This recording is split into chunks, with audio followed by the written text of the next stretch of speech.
dust on a cracked old road. Hat tilted forward, shadows that load. Eyes burn deep like a fire untamed. The nation he loved now barely the same. A voice like thunder, he calls out the lie. Where did the promise go? Why did all die? He holds up the past like a mirror of truth. The ghost of our father screams for our youth. Resurrected Abe with a heart full of rage.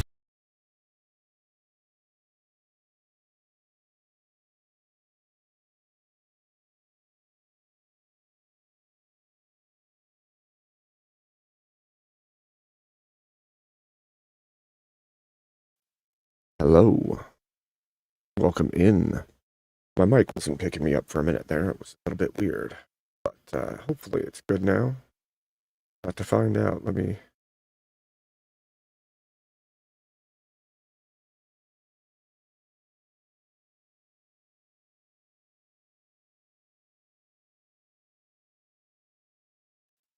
Good to see you, gentlemen. Gorilla Biscuits. Nate. Pumpkinhead.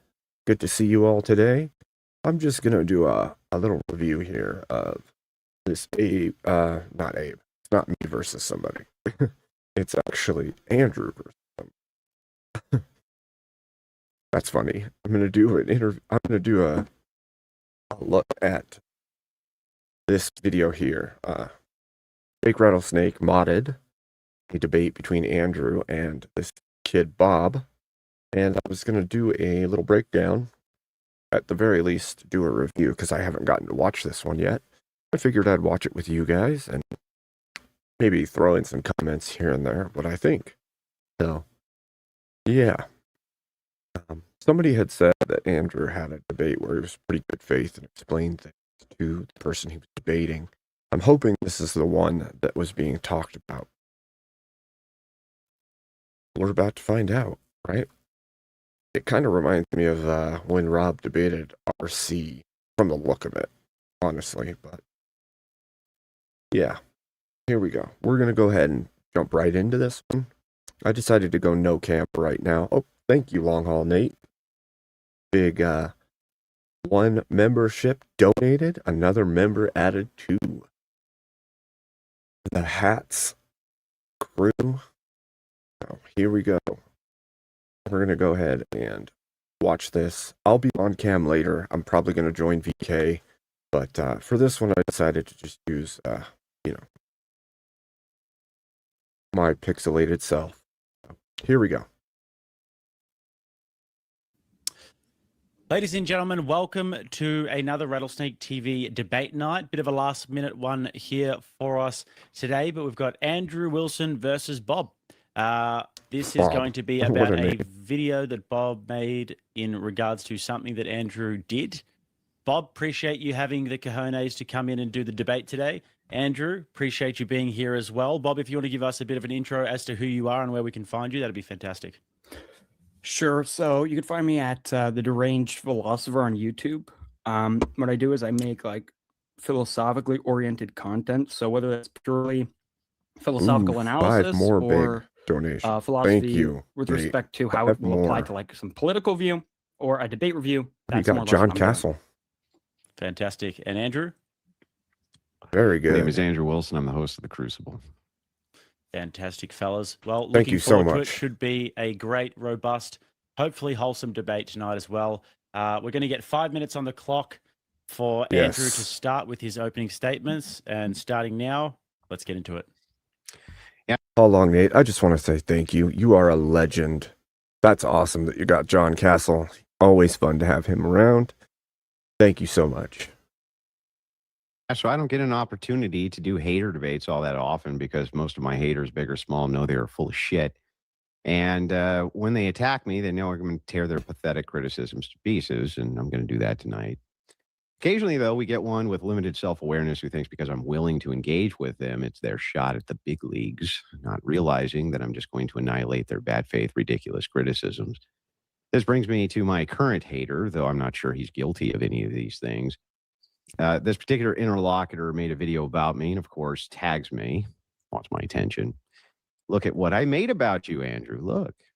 So I'm happy Welcome to bring in, these Law. people Thank you on for an being off here. night, engage with them and the things they say and expose just how much they lie. They actually lie a lot, significantly.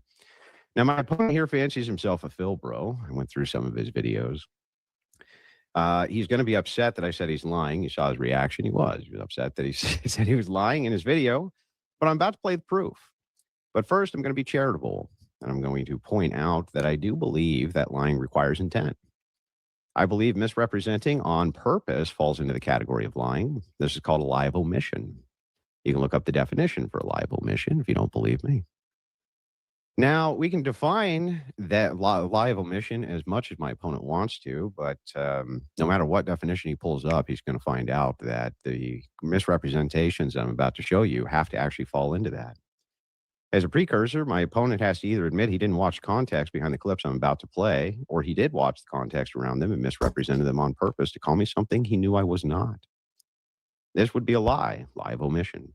And I don't see how it wouldn't be. The following is Bob's case for me denying ever being mean to women and then showcasing what he thinks is me being mean to women. I'd like to show you guys this video. Go ahead and pull that up if you don't mind, Mr. Jake. Is the argument from hypocrisy, the tu quo. The idea here is that Andrew Wilson is a hypocrite. So you never treated a girl like shit before? No. Now, I want you to watch very carefully right here as Bob selectively edits out this no statement right here. Me saying no. Watch again as the woman asks the question. So you never treated a girl like shit before? No. Now, Bob ends it right there, and then he launches in to this absurd collage. Watch as Bob misrepresents me over and over. Another and over. Big Ten. Thank you, You're Nate, too so fucking much. stupid to understand. Make sure to like, subscribe, Shush, OnlyFans hooker. Shut up. Stupid and consider bitch. Shut your donating fucking today. mouth. Shut your stupid bitch mouth. Shut up and get out. Because your eyes are Out. You're going to be a 304 for the rest of your life. You need to cry. It's Yeah, good for you to cry. You sound like you're deaf, and you're thinking like About anything better. When you make fun of me, you look at me in my eyes. Happy Mother's Day, murderer. You- Psychopath. You can go fuck Hey, yourself. yeah, You so bad. You know you're fat too. You shit on me for crying. No, and you I'm say it's done. not okay for Yeah, you to fucking good, cry. good. I'll shit on you. You know, I'm not shitting on you for crying, right? You said, are you really fucking You- crying right you now? absolutely And then you should said I cry. should fucking cry. So what? Make up your goddamn mind. Good, cry. Good. Yeah, I So fucking first will of all, yes, cry. You need to. What you're doing is horrific. Good, cry about it. Cry more. Hey, did I bring your family? older. Did I bring any of your You call family into yourself anything? this? It's You could because go I'm for it. better than you, Charlie. No. You go cry with your wife who gets by other dudes. Are you gonna go cry Did I bring any of your You call family into yourself anything? this? with your wife who gets by other dudes? Are It's You could because go I'm for it. better than you, Charlie. No. you gonna go have your Andrew, wife get hold on. fucked by a bunch of dudes? Fuck yeah, Your Andrew, wife I'm gets not done fucked by anyway. Yeah, everything on listen, planet Earth. listen, go put your fake- Your fathers are morally weak men. They are morally weak, man. I guess. Could I ask you? You're just a typified eater. Like, I don't know what you're really bringing. This is so great. Just the whole collage of clips. So this is the kid displaying Andrew being mean to women on live. But Andrew's answer to if you are mean to women was no, and then he continued, and the kid cut it early, so he took it completely out of context. If you remember correctly, in that original video on whatever, Andrew says no, not to the women close to me, not to my wife, not to my family or people that are good. Of course, I'm going to be mean to women who deserve it, who are acting a fool. And this kid clipped it early, and then now he's running through a huge scenarios of every time Andrew has been mean to women. Well, obviously, if you see these women and how they treat him first or how they act to him, it's completely justified for him to be an asshole back. And so this is going to be amazing. He's going to smash through this like, I don't know, like tissue paper. at the table, just kind of consuming resources. She defends her husband. Right. That's why she has one. Ultimately, I'm very much a very kind man. You don't want to disclose because it's a little embarrassing. Are you quiet? Look, strong woman. I thought you were a strong woman. I hope you guys have a really good day. I'm leaving. Hold on. No. You gonna cry? Hold on. I thought you were a strong woman. All right. Just get your ass out of the chair and get the fuck out of the studio. Shut up, and get out. Just get the fuck out. Stop talking. Get out. Get out. The offer. I will fast track. I will quit because you've been at. She took up a lot of space on that side of the table. Now there's room. talk about a lot of space. everything. So And now there's space over there. So far, we have two instances of hypocrisy. The first is that Andrew said he never treated a woman like shit before, and or that he's a kind of person. I'm treating these interchangeably. Then clearly, the clips show here that he has treated at least one woman like shit before. Yes, this was seriously skilled. This was really skilled philosophy by my opponent. So let's just note real quick what his claim is again. Right? His claim is that he has treated at least one woman like shit before, and or that he's not a kind person. I claimed that I never treated a woman like shit before, ladies and gentlemen. And then, of course, Just quickly, fellas, bit over 5 minutes. Bob, are you happy for it to go? Funny, my mic keeps acting kind of goofy. Like the switchboard has multiple channels.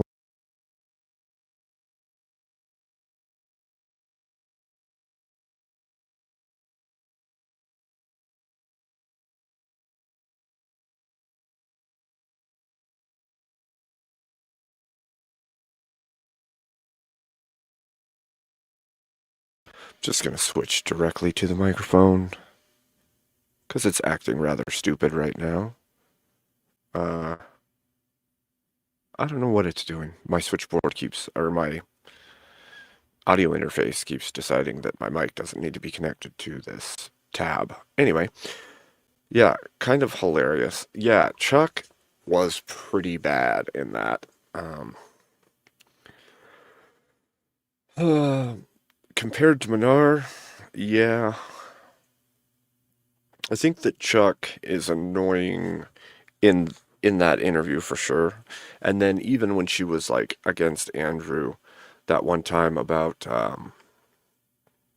what was it? It was a debate on like, is it moral to colonize or something like that. And Andrew kept taking her back to the where does morality come from? Are you the sole arbiter? Or is there a standard outside of yourself? And it just kept coming back to it, and she just could not seem to understand what that meant at all. Could not go past that point. That was pretty bad. But I would say Minar's screaming at the top of his lungs, bursting your speakers and your eardrums, is worse in its own way. Not to mention his arguments are super low IQ. Like, either they're low IQ or he flat out can't understand basic things. Or acts like he can't, right? So, it's kind of ridiculous, so. But yeah, she is kind of infuriating at times with her takes. Well, not at times, to be fair. What she stands for is everything I stand against, so there's that. A bit over 5 minutes. You can have the time as well. Done with the criticisms. Hang on, I'm almost done. Right. Yep, Bob's happy with it. Let's go for it. Here, Bob, because I think it deserves it. So, anyway, welcome in, Amagod. Good to see you. Just doing a little review. Way Bob says that I claimed that I never treat women like garbage. Remember, he says this because he dishonestly edited the clip in the very beginning, which was me saying what? It was me saying, hey, can you drop that real quick, Jake? Real quick. Can you drop the screen share? There you go. Anyway, he dishonestly clipped out me saying the word no. Here's what actually happened, ladies and gentlemen. 1 second here. I'm going to pull it up for you. Oops. Hang on. Sorry about that. Keep it pulled down, please, until I tell you to pull it up. All right. 1 second. Let me pull up the right thing here. There we go. So here's what actually happened. Pull it up. Like I said, here we go. Here's what actually happened when I said no to this woman. You ready for this? This is how dishonest fucking Bob is over here. like shit before? No, I've Now, here's the no, me saying no, and then here's what I go on to qualify. never made a woman sleep on the ground like a dog and took her from walks and exploited her mental illness. It's psychotic. And you Oops, Bob, you fucked up, Bob. What I actually said to her was, no, I'm not saying that I've never treated a woman like shit. I went on to qualify that I've never done any of these bad things, which I then listed. The entirety of the front half of your video is a complete lie by omission. There's no possible way you could Yep, have known that if exactly. you watched this clip. It's not even Exactly. possible. So you lied, Bob. Now, I've got 2 more criticisms if you've got time to look at them. Go ahead, drop the screen, please. Oops, Bob, that was a big fuck up by you, by the way. Big fuck up. That's such an easily demonstrated lie. But all of these clips are. I don't need to show the other 2 unless Bob wants me to, but I'm happy to. Okay. It's hilarious. The issue here that we can see, I just want to make sure I get this right. Boom. Yeah, that was Bob's case for me denying ever being mean to women. But this is what we see all the time, right? You constantly see people do this. They take a clip of you, they clip off a chunk of it, and make it seem like it was way worse than it was, or they take the one response out of context of the entirety of the situation, which makes the person look like they're either a liar or that they're a horrible person, one or the other, right? And so, again, this is exactly what this kid did. Now, I don't know if this kid actually knew the full clip. It's very possible that he grabbed a lefty clip that stopped at the no, and that's all he saw, and that's all he knows. But I doubt it. I doubt it because if you're going to do a full-blown expose on somebody, the best you can do is make sure that you see what you're exposing. Otherwise, you just end up looking like a fool. Don't try to expose someone and then disingenuously clip the information so that people can literally go look and see that you're completely wrong. Otherwise, you're just an idiot, and you're part of the problem in the whole of the situation. And now the issue here is Bob banks on the fact that you, the viewer, will miss the obvious cut.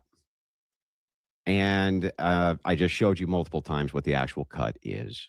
And there's what I actually said in context. What I've said here was obvious. And I'm not saying I've never been mean to a woman. I never said that. I'm saying I've never done any of these immoral things for which I am now levying a criticism. And I haven't. So Bob lied. And it's an obvious lie. And next comes the Parker exchange. Thank you, In the Parker Nate. exchange, Bob claims I have no issue not caring about the feelings of others, but then gets upset when people don't take my feelings into consideration. I thought that was a fair criticism if it was true. The framing actually made no sense here. It was the opposite. The point I was making was you can criticize and make fun of Christianity, but then you get Okay, wait. I wanna stick to the first line claim, and then we can move on after we sort that out. Okay, that's fine. Thank you for that Cash App donation, Nate. I really appreciate it. And I just wanted to finish the opening. I'm almost done with the opening. It was supposed to be 5, and I gave you extra time. Did we agree to 5? I don't remember doing that. Yeah, we did Hold speak on. 5. I'll fix so the mic. One sec. I'll let this play. might be best if okay. Bob gets into his opening now, and then you guys can sort out other claims after you. Okay, address the that's first fine. one. That's fine. All right. I'll hear to the moderator.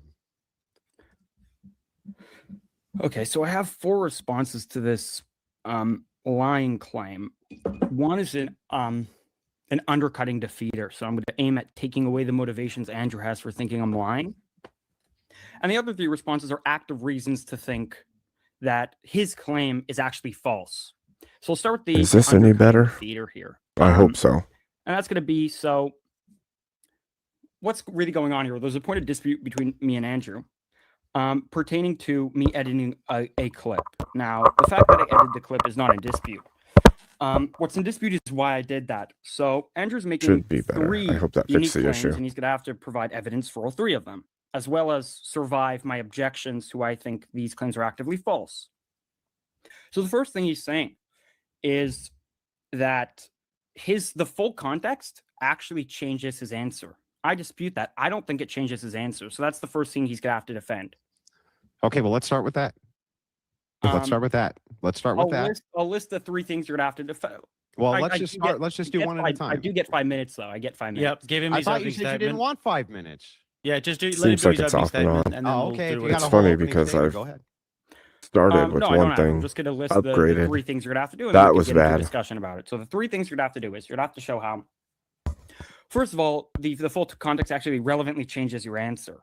The second thing you're going to have to do is you're going to have to show that I knew that. Hopefully. And the third thing you're going to have to show is not only did I know that, but that I edited purposefully to be deceitful, because it could very well be the case that I knew the full context changes the answer, but didn't Get it do it to leveled be out. deceitful. There I could be a think whole host the of reasons why I did it, audio interface I got isn't as that good as are it could have not been. aiming at deceit, and then it's just false that I'm lying, right? Okay, I'm fine with going into each of those. Can we start with the first claim? Sure. Okay, what was the first one again?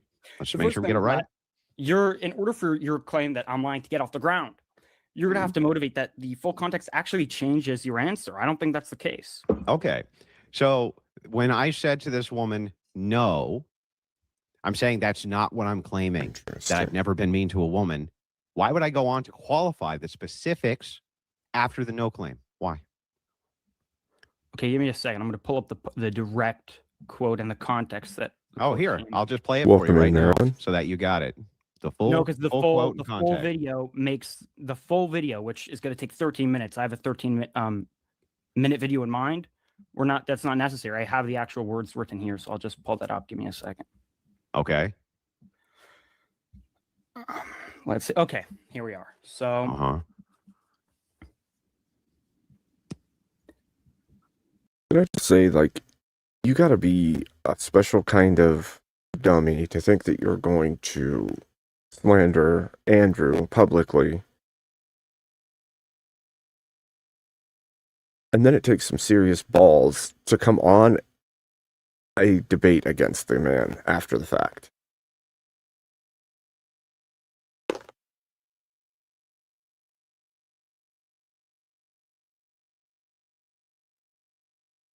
Good afternoon. Welcome in, everybody. Welcome in.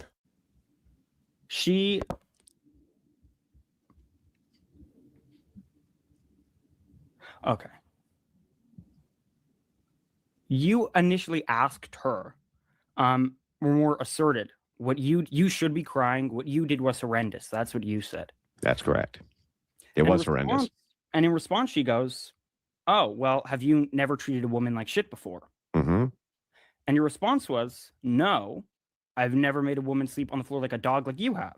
Right. Like, so I'm saying no. I'm not Yeah, saying context that. matters, kid. Otherwise, I wouldn't go on to make the qualifiers. That would make no sense. And you can hear it right here. This is the same exact thing. Like, that's a really silly thing to say. Like, okay, if you're in a conversation and somebody asks you a question, after there's already a whole bunch of context, right? Like, the context here is she's made a man act like a dog, sleep in a kennel, sleep at the foot of the bed, all of these things. So if there's context that exists in the situation, and then she says, "You've never treated a woman bad," you can't even say that. And then his response is, "No, I've never made a woman do the things that you just said you made a man do." Then he's obviously speaking to that situation. He's not saying, in general, "I've never ever treated a woman bad." Like,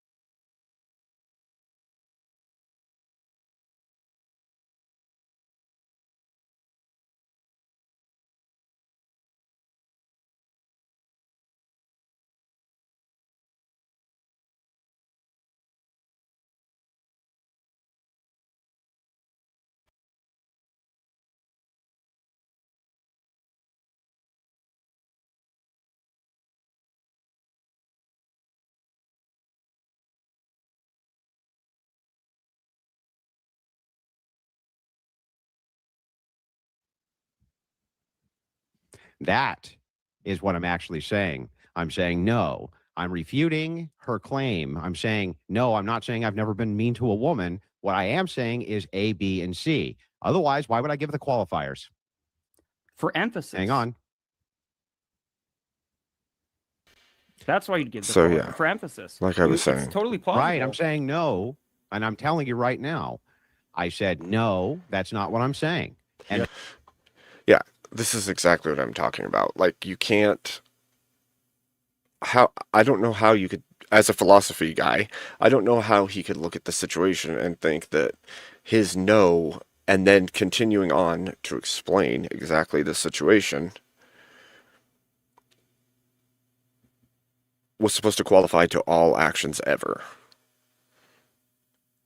Like, even in just normal speaking, right? If I'm speaking to another human being and we're talking about a specific thing, and this scenario has already been brought up, you can't imagine or take what I'm saying to all things.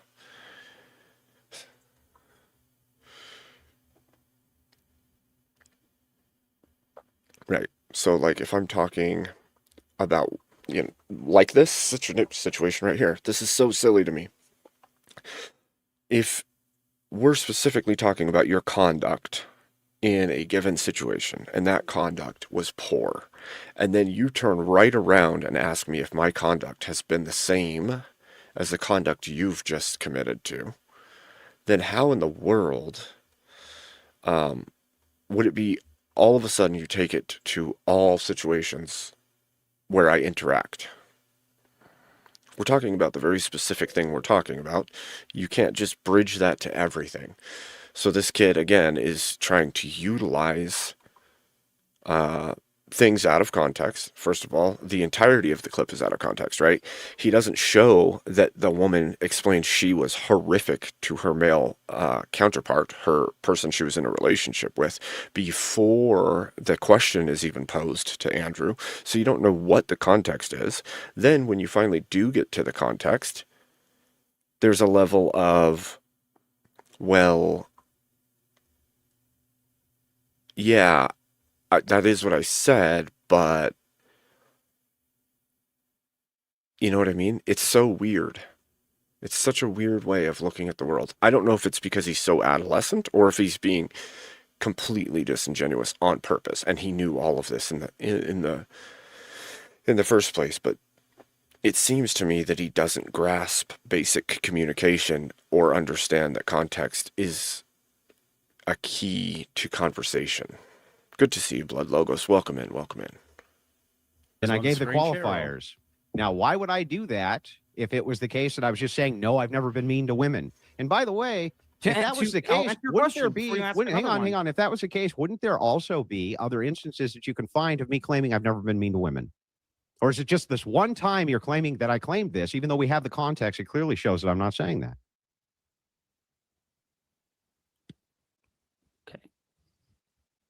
For one thing, I If tend you not guys to want ever screen make. shares, let me know. I tend to never make monolithic claims, by the way. Like, I have been mean to some women. I'm not sure that that means I'm mean to women, right? But in this particular instance, you're saying that I'm claiming that I'm never mean to women. That's absurd. I've never said that, and I didn't even say it here. I went on to list the qualifiers of what I was specifically speaking about, Bob. Okay. Mm-hmm. Here's what you said. Uh-huh. You said verbatim, no, I never made a woman sleep on the ground like a dog. Yeah. Yep. All right. Here's Context. my read. No, that's not all I said, Rob or Bob. Rob, Bob? Share the screen. Rob Bob. That's funny. Here's what I actually said, Bob. No, I Wait, never hold on, made hold a on. woman sleep on the ground like a dog and took her from walks and exploited her Crazy. mental Illness, that's psychotic. And exploited her mental illness. That's That's psychotic. So I gave a bunch of qualifiers for what I was actually talking about, which was not saying, no, I'm saying I've never been mean to women. That makes no sense. Indeed. In Blood context, Logos, that makes no indeed. sense. The viewers, listen, for any rational viewer viewing this, they're never going to believe that no statement was me saying, no, I'm never mean to women. Otherwise, the qualifiers would be necessary, and you wouldn't have stopped the video. You're talking me. Why would you have stopped the video at no without the other context, Bob? One thing at a time. I can explain my motive, but prior to the motive, we need to examine what was actually said. Yeah, okay, that was what was actually said. I'll lay out what was said, and then we can move on to interpretation. But here's what was said. What was said was, the girl asked, have you ever treated a girl like shit before? Your response was, no, I never made a woman sleep on the ground like a dog. That's what you said. In context to what she I said more than prior. that.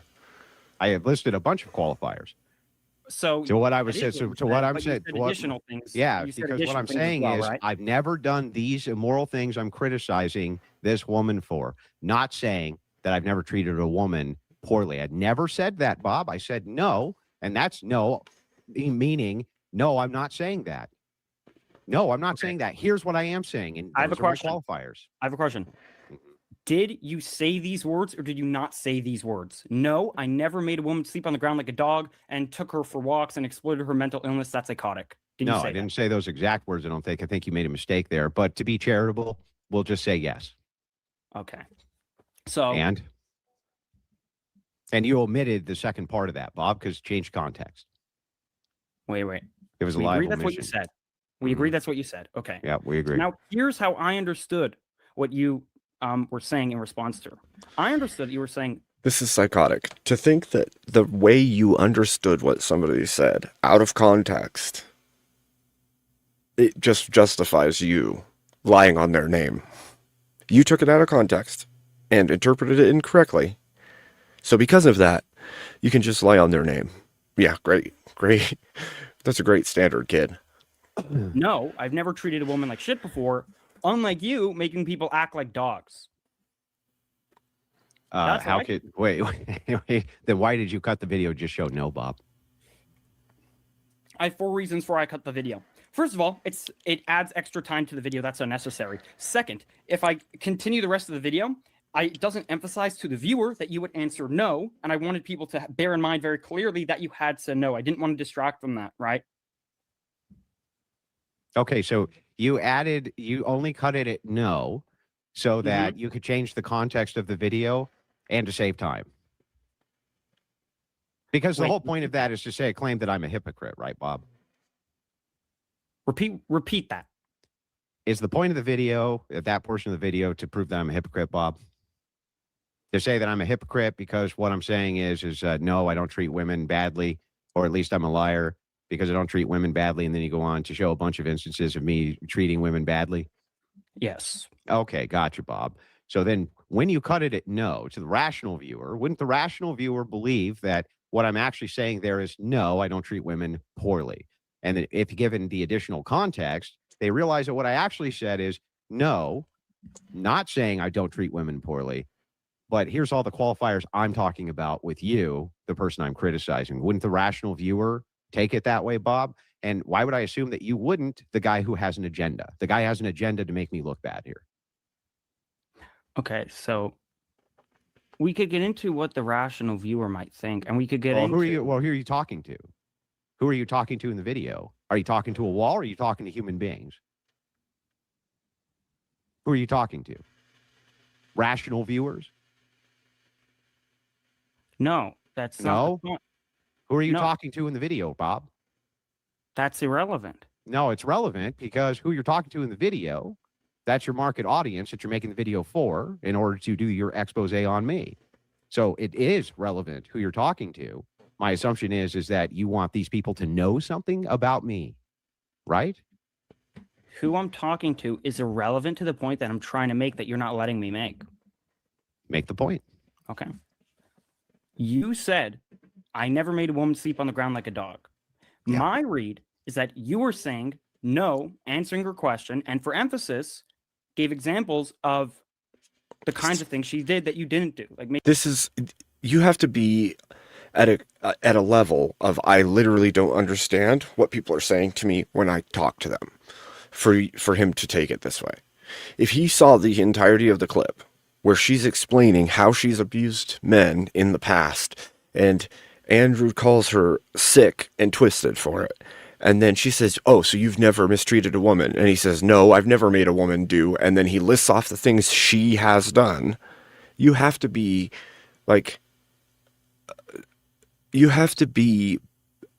deficient levels of communication skills to take it that way. And so the only thing I can think is either this kid is being completely dishonest right now, or he's literally stupid and shouldn't be making videos. One or the other. Making people sleep on the floor like a dog. That's because that's exactly what I did do. Okay. Now, here's 3 reasons for my understanding of what you were saying. Okay. If your recall her question, she asked, "Have you ever treated a woman like shit before?" Yeah, and yes, If your I'm aware. statement was not an answer to her question, then it's a red herring. It was an Is it answer to not? her question. With the What? no there, though, the no placement there wasn't to say, no, I never treat women poorly. It was say, no, that's not what I'm referencing here. I'm referencing this. Hold on. Did you No. answer her So, in other question? words, no, that's not what I'm talking about here.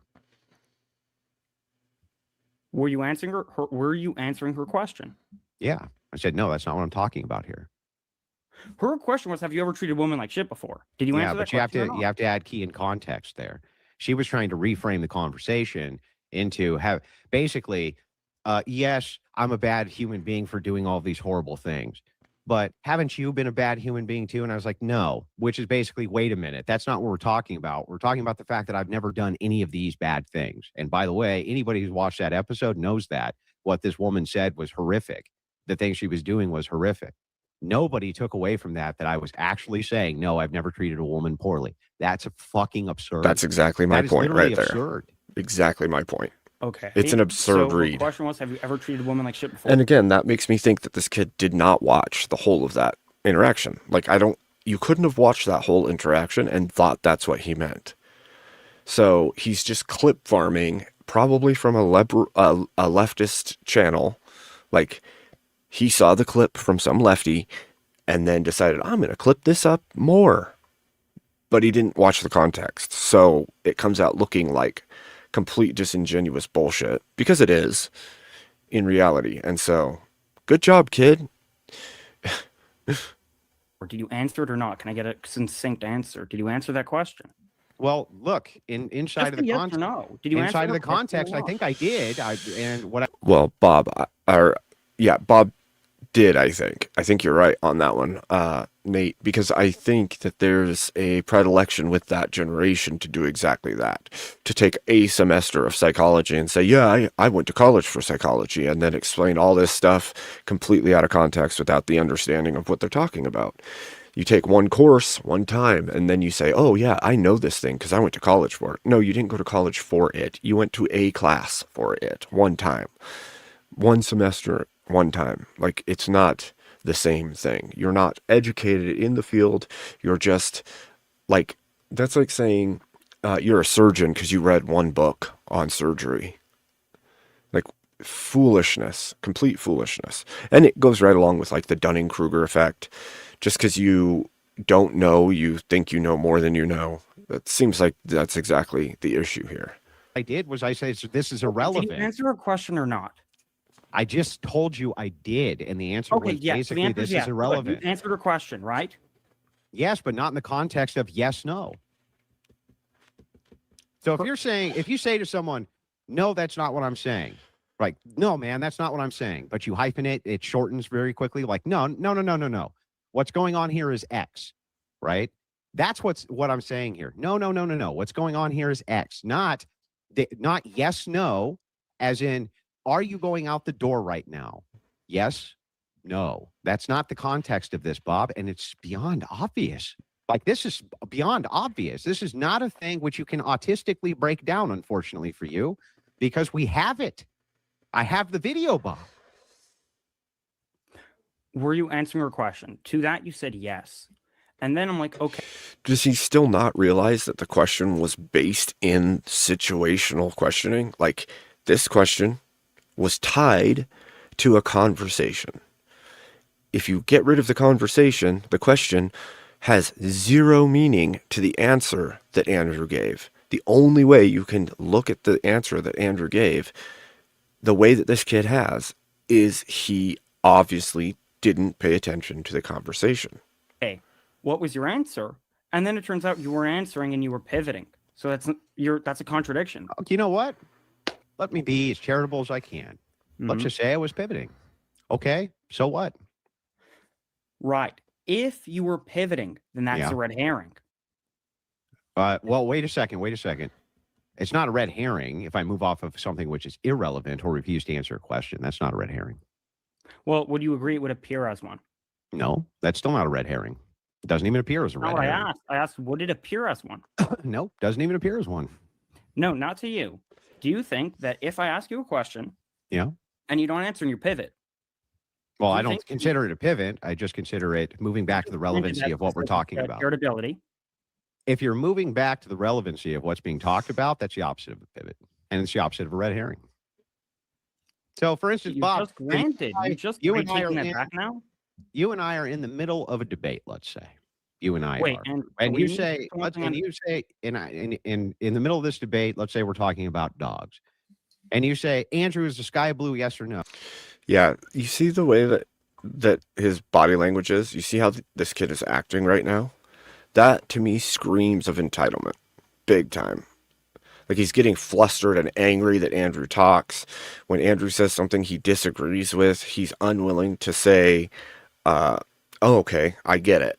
Instead, he immediately thinks he knows better and then rolls his eyes. And then look at the way he is positioned and postured now. He looked to the side, looked back, slumped his shoulders, and now his head is back and his chest is forward. He's literally in fit mode. I'm going to throw fit because you're not letting me do what I want to you. It's total throwing a fit from a child. Oh, and I go, no.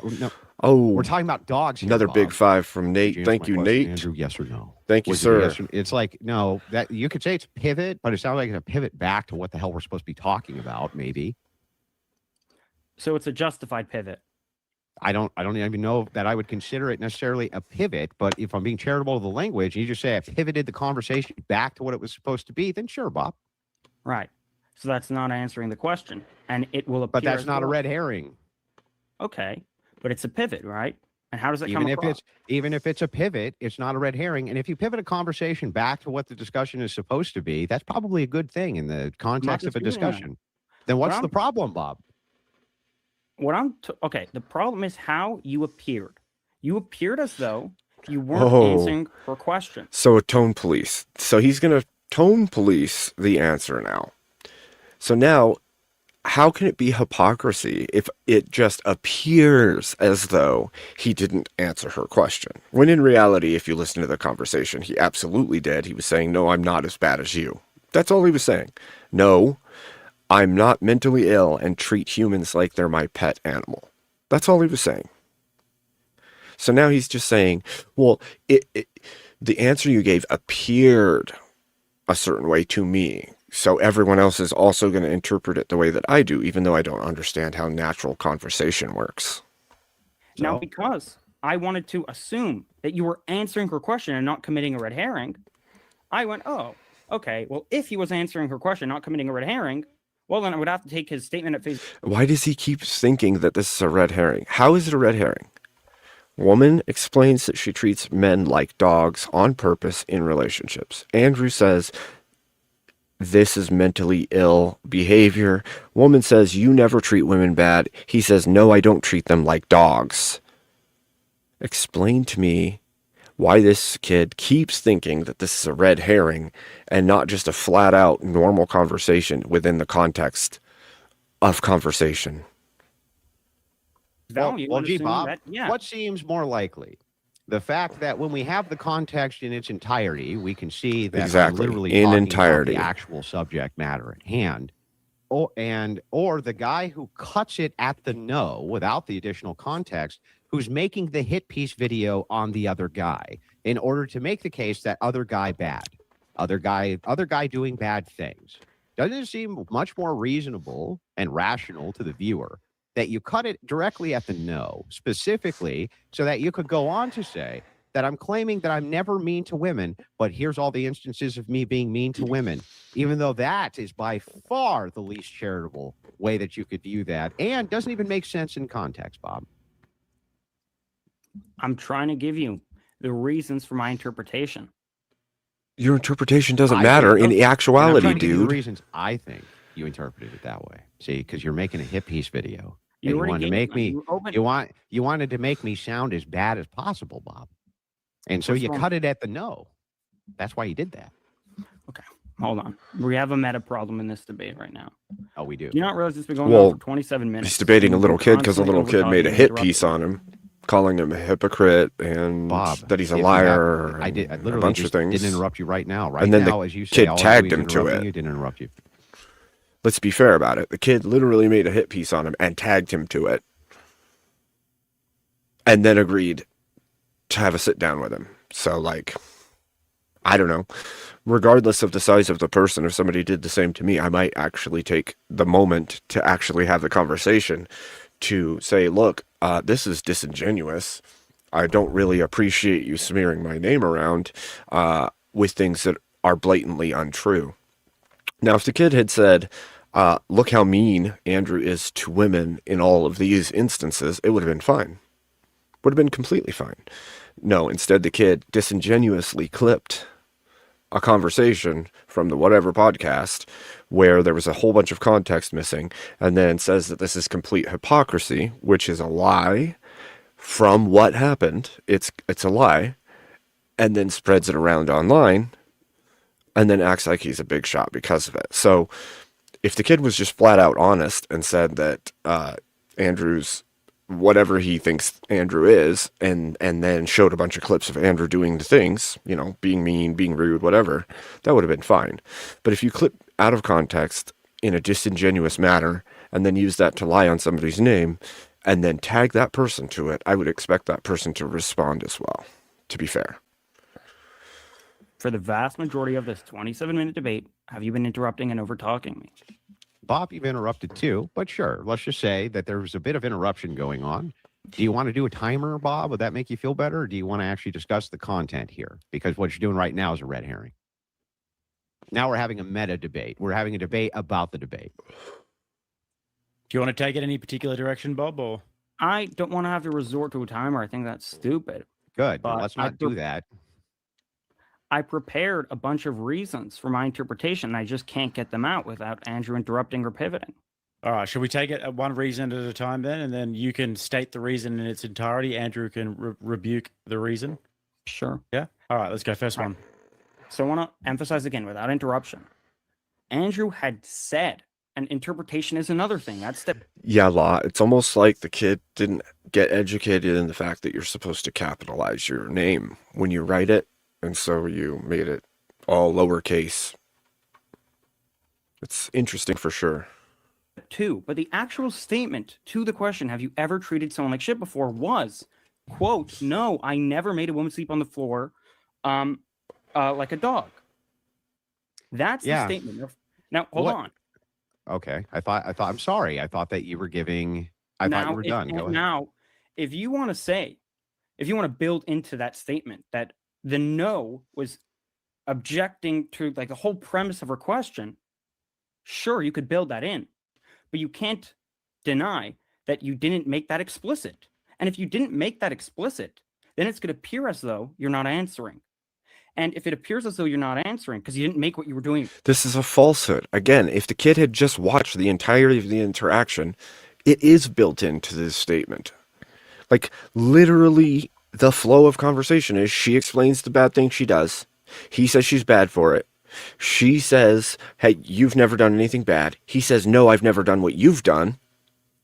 It's all built in. There's no crazy miss on this. Like, it's obvious to the viewer what happened in this situation.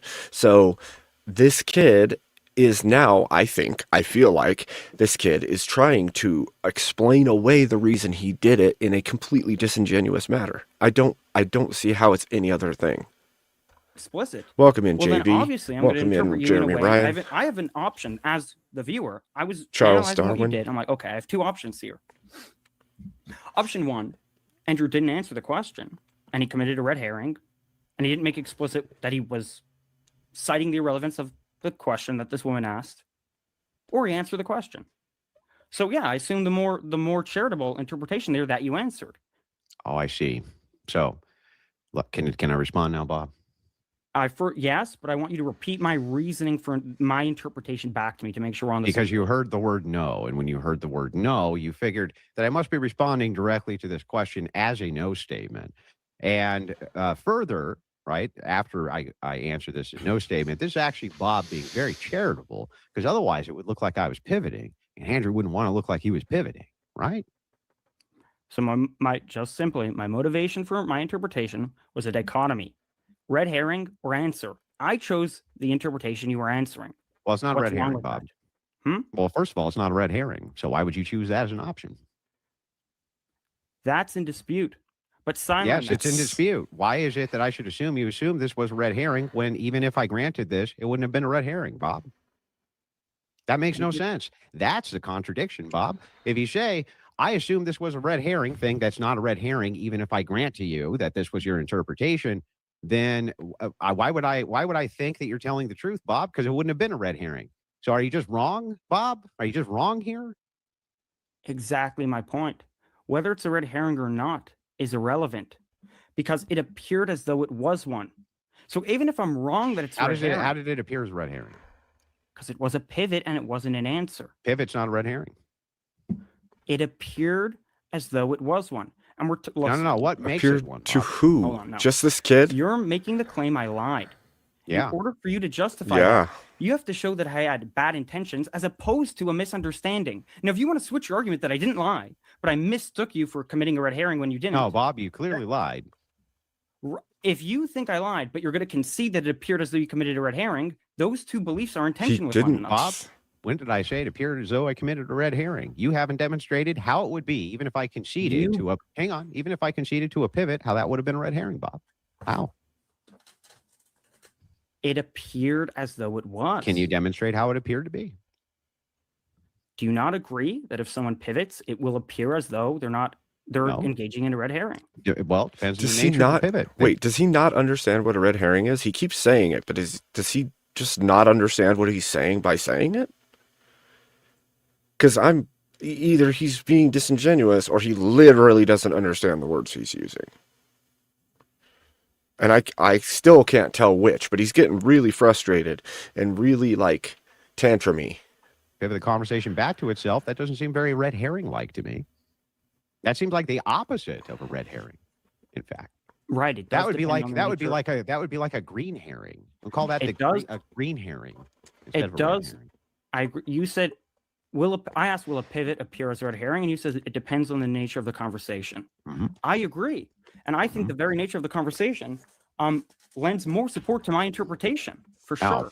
Then why would I give the qualifiers? For instance, why wouldn't I say something? Qualifier for emphasis of the point. Why wouldn't I say something like, no, I don't do that?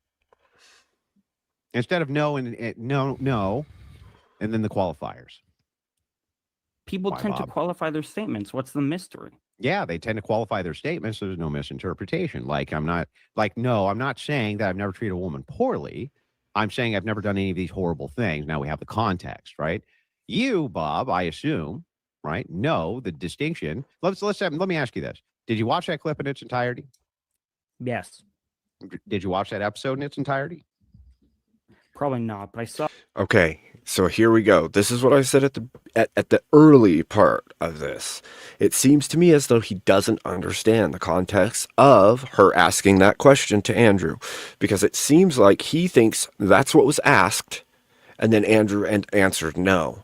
But the only way you could think that is if you didn't understand she already just went through a whole spiel story about how she treats people, and Andrew said that she is horrible for doing that. And then she asks if he doesn't mistreat women. And then he says no and qualifies it on the exact things she said she does. So, here we go. There's a 13-minute video. It was a 13-minute video. Yeah. Okay. So you thought you had the entirety of the context based on the 13-minute video? The entirety of the context relevant to the answer. Yes, of course. And you cut it right at the no. Correct. Mm-hmm. Now, Bob, was the intentionality of you cutting it at the no, was the intentionality there from you to demonstrate to the audience that I was saying? First of all, I just want to throw this out there. That's an extremely, extremely adolescent sense of justice that this Bob has. This reaction he's having is that I'm moral, I'm self-justified in the things that I've done, and I'm getting angry at you because you don't see why I made this choice, and I know best. Super, super adolescent understanding. no, I never do this thing, and then go on and demonstrate all the times I do this thing? I could answer that, but I don't want to move on for my reason you didn't address. Well, wait a second, Bob. What did I not address? The reason. That's the point, Charles Darwin. He thought he was justified. He was taking justice against Andrew by putting this video out that shows Andrew is a hypocrite and a liar. In reality, he isn't justified in it because he's wrong about the stance he's taking. It isn't justice, and he isn't getting the bad guy by doing the thing. He only thinks he is, based on his own interpretation of what happened. And even if that isn't the case, then he's a flat-out liar and disingenuous. But his actions and reactions, as we see here, is like tantrum-like, throwing a fit, rolling his eyes, looking to the side, all the ways he's acting, getting red-faced the moment that Andrew disagrees with him. All of those things are very adolescent, I would say. And they go right along with why he would have produced and put this video out. The exact same thing, that he saw this thing, he thought it was something it wasn't, and then made choices, and now he's trying to justify them, and none of his justifications make sense. And he's getting angry at the person who's saying they don't make sense rather than realizing they actually don't make sense. I had for my interpretation. It appeared like a red herring.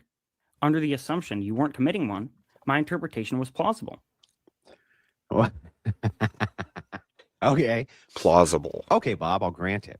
I'll grant it's plausible. So what, now we're playing with plausible deniability. Okay, cool. Is it more plausible from the hang on, Bob, from the perspective of the viewer, that since you're trying to make it look like I said, no, I don't do thing, then you go on to demonstrate all the times you think I do thing, that you cut it at the nose specifically so that it appeared that I was lying, that I don't do this thing. And then here's all the times that I do it. Too little information is provided for me to make a determination. Did you cut it at the no to make me look bad, Bob? To make it look like I was a liar? No. Now, do you think from the perspective of the viewer, after they see the actual context that I just showed versus the actual cut at the no that you put, that they're going to believe that, Bob? Depends on the viewer, and then it will depend on how closely they pay attention to my justification for my interpretation. Okay. Well, while you can't prove 100% that a person is lying, right? He can't prove it. I think that I demonstrated here well that if we were to take the powerful motivation that both of us have, your motivation being, well, this appeared as being a pivot and I was just being charitable because otherwise. Thank you, Buddha. I thank you very much for that. And thank you for the other as well. Not one step back, gentlemen. Look, I don't have to agree with everything that comes out of anyone's mouth, but like this, I agree with 100%. Like this feels, I feel like I would take this same action. If somebody decided they were going to clip me completely out of context and then tag me to it, and it's something like this is trying to make him look like a horrific person, but also saying that he's willing to outright lie in his statements about basic actions. And it's like, yeah, why not? Why wouldn't you? Why wouldn't you address that up front and deal with it? Because guess what? You got to expose liars when they lie. So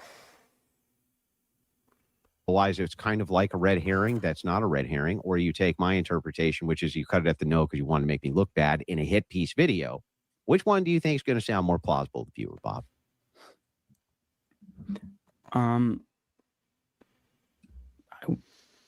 I wouldn't make a judgment. I'd be agnostic. Oh, of course, you'd be agnostic. Okay. Well, Bob, I think you lied, and I think I demonstrated it pretty well. While I can't 100% extract your motivation, I think that your reasoning of, I was just trying to be really charitable to you, Andrew, even though I was clearly not being charitable fucking at all. And this was actually a red herring that I can't demonstrate was a red herring, even if you grant that it was a pivot. That seems pretty weak, Bob. Seems like Okay. you're just making a hit piece here. It and you looks cut like at it. the no because you wanted to Mr. make it look Mister. like I'm mean to women and say I'm not mean to women. That's what Seems it looks that like way. to me. So what's the argument I lied? What's the motivation? Oh, the motivation is you're making a hit piece video. You wanted views. You wanted to capture my attention. And so you cutting it at the no then is expressing to the viewer. Well, it came out of the blue re-examination because of the line of how things happened, right? So Andrew goes on whatever repeatedly. All these clips are out there and exist. This kid makes a crazy cut or edit of it, makes all these claims about him, and then tags Andrew to it. And then I think it gets around to Andrew eventually, and Andrew's like, well, that's stupid, and says, hey, you want to talk about it? Or the kid said, hey, you want to talk about it? And I'm not sure which. And an agreement happened, and they decided to do this debate about this very topic. And so, yeah, it popped out of nowhere, but not every debate is like talked about beforehand and everything else. And this is obviously like a 1v1 about the people, not about a topic. So you insulted me. Let's talk about it. Have a debate. And that's how this sprung up. So that's a good question, Charles Darwin. I feel like he must, or at the very least, he's acting like he does because of his interpretation of conversational linguistics, right? Like, not understanding that when somebody says a bunch of stuff to you and you say no, and then you justify or you clarify what you're talking about, that the no wasn't an actual distinctive no. Like, that's a normal thing in speech. We do this all the time. Like, people ask you a question and the answer is not no, and you'll say no and then further, explain. And you're not telling them that's an unequivocal no. That's natural conversation. But this Bob doesn't seem to understand that. He seems to think, if he's being honest, he seems to think that Andrew's no in that moment was an unequivocal no of his treatment of women, which should be obvious. Like I said, in the drawing out of the conversation. Like, if you see the girl say she does these horrible things, Andrew says she's terrible for it. She asks, do you treat women badly? He says, no, I've never done what you do. Like, that is natural conversation, and you should have put that together and understood it. And if you didn't, you're either in the tism or being a completely disingenuous person, and you're just trying to make somebody look bad. That I made a claim that I'm not mean to women, and here's all the examples of me being mean to a woman. That as may be, too, re-examine. The optics are a little odd.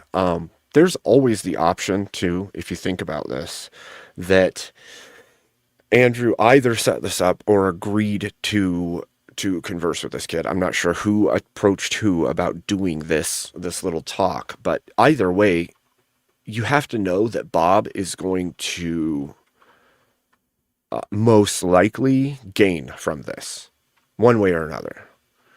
So who knows what the motivations or why or how it got all put into place. But anytime that you take a large creator and they like have a spat with someone, that somebody is also has like this weird backlash type effect of growth after the fact. Like, people from the lefty side or whatever side this kid's from are going to pile into his chat, into his viewership in order to see what happened and stand with him or stand against him or whatever. And so either way, he'll probably benefit from this conversation. That's powerful motivation, Bob. Very, very powerful motivation to lie. Okay. So you're claiming I lied, and you're motivating that claim by citing the fact that I'm making a hit piece. Not just that you're making a hit piece, but that you selectively cut this at certain spots, specifically when, if the viewer had the context, they would likely change their opinion on what it is that I was saying. And because you cut that context out, knowing that it would likely change the opinion of the viewer, you're lying by omission. But that's circular reasoning. You're begging the question. No. I'm asking for motivation. I gave you the motivation. I'm asking for motivation to support your claim that I'm lying. Let's start. The first motivation you gave was not question begging. You said I'm making a hit piece. I think that's very poor motivation. But sideline that. The second How is motivation. that poor motivation, Bob? Sideline that. The second thing you said. What? The second, we'll get to that in a second. Let Okay. me finish. The Okay. second thing you said, which was question begging, was, oh, the motivation for you lying was that, and then you effectively say that Exactly, you're lying. blood. You said No, this is incorrect. You got it completely backwards, I'll Bob. repeat it back to you. What Here, roughly we'll what you do said. we'll You do had step said, one. We'll do step one. had I'll just said- give it to you. I'll give it to you. Step one. Bob makes a hit piece video. Step two. Bob wants people to watch the hit piece video. Because otherwise, why the fuck would Bob make the hit piece video? That makes no sense, right? Okay, hold on. No. You cut me off here. I wanted to get this point across. Okay, get The the point second across, motivation you gave for why I was lying was that I edited the clip Because you'll knowing benefit, because I kid. didn't want the uniform Obviously, opinion. a hit piece No. will benefit That's you what I wanted said. to in form- You wanted viewership. to form a bad opinion, Bob. Right, You wanted right. to form an opinion that was Right. biased against me, Bob. But that's the very assertion that I want you to justify. And you're citing that as the motivation when I asked Yeah. for one. That's question begging. No. Well, wait a second. No, it's it's not not. question begging. So let's go through this. Okay. Step one. Bob, do you agree that this was designed to be a hit piece? What does that mean? It means it wasn't Oh, okay. designed to highlight that Andrew Wilson is great. It was designed to highlight that Andrew Wilson is a hypocrite and a liar.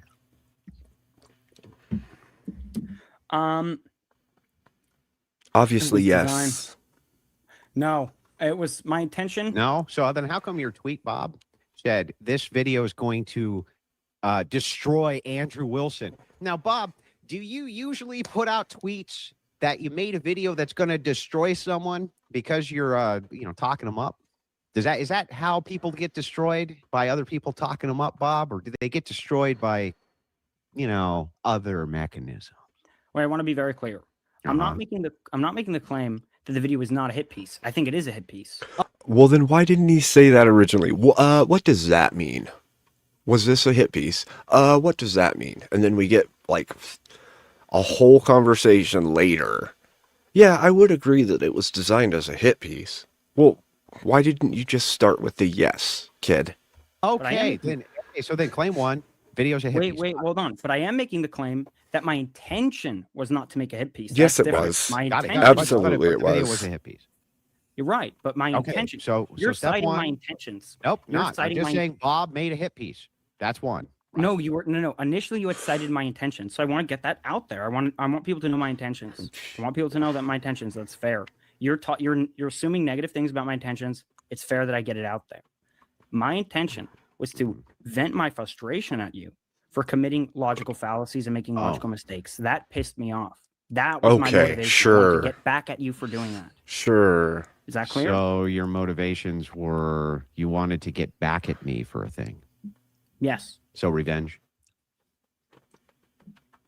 Yeah. I don't know if That's revenge. revenge. I feel like for revenge, Well, you have to do something let's to me. let's define revenge. Sure. Let's just let's well, let's hang on. do How do you revenge. get back at somebody unless they do something to you? Fine, fair enough. Revenge. I'll go. Yeah, with so that. you wanted to get revenge, right, Bob? So Bob wants revenge. Bob makes a hit piece video. Is that established? Sure, but my intention Okay. was not a hit piece. I'm not talking about intentions yet, Bob. I'm just asking about the order of events. Wait, are we on Yeah, the same? exactly re-examined. Like, you were making logical fallacies, and I wanted to get back at you for it. What? Excuse me? You literally made a hit piece against Andrew Wilson because he used a logical fallacy, and you wanted to get back at him. Like, this sounds so nondescriptly goofy to me that I'm like, wait a minute, what? No, I don't think that that's the case. I think you wanted increased viewership and you wanted the clout that comes with attacking somebody bigger and in the debate space. And so you made a claim that he made logical fallacies, even though you haven't shown a logical fallacy. Literally what you've shown is things clipped out of context in order to make somebody look bad, that everybody already knew Andrew Wilson has insulted women on whatever. Like, there's no question there. If you know anything about Andrew Wilson, you know he's done that. So you took a clip out of context to what? What? Rage bait. That's what you did. You rage baited by making a hit piece because you wanted to get noticed. That's what you did. Page. I just want to make. You could proceed. I just want to make sure we're on the same page. Bob wants revenge. Bob makes hit piece video. Are we clear on that so far? Yes. Got it. Okay. So So after goofy. Bob wants revenge and Bob makes hit piece video, right?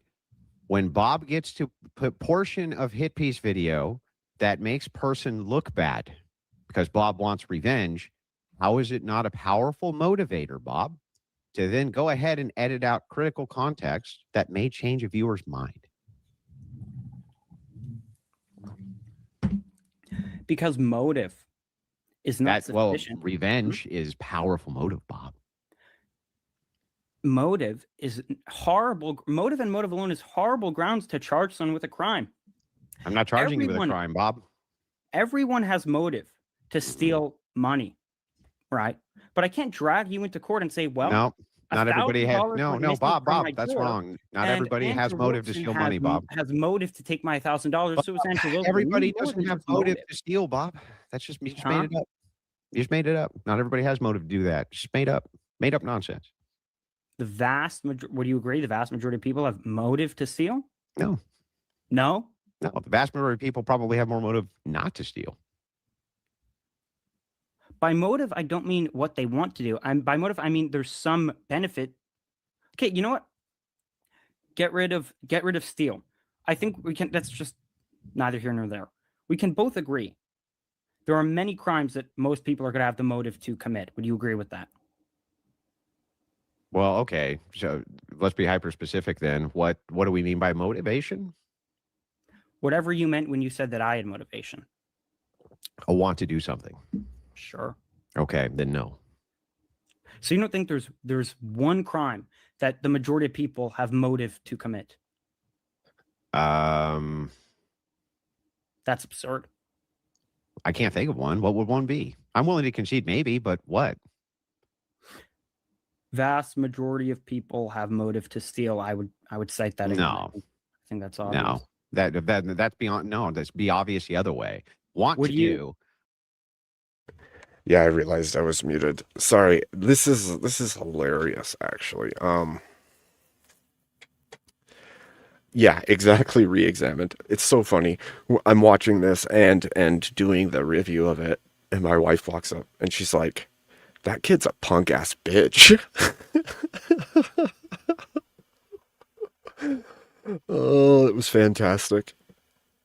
Want to do. I don't think most people want to steal. I think that's absurd. I think that's the most absurd claim you've made tonight, in fact, Bob. By want, I don't mean they're going to. No. It's by what I mean, remember? You said, what do you mean by motive? Want to. You said, okay, we'll concede that that's what we're going to use. Good looking out, definition of Buddha. motivation. So then if you then say, by my definition of want to, they want to steal, then yeah, reject that wholeheartedly. They don't want to steal, Bob. I think that's silly. You don't think there's a single crime that the vast majority of people want to commit? Nothing comes to mind. I'm willing to be corrected here. If you can name one. Okay, well then I'll just reverse my claim. The vast if you're not conceding that there's even one crime that the vast majority of people would want to commit, and you see the opposite true with respect to stealing. Just with respect to stealing. What? Just with respect to stealing, though. Okay. Well then, on pain of contradiction, you're gonna have to affirm the following claim I'm gonna make on, and if you avoid doing that, there's a contradiction. So if, with respect to stealing, that you said the vast majority of people are moving the opposite way, yeah, then we can make a principle. Fine. So if you don't think the vast majority of people, there's at least one crime that the vast majority of people would want to commit. Why can we make a principle? What? Why can we make a principle here? You were saying that doesn't seem plausible to you that the vast majority of people would want to commit a crime. Yeah, that wouldn't mean it's a principle. How would that make something a principle? Okay, there's a defeasible presumption in favor of that assumption, right? That's not a principle, Bob.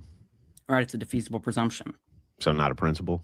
Right. I misspoke. Defeasible presumption.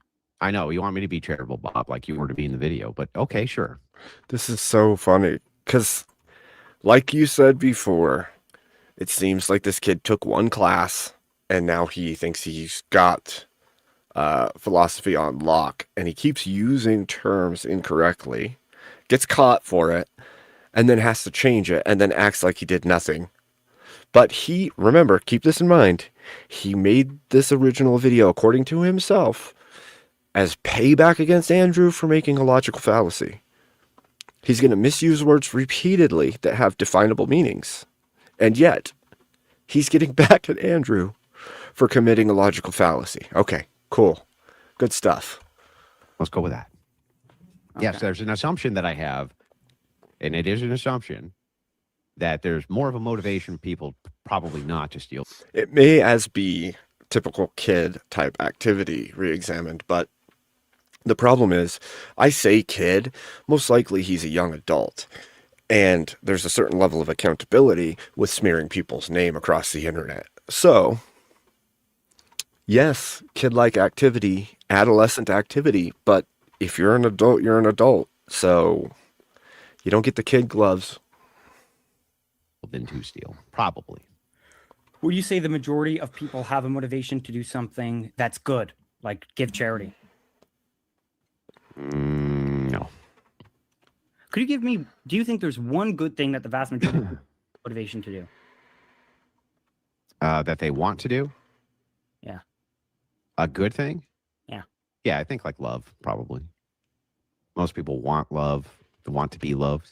In action. In action. Yeah, and to love. I think most people want to love. That's a feeling. Could you give me an Love is not a feel. Oh my gosh.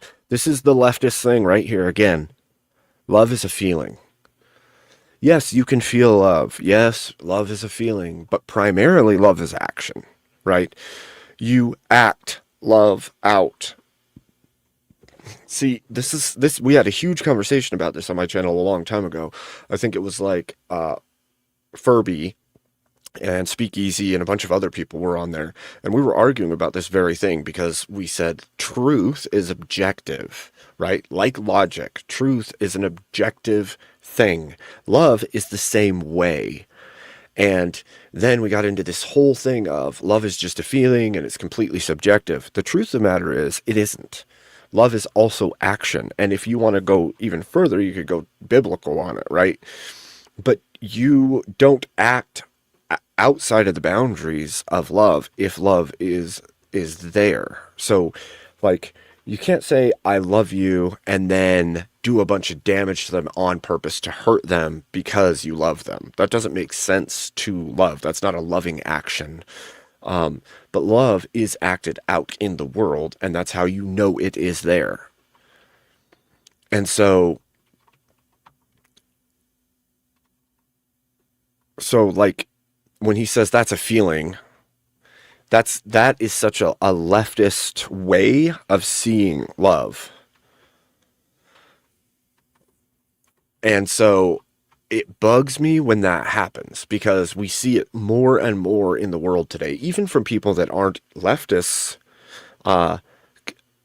in all things, right? You see this weird thing that has happened where we shift to my truth, all these things where they've turned objective things where you can say yes or no to it being there, and they've switched them to all subjectives. So everything's so wishy-washy. There's no way to know. There's no way to show, right? Well, you can't know if that's true because truth is subjective. No, it's not. It's either true or it's false. And the same is true for love. Love is yes, I agree partially with what you're saying, re-examination, that that feelings and actions are downstream from love.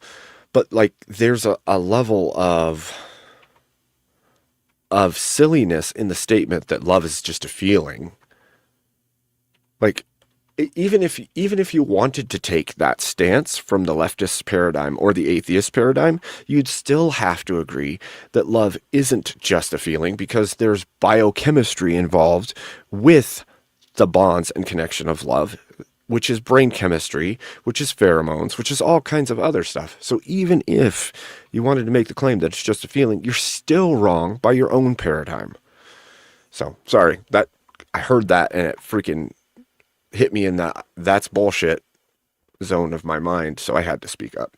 I'm so tired of people saying that's just a feeling or that's just subjective, when in reality it's not, and the statement degrades the reality. action? Well, love manifests itself through actions. Right.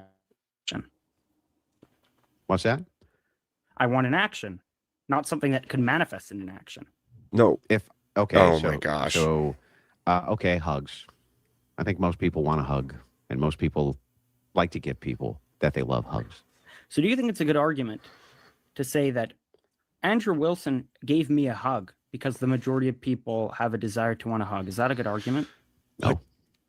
Why? Well, what we're doing here, when you're describing this, you're making an appeal ad populum. So that would be fallacious on his face. It would be an argument ad populum. What you're doing in the case. No, hang on, I'm not. You're not, actually. So what's going on here is we're simply asking about motivation, right? So when we're talking about motivation, do you agree that we have different aspects of things that motivate people to do different things? Obviously. Yeah. Do you think that revenge is a very powerful motivator for people? I mean, depends on how badly they It want. absolutely is. Yeah, but if they want revenge, do you think that it absolutely is? Look at him try to evade this. It absolutely is. Revenge is a very powerful motivator. We all know this. When someone wrongs you, your initial response internally is going to be hot rage, and you want payback. We know this. You may stifle it, you may never say it, but it's there, and we all feel it. they want, it's a tautology. yeah. So if they want revenge, do you think that that's a powerful motivator for them? It depends how badly they want it. Okay, I got it. But you could say that revenge is the anti-love re-examined, but I don't know that that's the case. You would want revenge if somebody harmed those you love, and that wouldn't be anti-love. You feel the need for that revenge because of the love. So I can't say that revenge is anti-love. It might be anti-love to the person you want revenge on, but the reason you want it is because of love in its origin. So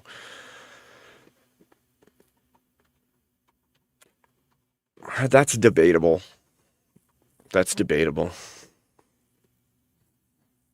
Revenge and justice are they're like base parts of the same coin, really. Because even when we seek justice, we're seeking a system to give us a fair and balanced revenge. So literally, I would say revenge is a small piece in a big machine that justice is, so to speak.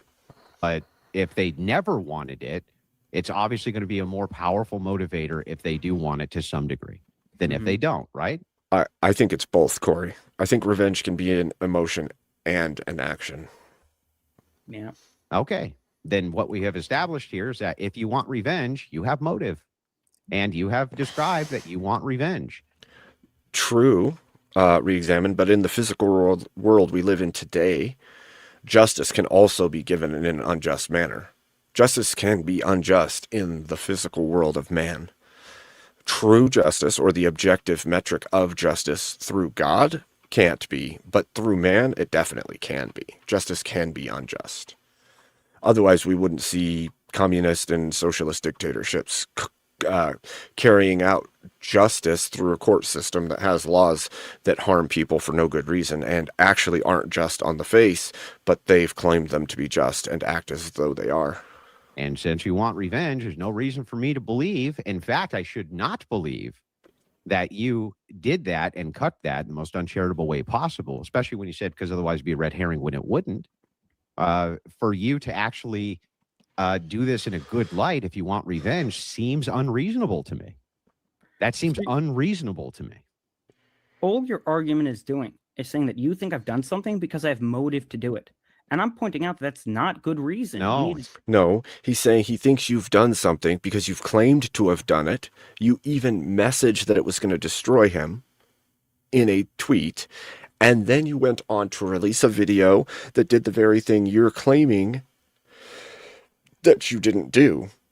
And you cut it in a way that makes it seem like something it's not. So this kid, again, is detached from the reality of the thing that he is doing and denying it all the while. I think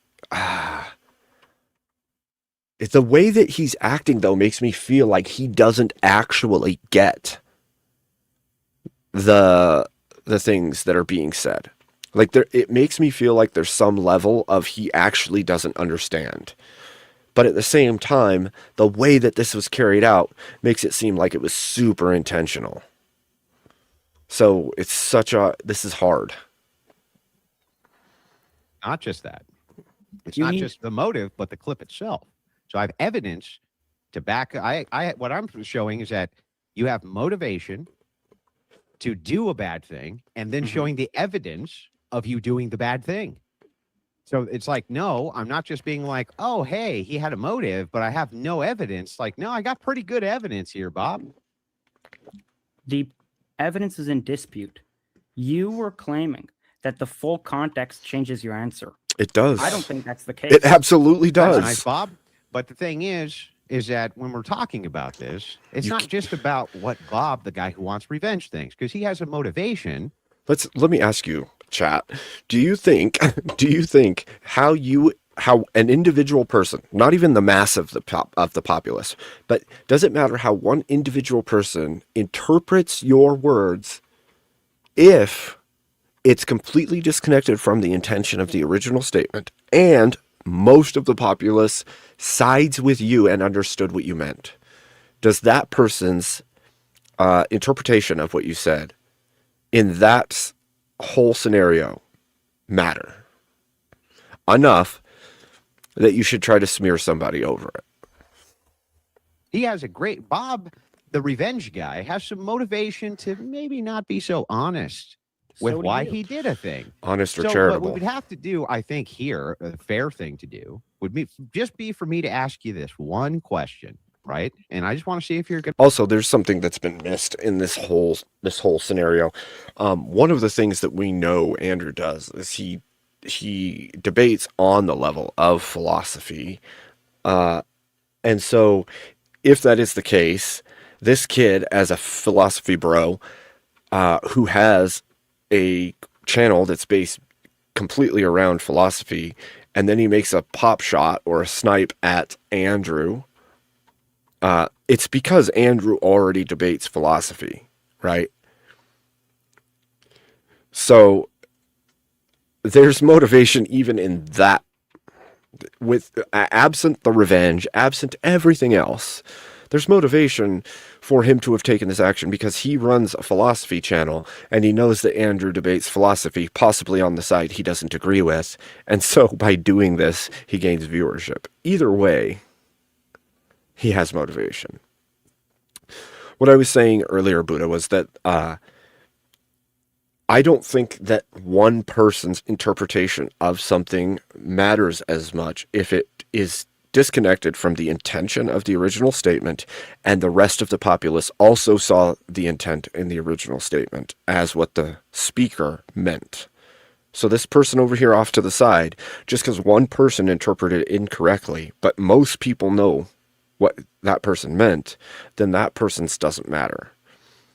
And so if that's the case, then this kid's either just,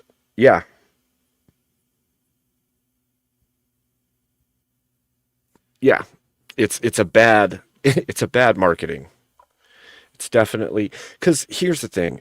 Like I said, if he had found flaws in Andrew's philosophical arguments and posted those and then argued with them, then that would be showing his chops as a philosophy enjoyer, right? But by saying that he's a hypocrite and then posting things that are disingenuously clipped and then acting like he did nothing wrong and acting like the whole world would interpret it the way he did, even though it's kind of hard to even interpret it the way that he is, he just makes himself look like a fool. Like, this is worse for him, not better. Now, that doesn't mean he won't get viewership from it, because lefties will latch on to somebody who attacks Andrew, right? They're going to do that inherently because he is their enemy, and they have a certain level of the enemy of my enemy is my friend. But it still looks terrible. It means this kid has shown the world he's willing to clip things out of context and then lie about you.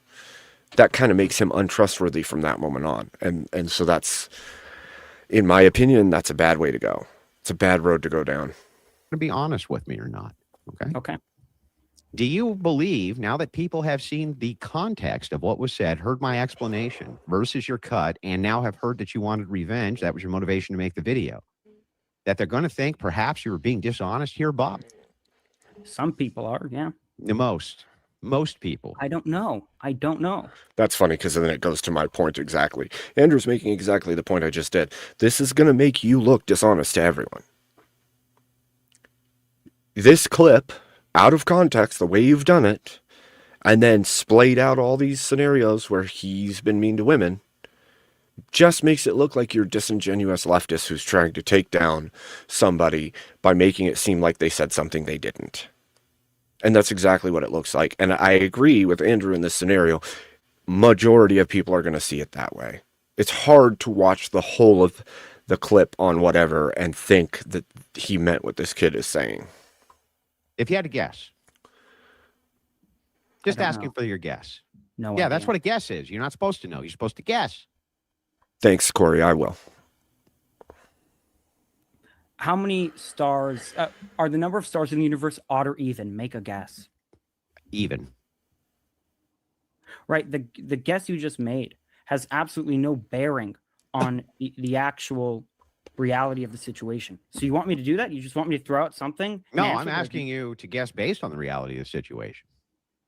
Right. And what I'm telling you is, just like in the case of the stars, I just don't have enough information to. Okay, see, that was so disanalogous. He's going to ask somebody to guess the number of stars in the universe is odd or even. You can't, seriously, you can't step back, look at the scenario that you're looking at and say, what would people think of this? Again, this is very adolescent to me. I can't even imagine what people would think of this scenario. It's either the tism coming out or it's a lack of understanding of how people view the world. Like, again, you should be able to understand that the way that this conversation happened, what was meant by the words being used. Like, if you don't, then you're disconnected from conversation, or you're disconnected from humanity in some way, or you're just being disingenuous. Make a conclusion. Yeah, but if you had to guess. Why? If you gave your best guess, it'd be like this, Bob. Here's a much more rational one, right? You don't have a tape measure, right? But I'm like, we don't have a tape measure, but I need a 6-foot board. Can you go over there and give me your best guess for 6 foot? Could you do that? Yes. Yeah, that sounds reasonable and rational. So I'm just asking you. Did you seek a debate with Jake over at Reexamination Show? I guess I didn't catch any of that. I don't watch X very much, so I don't know what all happened, but maybe you should have a talk about it. Maybe you should debate about it. I don't know. Here, Bob, I know that we don't have the empirical data to make a determination as to how many people would change their mind after seeing this.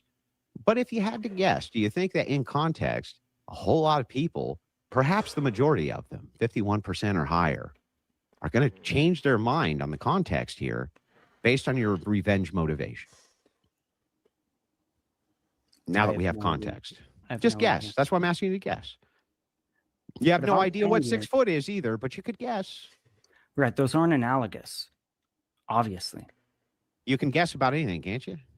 Those aren't analogous. That's hilarious for you to say, kid, because the thing you just said was completely disanalogous. You could make a guess based on how humans view the world and how language works. It's not the same as guessing a thing in space you can't interact with or even see. Like, what? And then Andrew makes one, and the kid says that's disanalogous. Yours was disanalogous first. What the hell? Yeah, and some guesses are going to be educated, like the 6 foot. Sure, I'm just guess. asking you, based on all the information you have right now, to give me your best guess. My best guess is I have no idea.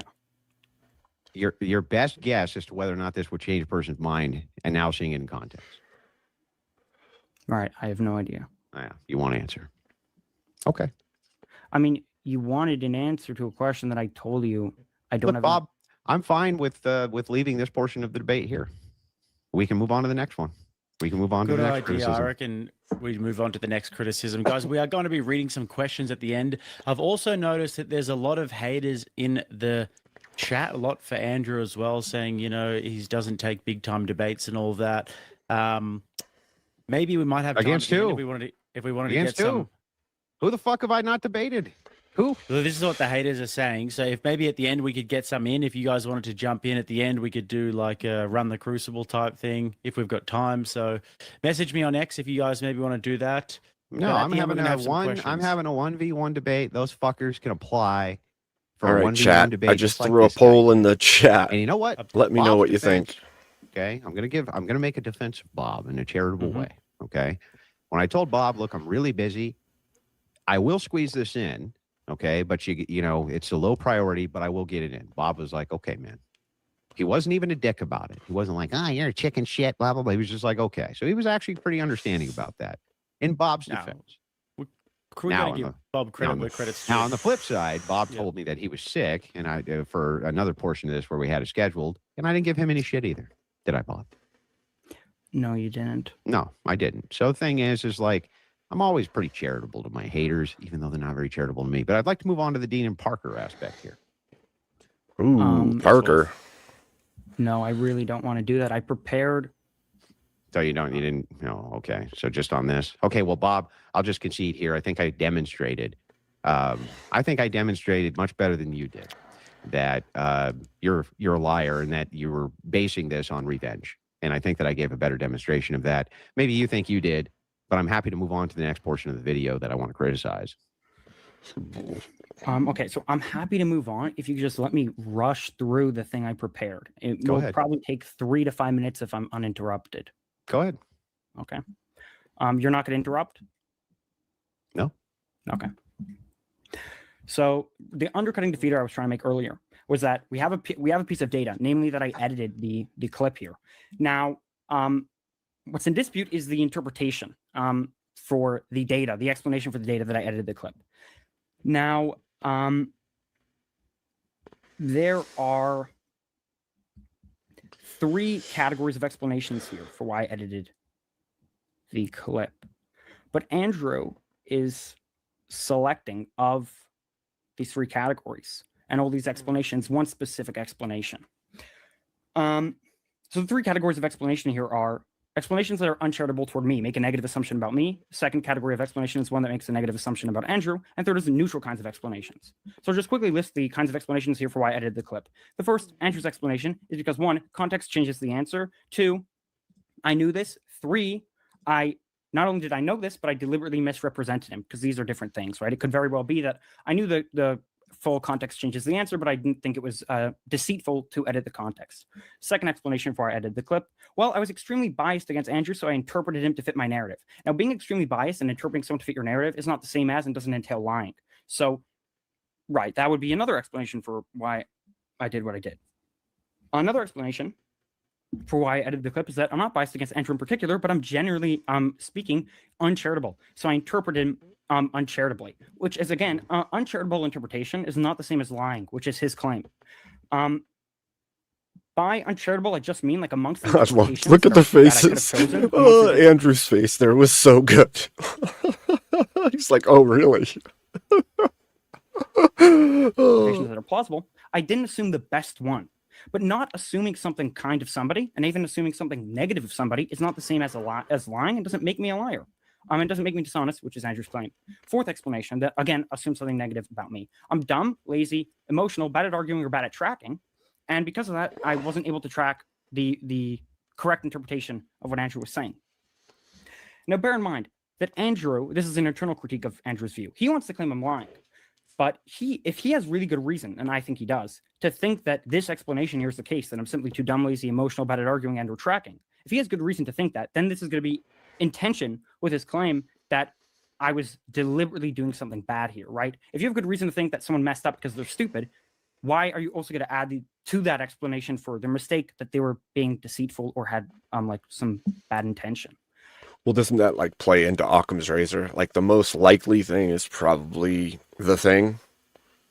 If you disingenuously clipped and then called somebody a hypocrite and made up this huge spiel about it, then the most likely thing is that you have some distaste or dislike of that person and you did it to make him look bad. That's the most likely thing. The most likely thing isn't that you made a hit piece on somebody you didn't know and don't know anything about and didn't know much about the situation and didn't care. You wouldn't do that. So generally speaking, the most simple explanation would be you're in with a leftist crowd, you don't like this guy in general, and so you clipped disingenuously in order to make them look bad. That would be the Occam's razor. Now, I don't think that you should always put intent on another human being without knowing for sure, but in this case, it seems to be that that is the case. And he even said he wanted revenge. So when you put his own intent on top of what has already been said, I don't see how you could see it any other way. He wanted revenge for Andrew making fallacies, and so he made a hit piece, and he even called it a hit piece himself. So he made a hit piece because he wanted revenge at Andrew for making logical fallacies. All of those things are, I did this in bad taste and bad will because I didn't like you. That's literally the long and short of it. So this kid's closing statement here is bunk. He's already debunked himself in the first part of this video so far. What is his reasons for, why do I think he has reason to think this? Well, I know that he knows of something, he may not know the name, but I know he knows of this principle called Holland's razor. I've heard him say this before. The principle is this: that which could be attributed to malice should be attributed to incompetence or stupidity when both explanations are available. Why is this? Well, very simple. Incompetence and stupidity are far more common causes for mistakes than true malice. So not only is it intrinsically more probable that I was incompetent rather than lying, simply because of the base rate of these two things, right? Incompetence occurs far more than lying. So the prior prob that I was, and prior to considering the data, that is, the prior prob I was lying is going to be lower than that of incompetence. But Andrew knows this. It's not like this is some like Bayesian argument Andrew's not aware of. I know he knows what Holland's razor is. He may not know the name, but I've heard him say that before. Furthermore, he already indicated he thinks I'm incompetent. Now, he may not actually think that, but that was the impression I got when talking to him on X. As he told me something, this is not verbatim, but he said something roughly to the effect of like, oh, well, ask yourself is talented. I'm talented, and you've demonstrated like no talent in like a dismissing sort of way. So we have both high prior prob that I'm not lying, given like Holland's razor, and more evidence to conditionalize on, namely that Andrew thinks I'm incompetent, making the posterior prob that I'm lying even lower. Of course, lying and incompetence are not necessarily mutually exclusive. I could be doing both. But Occam's razor makes this unlikely, as we already have a simple, straightforward, intrinsically probable hypothesis that explains the data here. So we don't need to add complexity by saying that, right? Occam's razor, for those who don't know, is when all else is equal, prefer a simple explanation to a complex one. I'm just going to ask for my wife to bring me a drink. That's all. Go ahead. Right. So we have a very simple, straightforward explanation. I interpreted Andrew the way I did because I was being incompetent. We don't need to start making really complex assumptions like, oh. Look, I don't even drink these days. Not that I can't, but I don't. But this kid makes me want to drink. Just throwing it out there. Like, at this point, I feel like a glass of bourbon or something. Oh, I was incompetent and being deceitful, and I knew that the full context of the clip changed his answer. And despite the fact that I gave my rationalization, one of the rationalizations for I think that doesn't, I was lying when I gave that rationalization, not honestly mistaken or not stupidly mistaken. Right? So that's a very complicated explanation. So it's going to be less likely, obviously. Well, Bob, can I ask you a question? I'm sorry. Of course. I thought you were done. No, I'm not. Go ahead. Okay, I'll continue. Another explanation. How is that complicated? Exactly how is it complicated? He said that's a very complicated explanation, so it's probably unlikely. It's not complicated, like at all. Show me the complication in the fact that somebody says, I wanted revenge. It is a hit piece. And then we look at the product you've produced, and the product you've produced is a disingenuous clipping of a video to make someone look worse. followed by multiple clips of the action you clip them out of context to seem like it says they didn't do. That's not complicated. That's like spot on. You told on yourself, kid. That the fifth explanation for why I edited that assumes something negative about me is that I was in a rush to get the video out. So while I watched the clip, I was hastily watching it. Again, hastily compiling clips is not the same as lying. Sixth explanation for why I edited the clip. I'm autistic and I tend to interpret people too literally. I do get accused of interpreting people literally often. In fact, in my conversation with Andrew on X, I had like at least one miscommunication with him because I interpreted him too literally. But again, of course, it's not the same as lying. So far I gave like 6 explanations for I edited context, but all of these assume something negative about me or something uncharitable about me. Like I'm lying, I'm biased, I'm generally uncharitable, I'm dumb, bad at tracking, I was rushing, I'm autistic. But we can make all of these exact explanations in reverse and just assume something negative about Andrew. We could just reverse the... You could, except Andrew didn't produce a disingenuously clipped video about you, and then go and seek out tons of other clips to make the point for the first clip he disingenuously clipped. You did, kid. You did. And that would be fair. It would literally be fair to say that this is an autistic moment, that he literally took it incorrectly and then clipped it up the way that he did. However, if that is the case, why wouldn't you confirm with others first? Why wouldn't you say, this looks a way, I know I take things too literally sometimes, let me ask other people. And then I would ask, if he asked other people and they also reinforced his initial claim, are they also running with the tism or complete leftists that wanted to see him try to take down Andrew? Because if we line all those things out, my guess is they still don't fall into place to make this not a disingenuous, purposeful attack. Yes, re-examination. It often is associated with a hypersensitivity to literalism, where you think things are being meant by exactly what they're being meant. Like when somebody says, "What's up? How are you doing?" Like if I walk up and we have been doing stuff and I'm like, how are you doing? You might realize that I'm actually asking you, what we're doing, what's going on, what are we going to, but to people that are high in autism, they may think that's the only thing you mean. How are you? Or what's up? They might think you actually mean what is up or just what's up in that very moment. They don't think that you mean what are we doing or what's going on. That happens pretty often. So, yep. Hide the crayons. Hide your crayons. The uncharitability here. And Andrew said like, oh, there's good reason to think that I'm lying because I have motive, but so does Andrew. Andrew has reason to negate my claims because it would make him look better. So there's, I think, equal motive here. Well, hang on. Now, Bob, you've gone through a ton. Can I just respond to a couple things? Fair, yeah. Okay. So let's talk first about attributing to stupidity over malice. You're right. I do say that a lot. Is revenge malicious, Bob? Yes. Okay. So then that argument's kind of negated, don't you think? Because the idea here is, why would Andrew ascribe to me pure incompetence if it's the case that, or why would he attribute maliciousness to me when he could just attribute it to incompetence? Well, because he told me it's for revenge, Bob, and said revenge is malicious, Bob. And so there's good reason for me to believe that it's not due to incompetence, but due to you being malicious, Bob. Do you see what I'm saying? And then, hang on, there's more. That's a good point. There's more. And even if, as you go through this, you also made another claim. And even if you could say that you couldn't have known that beforehand, right? Even if you say, well, Andrew, you couldn't have known beforehand that this was malicious because you didn't know my intent, which is what the kids started to say earlier in this whole interaction.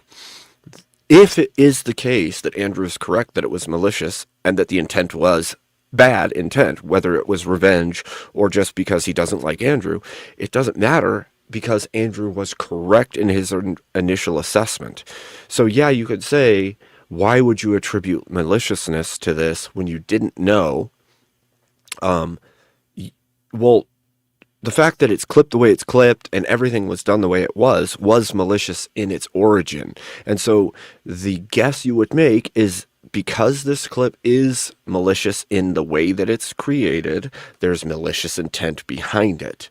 Now, careless maliciousness could happen, but it's far less likely. And so my guess would be also, before ever jumping into the debate, is that it was malicious in intent because the outcome was malicious. Hello, Red Door. So anyway, I think that Andrew had every reason to think that it was malicious on its face, and the kid even proved it in the beginning of their interaction with saying that he wanted revenge. So there's no way out of that here, which is kind of ridiculous. He said, well, thing is that, yeah, it's a hit piece. Yeah, the hit piece is based on me wanting revenge. That's what it's for, right? And then you go on to say, but wait a second, Andrew, right? You actually have motivation, just like I do. Yeah, I have motivation to defend myself, so not motivation to attack. So let's think of it this way. I'm walking down the street and you attack me. Do I have as much motivation to attack you as you do me? Yes. I gave this answer a lot, but it depends. I mean, probably not, though, right? Yeah, I'm not going to be difficult. Sure. Yeah, probably not. But do I have powerful motivation to defend myself? Yeah. So if we're looking at the two claims here, the person defending themselves from the person who's attacking, right, then it does seem like you should be able to attribute to my motivation defense. After all, I never came after you, Bob. You came after me. I didn't even know who you were. Didn't care, right? It's none of my business, none of my concern, right? So clearly my motivation makes sense. But you making the claim, well, how could this guy possibly attribute this to malice over incompetence, even if he thinks I'm incompetent? Well, because you told me, Bob. You told me it was malicious. Fair. So I have two responses. I think that's a decent. Wait, not only did he tell you it was malicious, he also made a Twitter tweet that said, the video I'm about to put out is going to destroy Andrew Wilson. So if that is the case, not only did you also, first of all, you generated this whole clip with a malicious outcome. Then you admit that it was for revenge and it was a hit piece. And prior to all of it, you put out a tweet saying that you were going to destroy him. So in every possible way, this was malicious. There's no ifs, ands, or buts. There's not even a question about it. You've signaled it was from the beginning all the way till now. So I don't know how anybody could see it any other way, except that you were of a malicious spirit all the way throughout this scenario. Point. But I do have two responses to it. The first is that, and I was very cognizant of this fact, you accused me of lying before you had any interaction with me. So you didn't. He didn't need the interaction. That's exactly what I just said. You put out a tweet saying that you were going to destroy him. Then you put out a malicious clip about him. There was no question at that point that you had malicious intent, kid. And if you can't see that, I don't know if anybody can help you. No. Well, it may be true. My intention was malice. You didn't know that when you initially made the accusation, and I kept track. See, that's funny. It's funny that he makes this claim because I knew that was going to happen. I knew from his earlier statements he was going to say, because you couldn't know, then there's no way to say the thing. But that's a stupid way to act, right? If you look at all of the evidence and the evidence seems to line up that the thing is the thing, it's okay to say, I think this thing is the thing. You can't say because you couldn't know because you didn't interact with me. No, dude, you told us with your tweet and with the clip that you were malicious. You gave us all of the hints, all of the clues ahead of time. Of this. The first thing you said to me after I harassed you to look at my video? Yeah, exactly. That's exactly it, re-examination show. You found out, but you didn't know until I told you, officer. Yeah, like, duh. Was I watched it. It was like half decent. I understood your criticisms. Besides for the part where you lied. And you made that claim prior to any interaction with me. Mm-hmm. You see the problem? No, there's no problem. If your basis for thinking was that you okay. You tagged me in a video that you said was going to destroy me, Bob. I had every reason in the world. Again, there you go. Every good reason in the world when you say this is going to undo you, this is going to... Absolutely, yes. This is what I'm saying. You don't tag someone in a post saying that it's going to destroy them unless you know there's maliciousness to it. Even if the maliciousness was justified. Like, even if there was a good cause or a good reason to act with malice, it was still malice, and you still signaled that it was malice ahead of time. Destroy you, this is going to hurt you. To believe that that's malicious, Bob. I have every good reason in the world to believe that. I have never in my life one time had somebody say, I'm going to destroy you, and they meant that in a good way. Not once, Bob. In fact, I can't think even, like maybe a chick, maybe like some skank or something. She's like, this guy destroyed me, maybe in that context, but like, no, nobody's ever. And like, Andrew, I'm going to fucking destroy you. And they mean good things by that. And their motivation for wanting to destroy me I'm not making a claim is not good usually, Bob.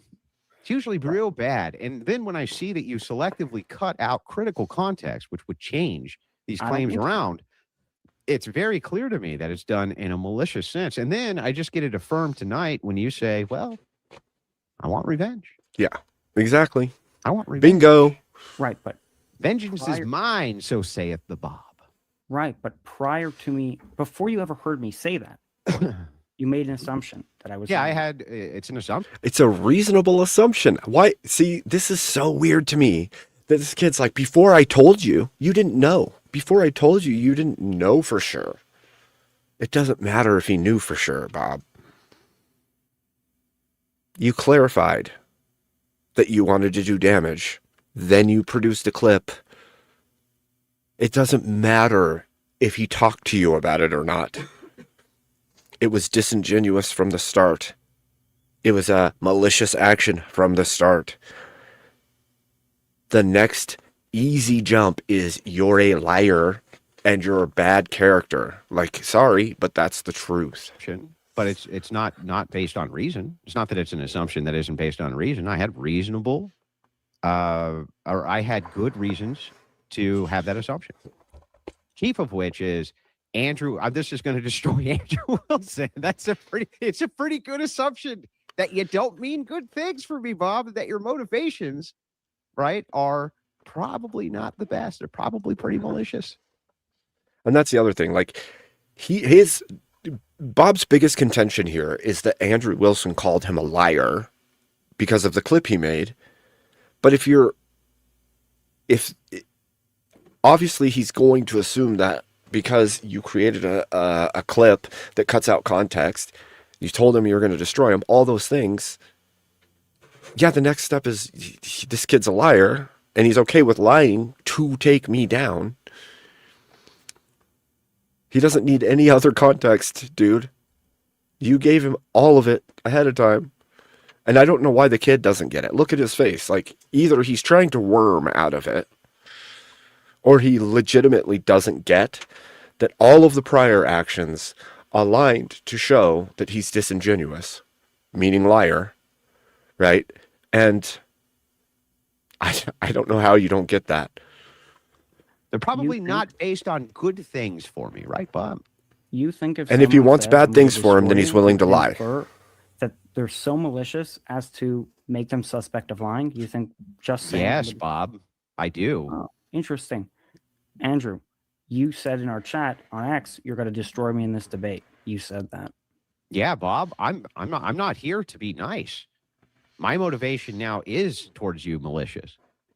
That it has to be. Unfortunately, when I defend myself, when I defend myself. Okay, wait, no, let's be consistent. I'm being consistent. Okay. I'm defending myself, Your internal look, I don't think malice is sufficient grounds to conclude that someone's lying, but you think that. So now you just provided the audience with reason, and anyone who buys your argument with reason to doubt everything you're saying now. What? Nope. What did I provide? Anyone That who when I bought- defend myself, I'll be malicious? He said he hasn't said anything that could be construed as a lie. Like, what are you if talking buy about, the kid? reason, if you buy the inference that from malice we can infer someone's lying, or it's like very plausible. Willing to lie, not Well, that then, they are lying. Why should I willing trust to. anything you said in this debate? If you Well, admit to you malice? see, Bob, we have to go back to the Bob defense. Let's go back to the start of all this. Did I have any maliciousness towards you? Could you answer my question? Yeah, I will, but we can just go through an inference here, right? So the inference is Bob attacks Andrew, right? There's malice here, right? What's that? There's malice. I need a pee. Give me one. I'll be back in like 20 seconds. Oh my.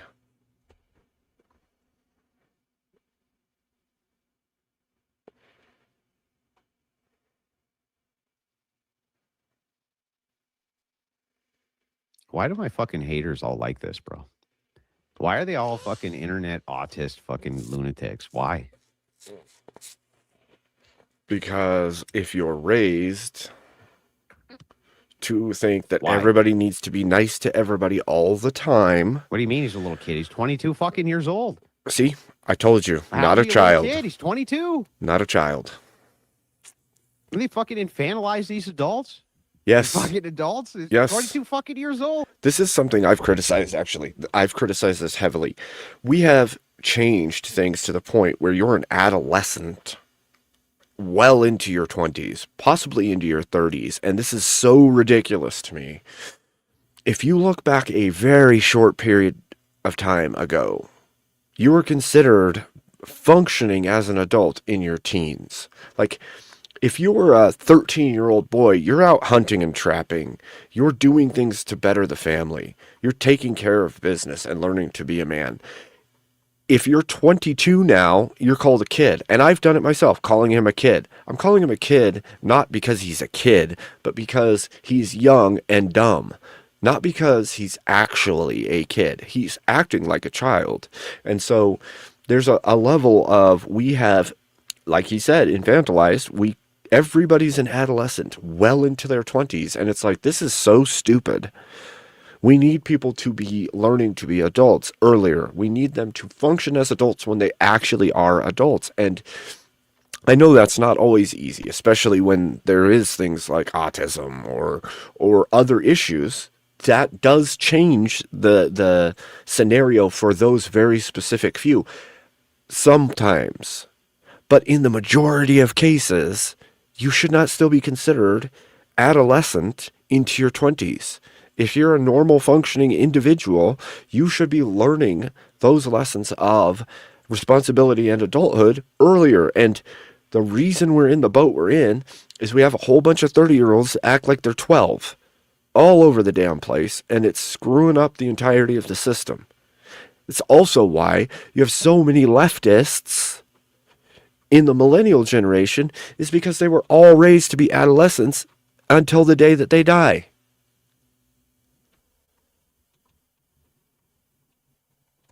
Guy could have been in the fucking army for 4 years already. Like, what do you fucking mean? Little kid. I agree, Law.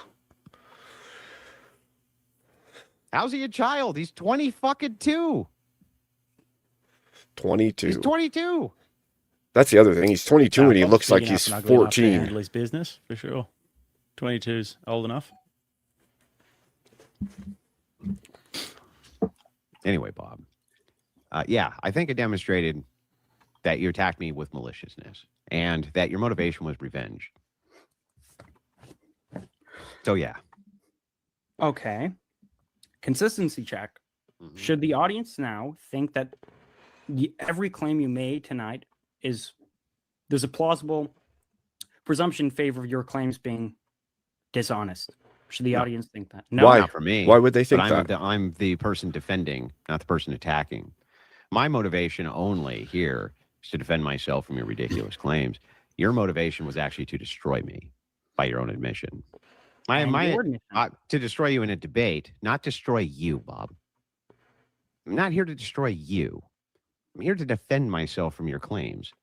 You said you were here to fucking destroy me. You made this to destroy me.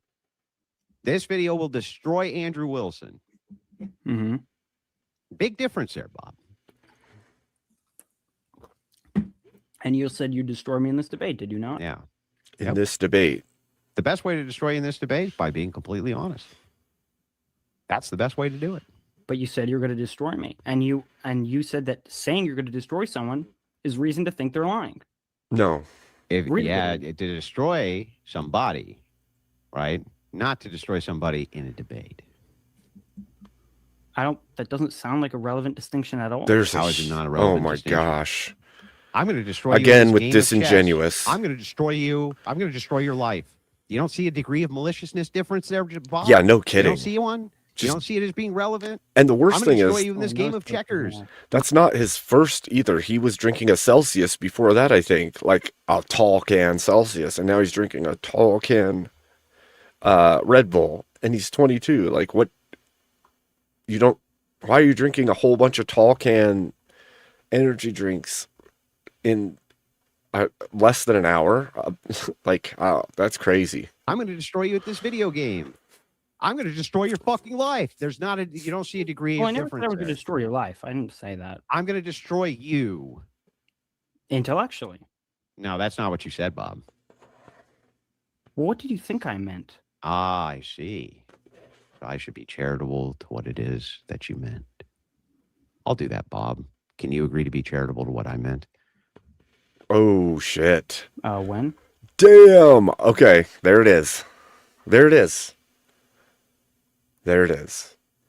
Bob can't be charitable with what Andrew meant when he said, no, I don't make women lay down like dogs and do the things dogs do.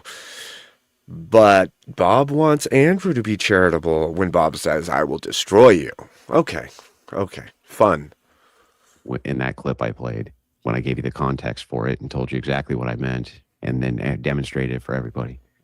Oh, yeah. If you want to make the claim I was uncharitable, I wasn't. I agree. I was not charitable. I agree. So you're not charitable. I need to be charitable with you, though.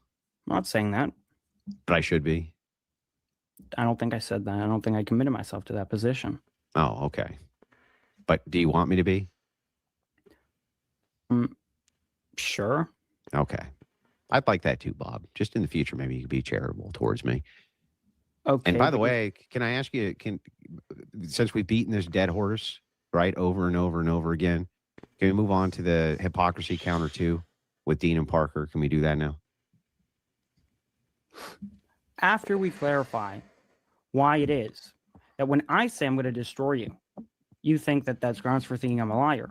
But when you say it, oh, it's totally fine. No, that's not the only grounds that I had. I had that plus Again, this is so... Dude. This is the argument a 12-year-old would make. This is not an argument a 20-year-old would make, or 22-year-old should make. Do you see? Look at the way he's acting about the statements. I had your dishonest edits.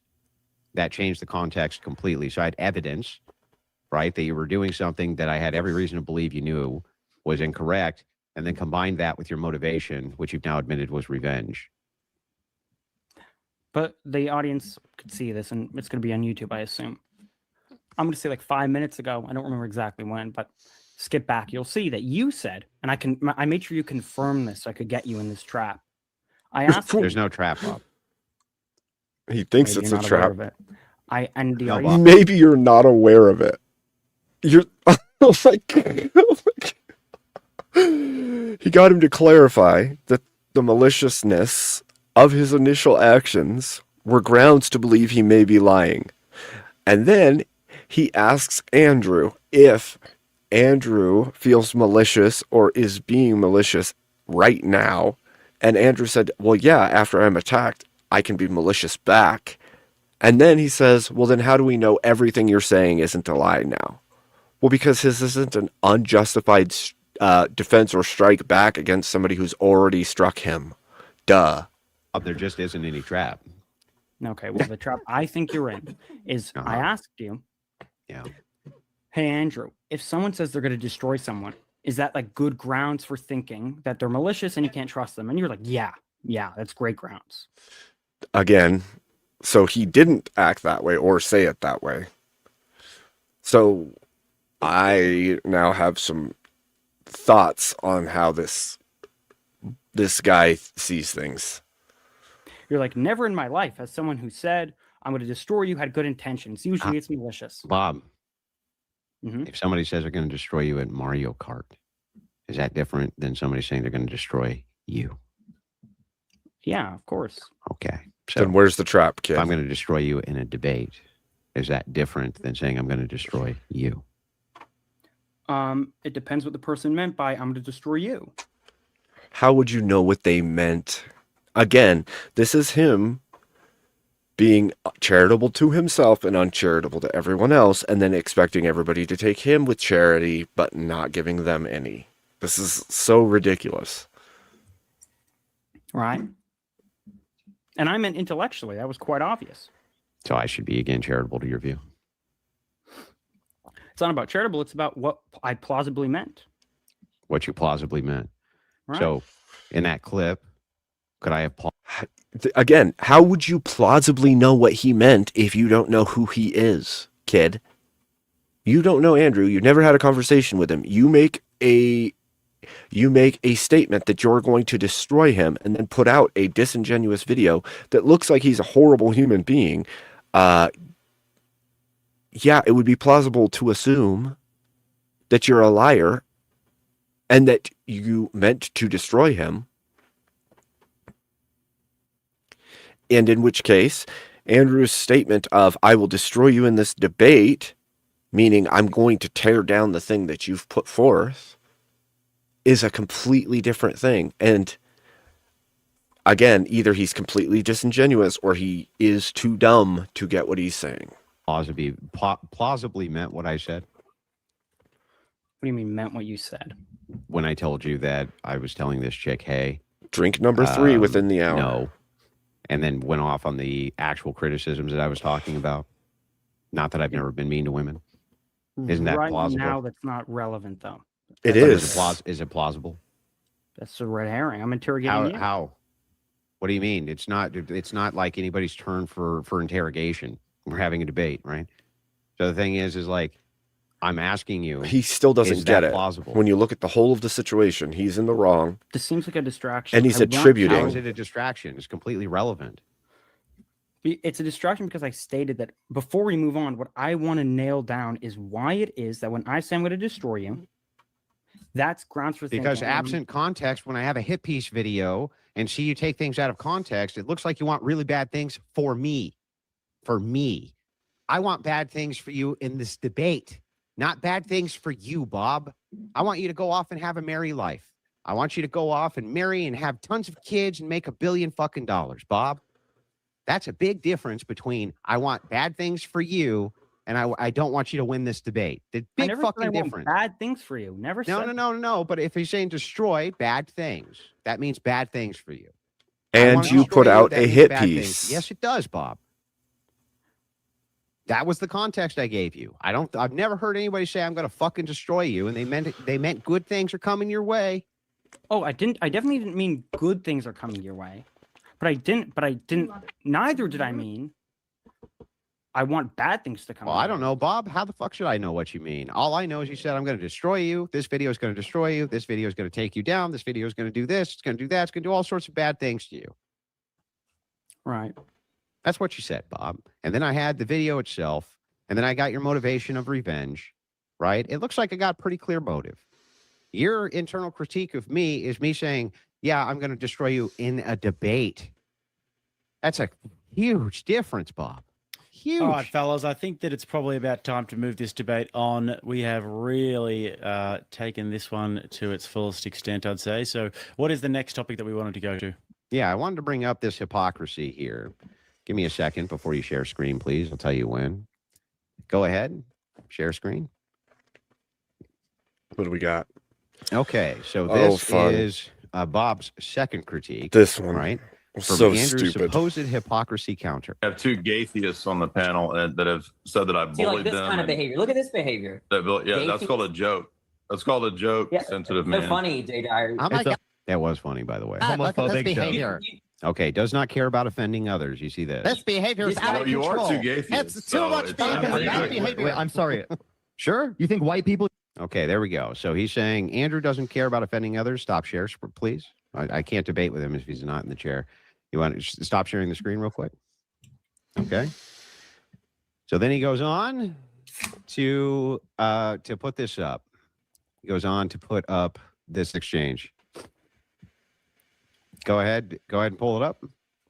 Drink some water, okay, kid. so he's saying this is the hypocrisy. 'Cause Holy I don't care about crap. offending others, but I care about being offended myself. Us Drink some blaspheming the Holy water. Spirit, they get really angry with. And you don't seem under to their care about doing that, perspective. do And you? they're Gets all indignant about his feelings. Again, he cuts out critical context. Against Andrew over things he cares very passionately about with religion. It is to him. They just hang on, redefine It is to him. Well, a slur was not defended. What if What's really interesting about this clip, and you can stop sharing screen, is that even Pierce Morgan got it, Jake. Even Pierce Morgan got it. So what was happening here was I was pointing out to them, hey guys, right? You have no problem being hypercritical of Christians at all, but it is the case that you get big mad when people make jokes about X, Y, and Z. Pierce Morgan caught it immediately and said, yeah, what about that? That seems like it's kind of a contradiction. This had nothing to do with me being indignant about anything. This was me running an internal critique and showing how they're committing a fallacy. They're committing a hypocrisy, essentially. They're saying what you're doing, right? Well, I guess it's not as much hypocrisy even, but maybe it is. We'll just go with hypocrisy. We'll just go with hypocrisy. It's hypocrisy. But you attributed this hypocrisy to me. How could this be hypocrisy from me when I'm pointing out, wait a second, it doesn't offend me. You attack Christians, I'm not offended. I'm just pointing out that it's absurd that you would say that if you make a racial joke on stage or something like this, you get all butthurt, but then have no problem assaulting the values of somebody. Like you don't care about that at all, as long as they're Christians. That's me pointing out their hypocrisy. Can you explain to me how this was me being hypocritical?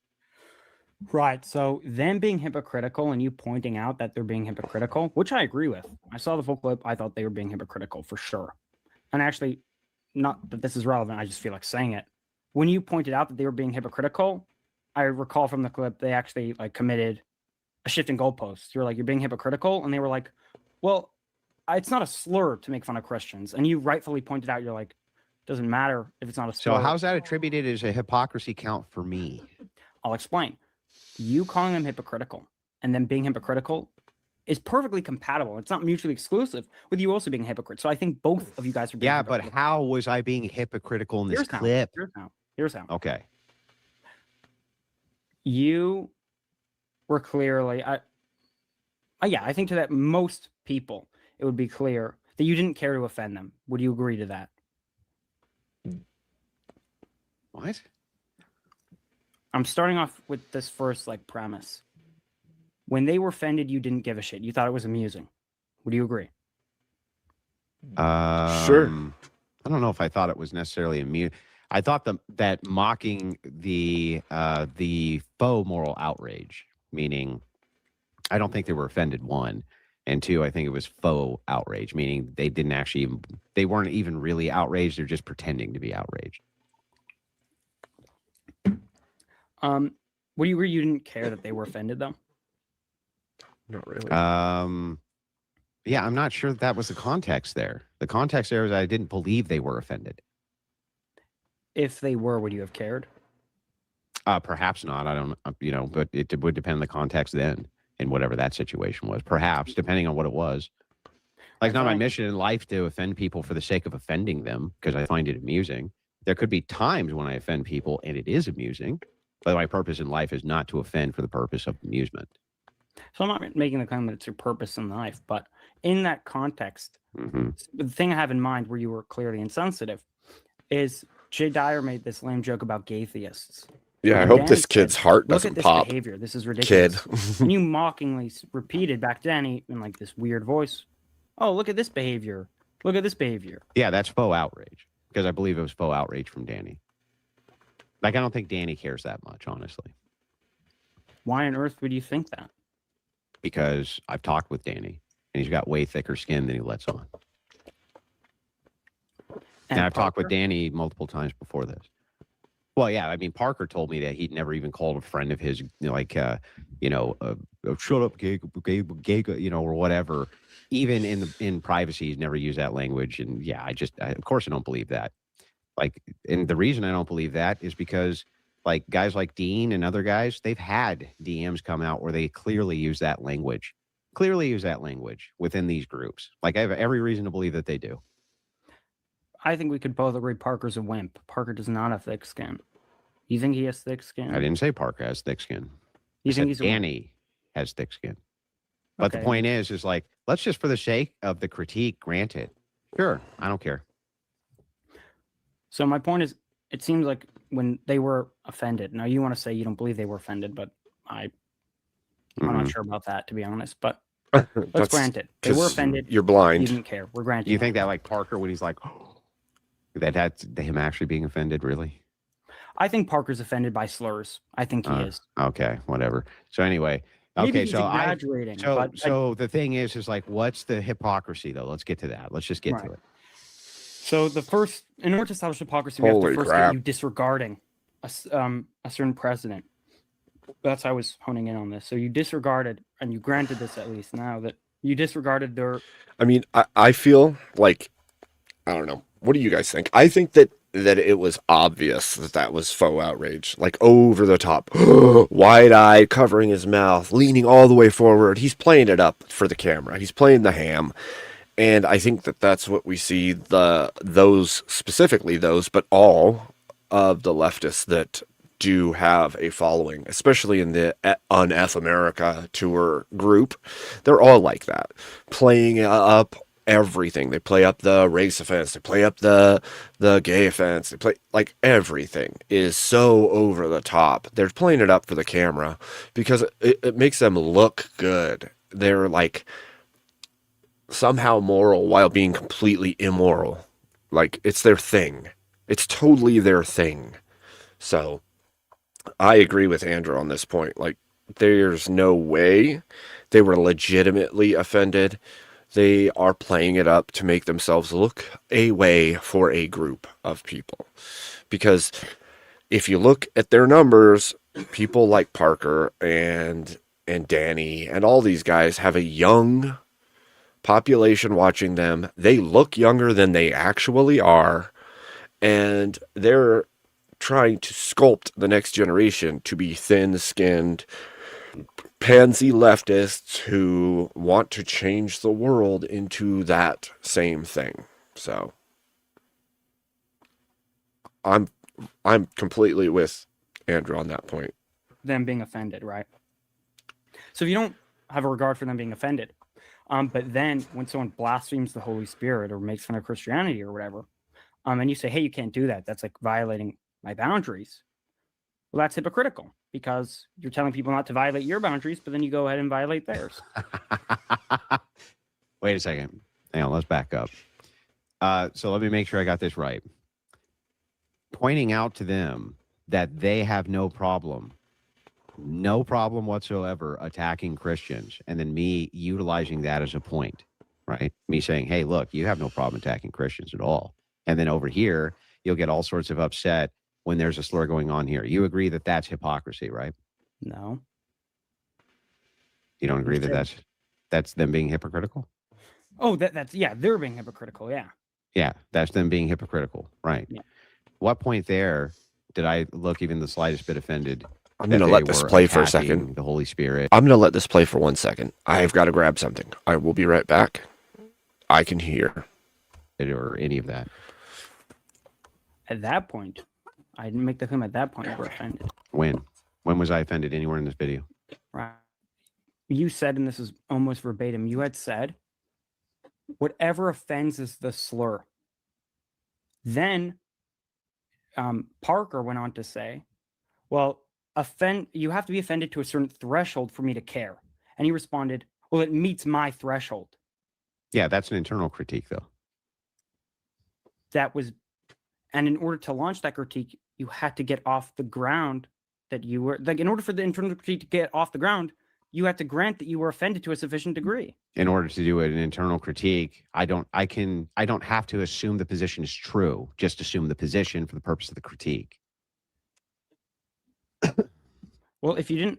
So, like, if you say, if someone, let me give you an example. This is easy stuff, by the way. This is basic philosophy. If it's the case that I assume a position for the purpose of giving a criticism, that doesn't mean that I believe the position, dude.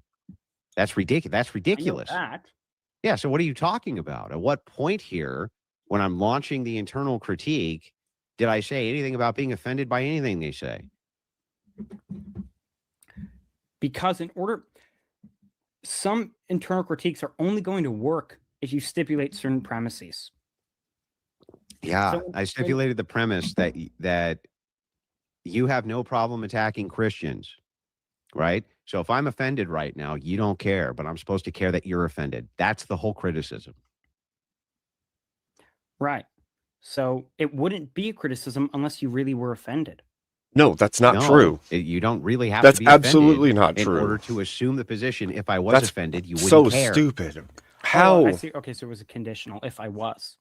But in that instance, in the instance at hand with you and Parker,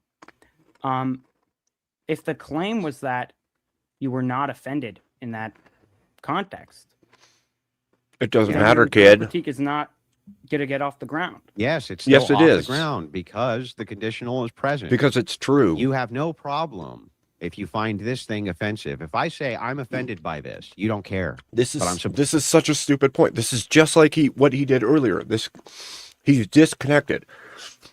If it is the case that someone could be, anyone, doesn't matter if it's you or someone else, could be offended by this thing, and you do it relentlessly, but then have outrage when you're offended over things other people do, then you obviously don't actually care about the offense or offending people. So you have no right to claim anything ought be done about people offending you. If you're willing to offend without worry, then you don't get to claim some horrible wrong has been committed against you when you're offended. That's the point. The point is, you don't get to offend people and then turn around and act like you're terribly offended and people should stop doing that thing. That's his whole point. Supposed to care that you're offended by this. So the criticism stands fine. Just fine. No issues with it at all. No one actually has to be offended in the moment. Like, he didn't need to be offended by the thing. Nobody needed to. The point is, you don't get to offend people and then freak out when people offend you. Either everybody can offend anybody and that's fine, or nobody can offend anybody about anything. That's the whole point. The double standard is the point. I don't even have to assume the position that I'm offended by it. My point exactly. Well, it didn't seem like that's what you were doing. You guys, it didn't. It didn't seem like. I didn't interpret it that way. Guess what? It doesn't matter what it seemed like to you. It doesn't matter what your interpretation is. It is what it is. He just keeps doing the same thing over and over again. Like the world, you know what it is? It's solipsism. That's what it is. The world revolves around him and he thinks it works the way he thinks it works, so it must work that way. It seemed like you were saying, well, hypothetically, you were making the claim they were actually hypocritical, not hypothetically hypocritical, right? They are actually hypocritical. You don't get Because they were actually attacking Christians. In actuality, that has no basis on whether or not it offends me or not. People attack Christians all day long, and when I'm in debates with them, they attack Christianity all day long. I haven't found that offensive in years. In years. Right. But in order for them to actually be hypocritical, you can't resort to a hypothetical or a conditional. It has to be actual, right? No. No. No, because they're blatantly displaying the hypocrisy of their own actions and statements, regardless of if the people in the room are the offended party or not. No, it doesn't. That's bullshit. What are you talking about? That literally makes no sense. That's not even a position. That's incoherent on its face, dude. Why would I need, in actuality, to be offended to point out that they were attempting to be offensive? You're attempting to be offensive towards Group A, but get mad when there's offense towards Group B. That why would I need to, in any way, shape, or form, to personally be offended by what they're saying? Why? First, no, answer my. This shows actually. This is a really good case study right here. This is the victim mentality played out. This is him showing that what's important is your feelings as a person in all scenarios, not if it hurts somebody else, not if it could hurt somebody else. He's so focused on what the individual himself feels and what Andrew feels that that's what the argument has to be about. It has to be about what they're feeling, not about what is, what the case is, what's truth. Question, and then you can ask me what one. exactly is your question? My question is, why would I personally need to be offended if you're trying to be offensive? To point out you're trying to be offensive, but don't care if this group over here is offended. Or you care if this group is offended, but don't care that this group is offended that you're trying to offend. Why would that require me to actually be offended by that? It doesn't. It doesn't. And that's that. It's not, because that's not what happened. It is what happened. What? It is what happened. It's literally what happened. Show me the point in this video where I was actually offended by anything they said. I was mocking them, in fact, the entire time by how butthurt they were getting about everything that was said. That was the whole point, is mocking the entire thing. If you go after Christianity, yeah, that's all these guys do. That's what most atheists do. Do you think Jay Dyer finds it offensive at this point, or I find it offensive at this point? That's all they do. It's not offensive to us, but the arguments need to be destroyed. That's true. Why did you say it meets the threshold of offended with respect to me? So in this case, you realize that Parker's threshold's arbitrary. How is that answering my question? Because answer was Parker's threshold arbitrary? No. Okay, then what's his threshold? I needed food. When is it met? I needed a snack. Well, then that you don't know because it's arbitrary. What? Yeah, he's saying. I didn't say it's because you don't know. I said you don't know because it's arbitrary. And you established that? He said it himself. I asked it. I said, this is arbitrary. He said, yes. What do you mean? He literally said it was arbitrary in the clips. That doesn't make it arbitrary. If he thinks it's arbitrary, that doesn't make it arbitrary. Okay. I have a threshold for being offended. Yeah, you don't get issued feelings. Okay. I can't tell you what that is. Okay. Is that an arbitrary threshold? Let's be clear. What do you mean by arbitrary? Without system. There's no system for it. No, there could be a system. You just may not be aware of it. So if I say it's arbitrary, you have reason to doubt that it's arbitrary, or like what? Parker said it's arbitrary. The threshold's arbitrary. It's just, it was based literally on just how I feel. That's it. Feelings are arbitrary. Right, but I don't think people's feelings in this regard are just like arbitrary. They are. System. Yeah, they are without system. Okay, so if you just make this claim, because I feel that way, right? You can have some threshold in between, like starting at 1 all the way to a gazillion, right? I guess. So I could just say whatever threshold I want, I find offensive, including not even being offended. I find that offensive. I could just kind of say whatever I want. It's arbitrary. There's no system to it. It's just feelings based, right? You can't prove it either. Like it just is or isn't to you. Use the system arbitrarily, but that doesn't mean it is arbitrary. Okay. There's no system, kid. I was running an internal criticism. I'm saying if it's the case that that it met my threshold, whatever that was, and it's clear that that's what I'm saying here, right? Now I'm offended. Do you care? No, I don't care. Got it. That's hypocrisy.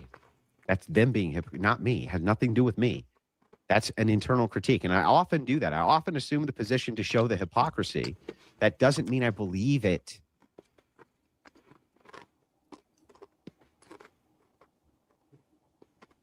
I hope he realizes his skill Okay, level is maybe. his skill level is completely lacking, and he's starting to realize that he's lacking, because if he's not, and he just continues as he has been, then he's missed an opportunity here. But yeah, generally speaking, I don't buy that you particularly care at all if people are offended when you use like sensitive words to like the Why LGBT should he? community. You don't care. Why should he? For the most part, for that community, I don't. Okay. But so that you don't doesn't care. mean that using offensive words themselves, that there's not times where I won't give offense on purpose, because there are, for sure. Right. So you don't care about their boundaries. But then presumably, Yeah. you care about the Christian community's boundaries. Wait a second. I'm sorry. Even if that's the case, that would not be hypocrisy. Do you understand? I think it would. How? Because you're telling people not to do something that you yourself do. Nope. That's not hypocrisy. Nope. Nope. Yes, it is. Nope. I smoke. I don't think you should smoke. Is that hypocrisy? If you criticize others for smoking, then That's yeah. still not hypocrisy. Yes, it is. How? I mean, that's the definition. No, it's not the definition. No, it's not. Pull up the definition of hypocrisy. I have the definition right here. Read it. 1 second. Okay. Hypocrisy, one who tells people not to do things they themselves do. Worse are those who insult people for doing those same things. UrbanDictionary.com. Do you want the link? Did you say Urban Dictionary? Yeah. Why would you use Urban Dictionary? What's the problem? Urban Dictionary? That's a meme dictionary, bro. That's memeing. Can we get like a Britannica or any Webster, anything? Does he really not know that the Urban Dictionary is not the Urban real Dictionary? dictionary? Urban Dictionary? I'm gonna pull one up, fellas. Oh yeah. Urban. He doesn't know that Urban Dictionary is to What's wrong like with that? tell you what the street meaning is for Bro. things, not the What's real wrong with meaning. that? This hypocrisy from Merriam-Webster. A feigning to To be be what one is not, or to believe what one does not. Behavior that contradicts what one claims to believe. So if I say to you, bro, I smoke, right? But I believe that smoking is going to kill you and you should stop smoking. That would not make me a hypocrite. Correct. So in this case, when you said if you have boundaries for Christians, but are willing to violate other people's boundaries, that would not make you a hypocrite either. Right, but that's not what you... Right. But it's not... Right. That's what you claim, though. No. Do you want to retract that claim? I'm claiming that if you criticize What the hell, others man? for not respecting the Christian community's boundaries, Yeah. then Maybe. you yourself don't respect the LGBTQ people's... Do I espouse that you should respect the LGBTQ boundaries and then I don't respect those boundaries? Because Yes, that's Pat. what hypocrisy would be. Hypocrisy would not be saying you need to respect Christian boundaries, right? But you can disrespect other boundaries. That would be a value if I had it and lived it, would not be hypocrisy, correct? Repeat that. It would only work if it was I the say I'm a same Christian, thing, those kid. boundaries should be respected. LGBTQ boundaries should not. And then live that. That's the opposite of hypocrisy. If I say LGBTQ boundaries should be respected and then disrespect them, that would be hypocrisy, right? Yep. Correct. Then what you just said is an incoherent contradiction Because you just said that if it's the case that I have boundaries for Christians that I want respected, but say it's fine to disrespect other boundaries, that's hypocrisy. It is not at all. Well, in that case, but that's not the case at hand. That's the case at hand. Yes. That's literally the case you just made over and over and over again. It's hypocritical for you to say you must respect Christian boundaries, but at the same exact time, So that means disrespect even other his people's boundaries. Holy shit. Holy shit. That is, dude, even the video he made on Andrew, if he literally doesn't know the difference between an actual dictionary and an urban dictionary, and he's using the urban dictionary as his dictionary, and then he has a channel for philosophy, but he uses urban dictionary for the meanings of the things he's doing. Holy... Did anybody watch the original video he made on Andrew? Did he use the hypocrisy definition from Urban Dictionary? Because if he did, he has literally misdone everything he's doing. And he's young enough, and obviously at this point dumb enough, that he's going to use the Urban Dictionary for truth claims, for the definitions of words and scenarios. That is not hypocritical at all. That's not what a hypocrisy is. You had no idea what hypocrisy even means. Okay, two things. First of all, the actual statement about you being a hypocrite, I'll address that in a second because you are a hypocrite in that regard. Second, me not knowing the definition of hypocrite, I could give you 3 definitions off the top of my head. From Urban Dictionary. I could give you 3 definitions off the top of my head and then give a source for each of them off the top. Do you agree with the definition that I gave that he just pulled up from Merriam-Webster? What do you mean, do I agree with it? Do you agree with that definition, or are we going to go with a proprietary definition? What do you mean by do I agree with it? Can we accept the definition? Do you accept that definition as being the definition of hypocrisy or not? So I don't think there's the definition for a word. Okay. Okay. There it is. There it is. Again. When we say words, do they have meaning? There it is. Again. He doesn't even believe that truth is true and false. He doesn't believe words have a set definition. This is a worthless conversation at this point. He just lost all credibility on all claims, on all statements. Meaning? Mm-hmm. How do we ascertain the meaning? By the patterns that we pick up on in our linguistic community. Okay, so we need to share some sort of meaning here that we can agree to, or we're going to end up equivocating, right? No, we need to share meaning, but that doesn't mean we're going to end up equivocating. But we're likely going to end up speaking past. Likely, if you mean hypocrisy in a different way than I mean hypocrisy, then we're probably going to end up with equivocation here somewhere, aren't we? Sure. Okay, great. So then can we pull up the definition of hypocrisy again, Jake?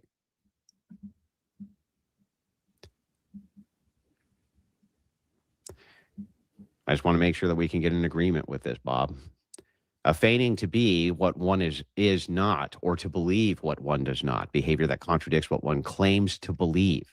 So, Bob, if I believe it's fine to be disrespectful towards LGBTQ communities, but I don't think it's fine to be disrespectful towards Christian communities, that is not hypocrisy, correct? That alone is not hypocrisy. That's right. It's not. Now, Bob, can we agree that if I say you should be respectful towards LGBTQ communities, and then I'm disrespectful towards LGBTQ communities, that is hypocrisy, right? Right. Okay. Well, then you need to explain how in any way, shape, or form here I'm a hypocrite. Sure. In the context of these clips. Sure. So you could pull up whatever definition for hypocrite you want.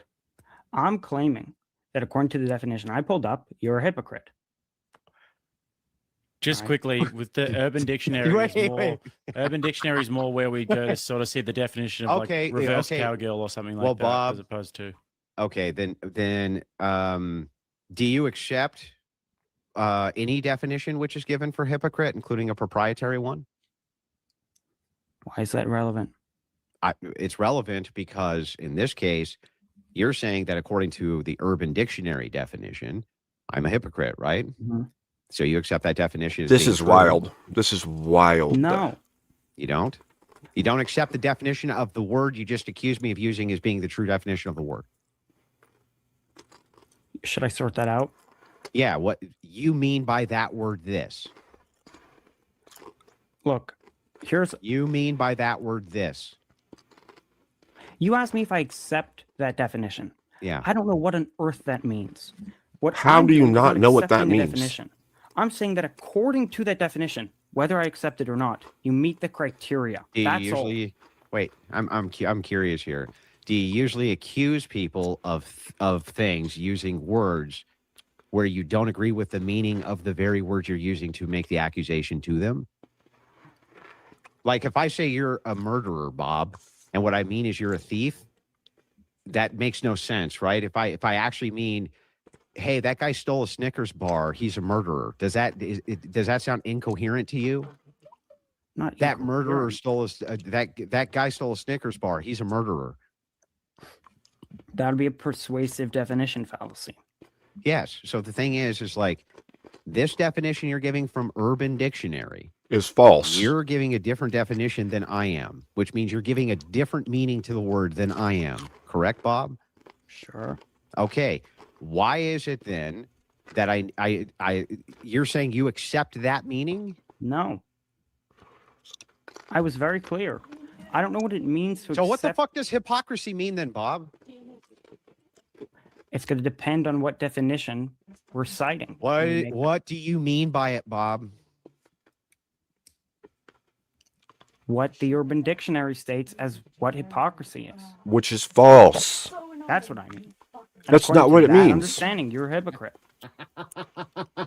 This is horrible. And in all of these cases, do you mean what the Urban Dictionary means by it, Bob? No. Oh. What do you mean in what are other cases where you mean something different by it then? Wow. Can we just stick to this claim that you're a hypocrite? We are sticking to this claim. We're unfurling what hypocrisy means, which is the key portion of the claim. Andrew, hypocrite. The meaning of hypocrite then must be known, Bob. Okay. So just here are the- quickly, guys, just the Urban Dictionary is a crowdsourced online dictionary for slang and cultural terms and phrases. So it's not necessarily like a good source for like actual. Yeah, kid. It's Yeah. It's not authoritative. Yes, it's not authoritative. No dictionary is authoritative. That's Well, absurd. here's the thing, No, Bob. wait. Do you agree no dictionary is authoritative? Come on, that's Sure, obvious. but all you got to do then is grant that any proprietary definition I have is just as authoritative as any dictionary definition you have. So authoritative, I would say yeah, because no dictionary is authoritative. So then Here's- any proprietary definition I have is just as valid as any dictionary definition that's out there, right? What do you mean by valid? Well, if it's not Do you authoritative, see this? He's giving if attitude. the dictionary is not authoritative, Even towards though he's words using that the we- wrong what we mean by dictionary. those words, then any Let's just throw this out there. If you did, I don't know, you're going to university for an English degree, right? And you write up huge amounts of information.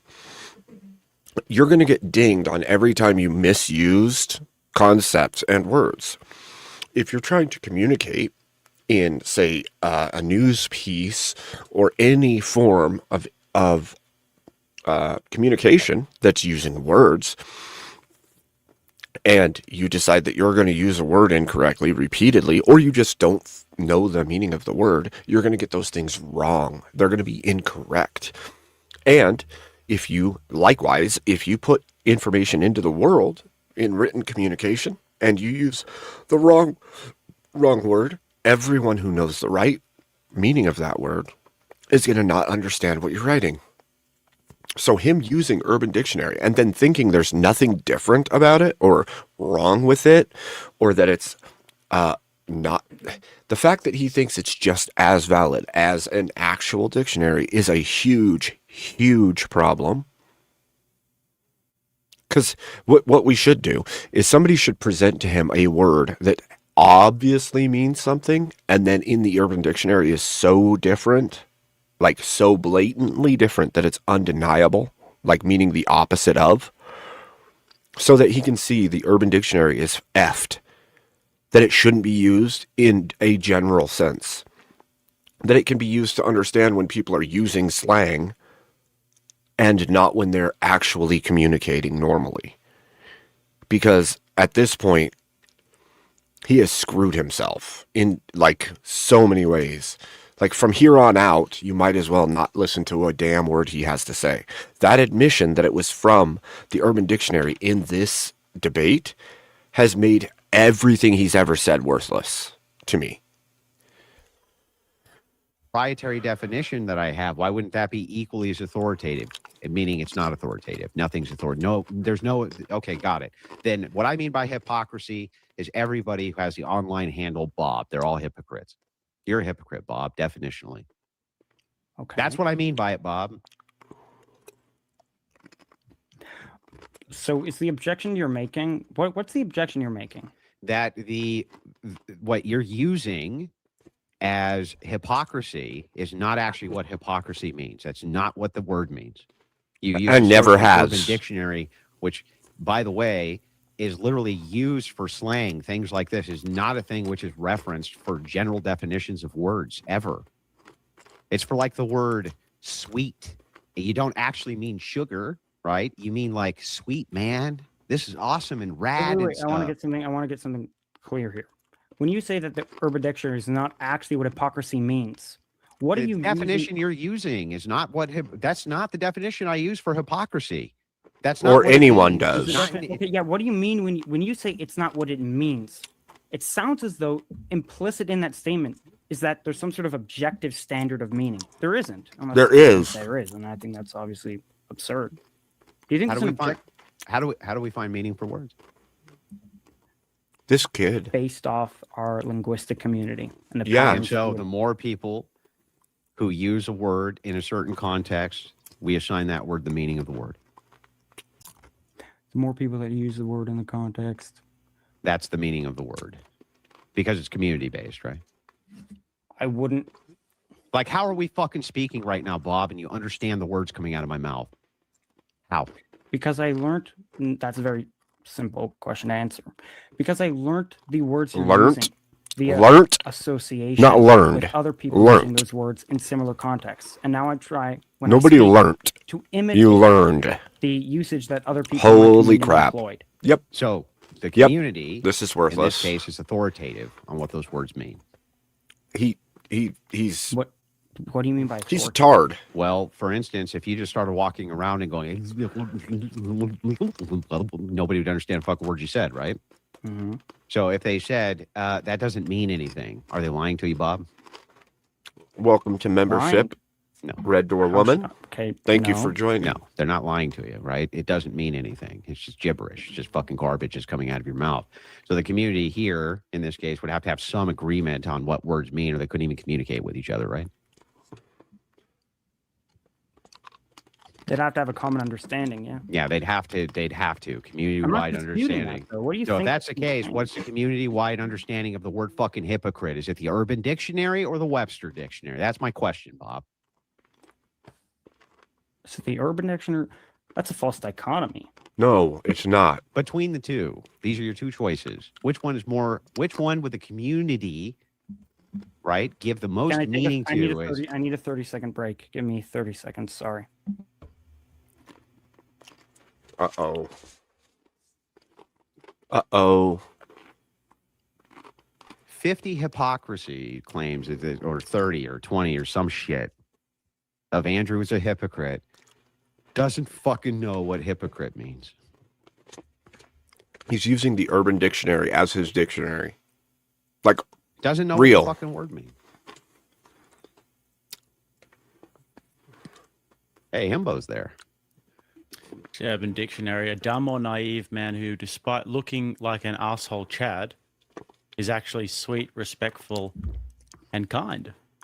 Typically large, beefy, relatively handsome, but friendly, gentle giants, Oh, man. if you will. Perhaps the best example of a himbo is Kronk from The Emperor's New Groove, large, strong, and stupid, but extremely kind and respectful. Also incredibly innocent and unaware of many events happening around him. Sorry, we're back. We're back. Himbo's a good word.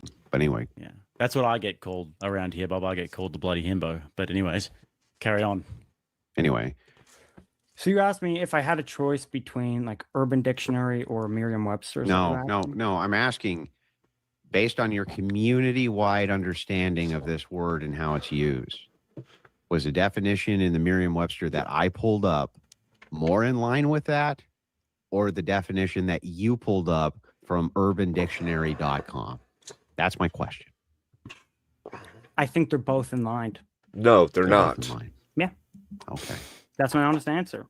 Okay. I think if someone would meet the criteria of either definition, they'd be hypocrite according to the common understanding in normal English. Then help me out here. Can you read the definition for me again? Of which the one from Urban Dictionary that you read, the first one. Right. So just based off memory, it's going to be somebody that tells other people not to do something that they themselves do. Worse, someone who criticizes others for doing something that they themselves do. Then Bob, remember when I asked you, is it hypocritical of me to tell you that not to smoke even though I smoke? And you said no. Right, because you're not criticizing me. It's not what your definition said, Bob. Oh, I see. You're right. You're right. So, Bob, you just got caught in a contradiction, didn't you? Wait. Well, see, Bob, you can't say that this definition that I gave you is true, but at the same time that it's applied, it's not true. That makes no sense. So you can't say that I can tell you not to smoke even though I smoke. That's not hypocritical, but then give me a definition where it would have to be, Bob. That makes no sense. That's a contradiction. Oh, man. That's P and how I don't understand how a human being at 22 thinks the Urban Dictionary is where you get your actual words from. Like, if there's something I don't understand online or that my kids say, I'll go look it up on Urban Dictionary to figure out what they're talking about because it's being used in a way that's not traditionally what it means, right? That's the only time I use Urban Dictionary is when I don't understand what people are talking about when they're using something out of context, like in a way that doesn't even make sense to me. I'll go to Urban Dictionary and be like, what the hell are they talking about? And then I look it up and I'm like, oh, okay, that makes a little more sense now. I don't look up words there, though. Like if I'm trying to understand a word being used, not that I do that very often, but if I had to actually look a word up, you look it up in like Oxford or Webster or whatever, right?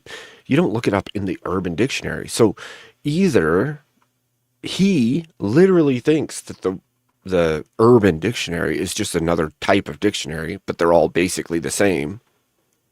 Or he's being disingenuous again. And this time, I think he doesn't know the difference, which is terrifying.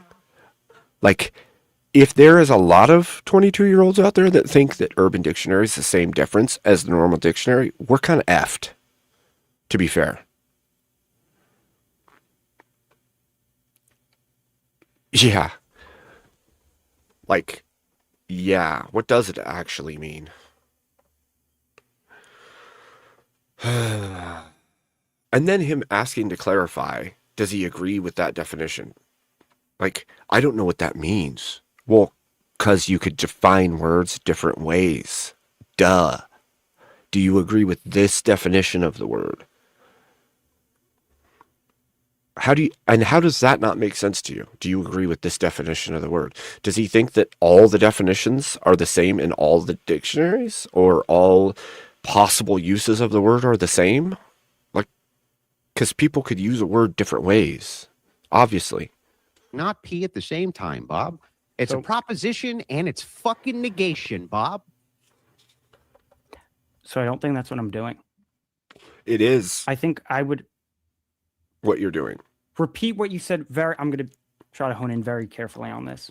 Repeat what you're saying about smoking. Bob, the definition that you said is somebody who tells people not to do things that they do. I say, Bob, I smoke. You shouldn't smoke. That's me telling you not to do a thing that I do. You said that's not hypocrisy. If that's not hypocrisy, Bob, then your definition can't even be true by your own accounting. It would be a performative contradiction. We caught it in real time. P and not P. I think you may have got me. I'll admit that.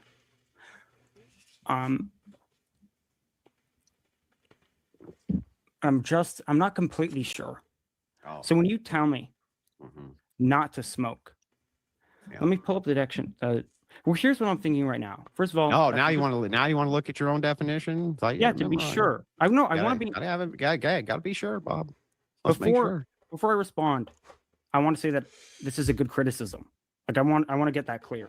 Like I have, if I get out of this, I'm It gonna will- have to work hard to do that. It will I think break you're your raising a good whole point. argument about everything you've said Before I about wanna him, fully kid. admit, like you completely got me. I want to make sure I have the exact definition and exactly what you're saying, and see if I'm actually contradicting myself. Okay, Bob.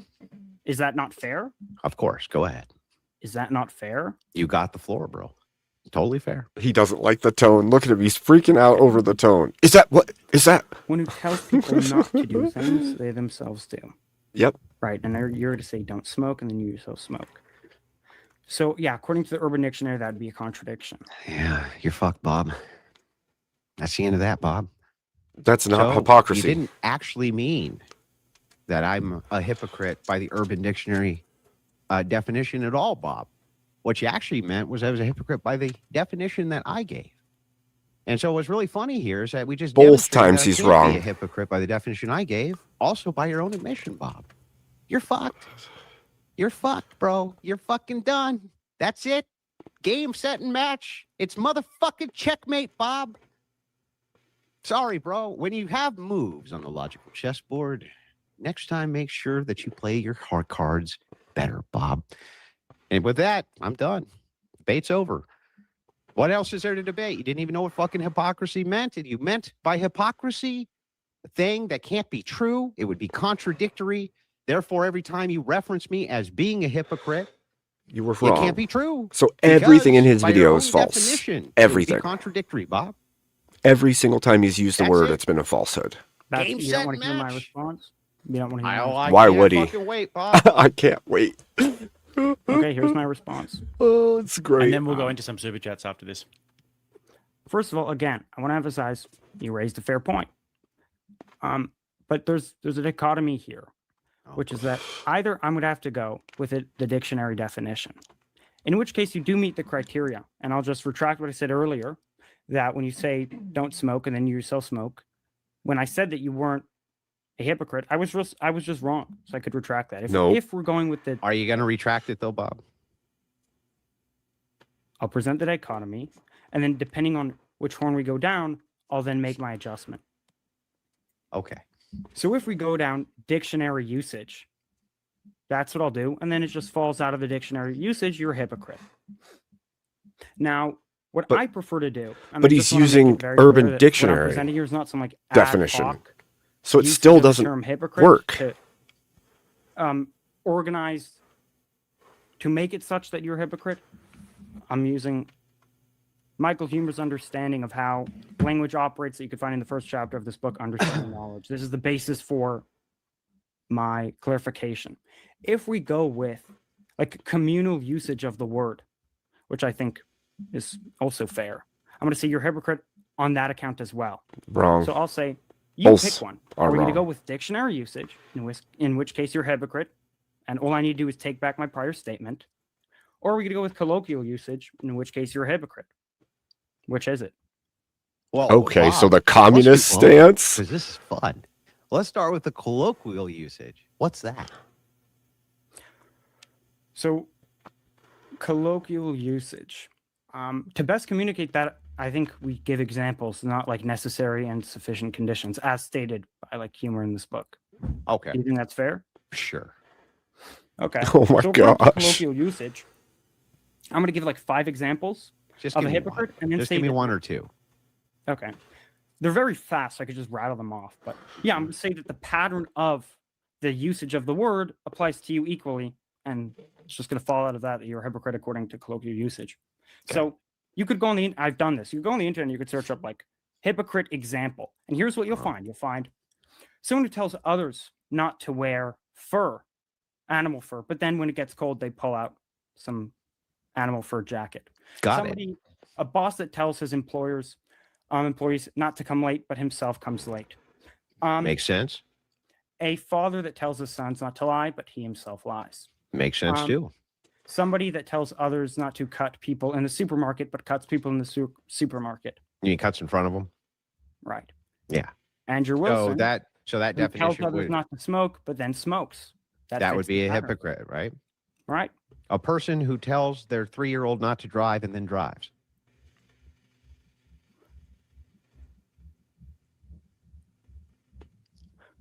According to colloquial Oh. usage, yes.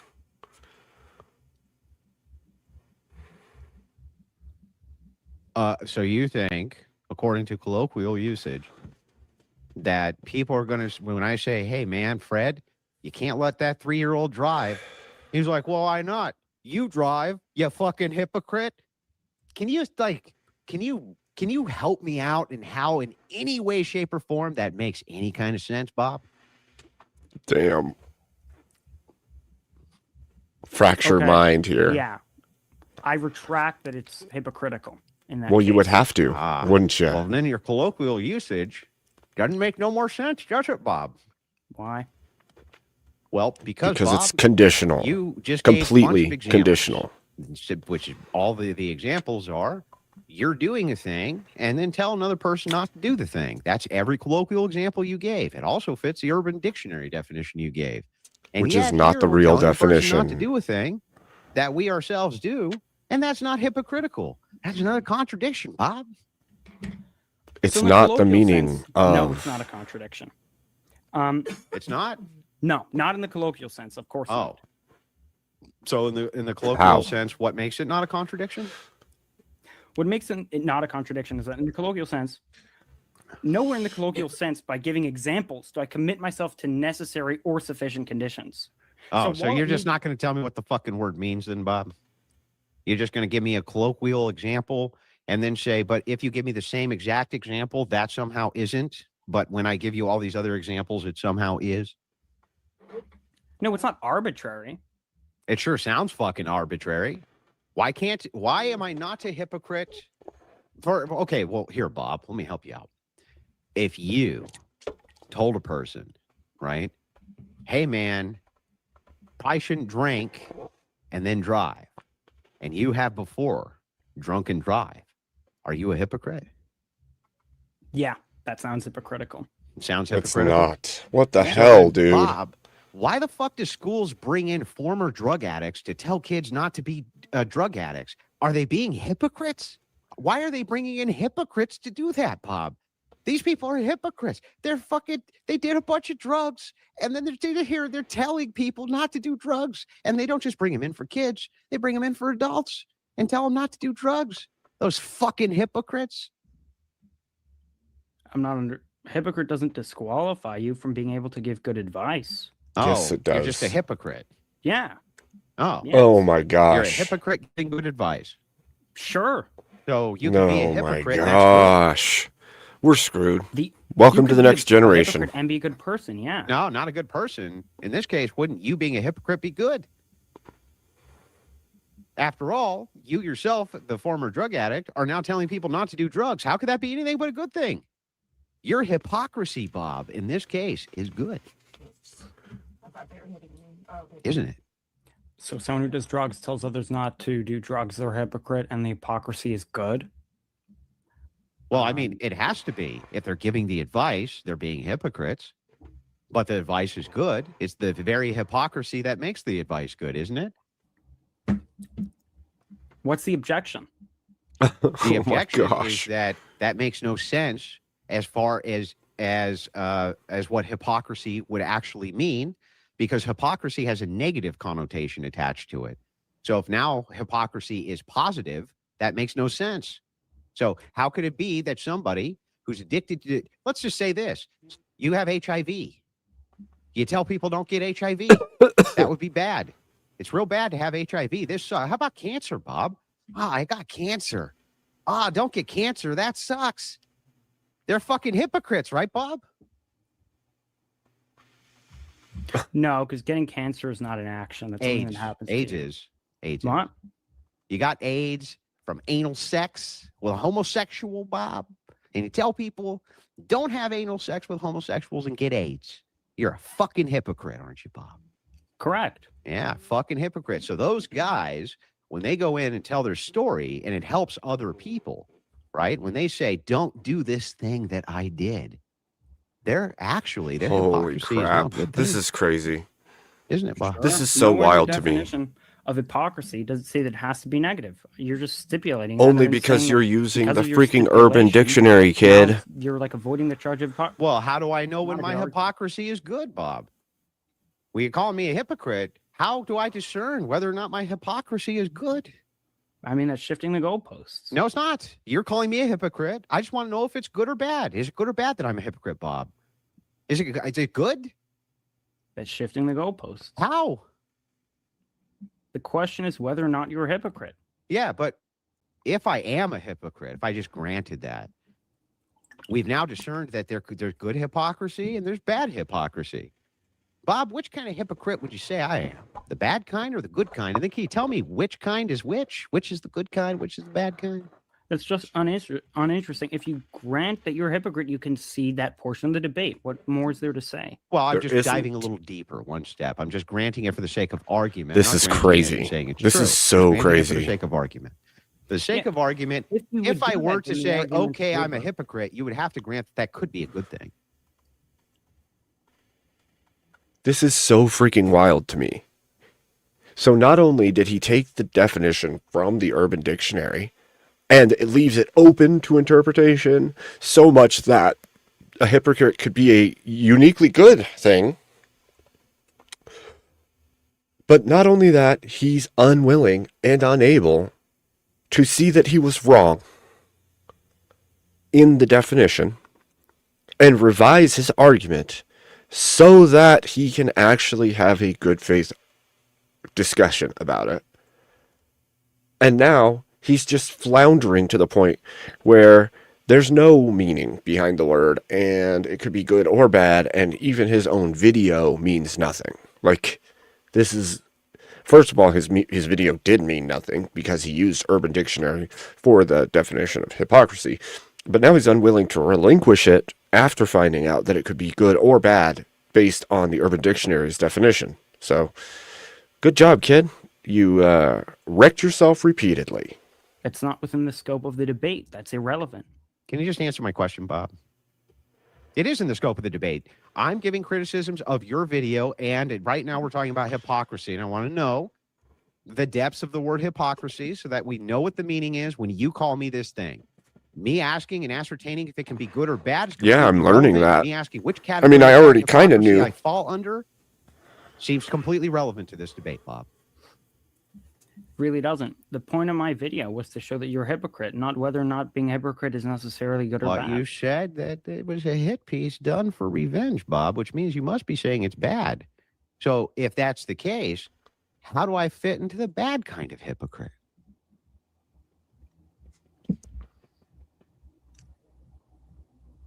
Because the hit piece is bad, that doesn't entail that every aspect of it is going to be bad.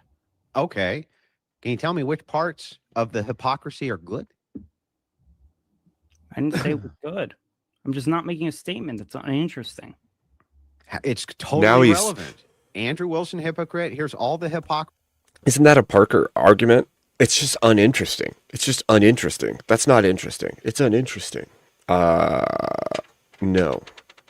It's tantamount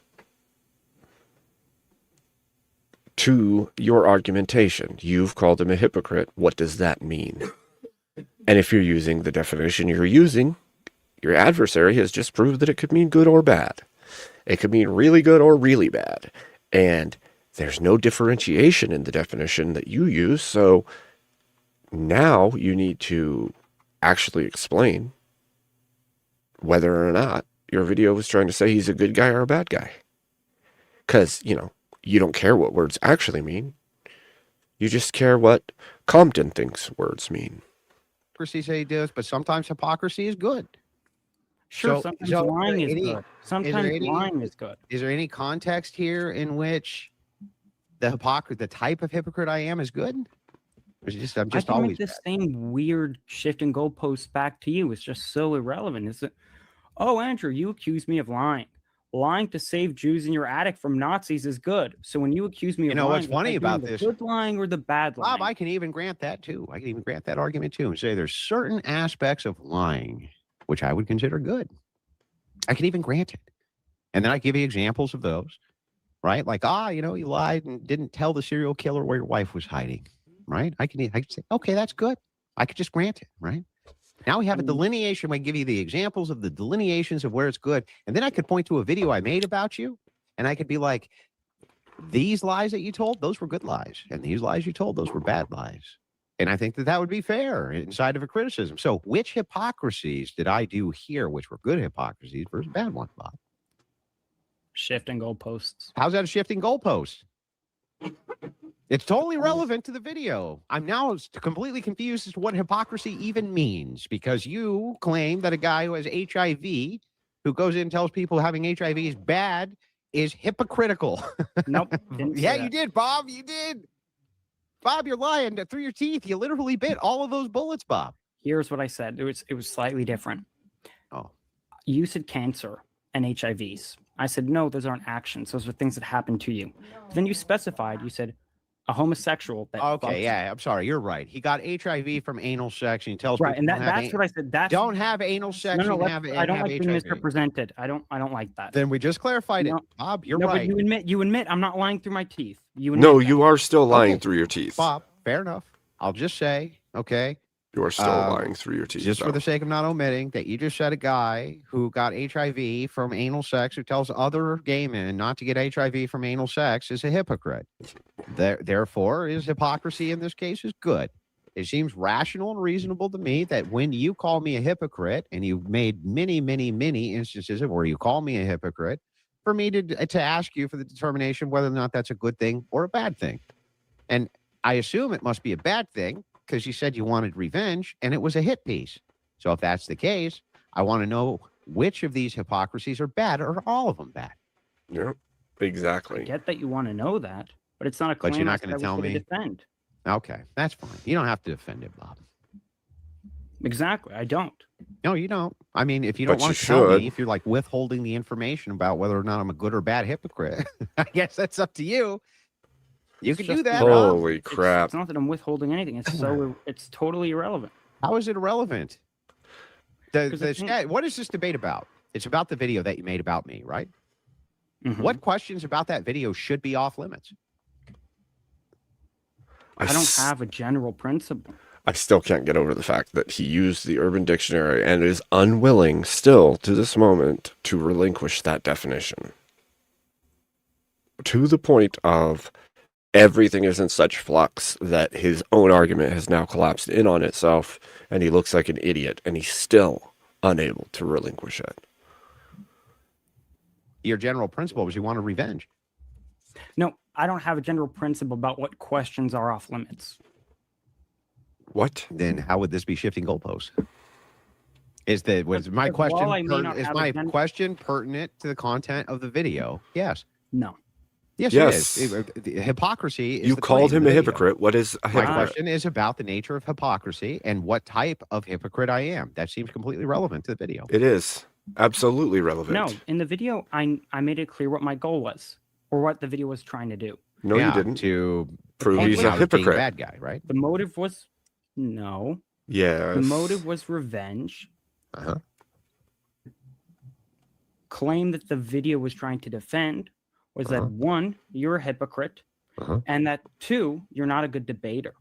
Oh, now with respect to the hypocrisy, I never said. Well, I mean, I smashed your head in this debate, Bob.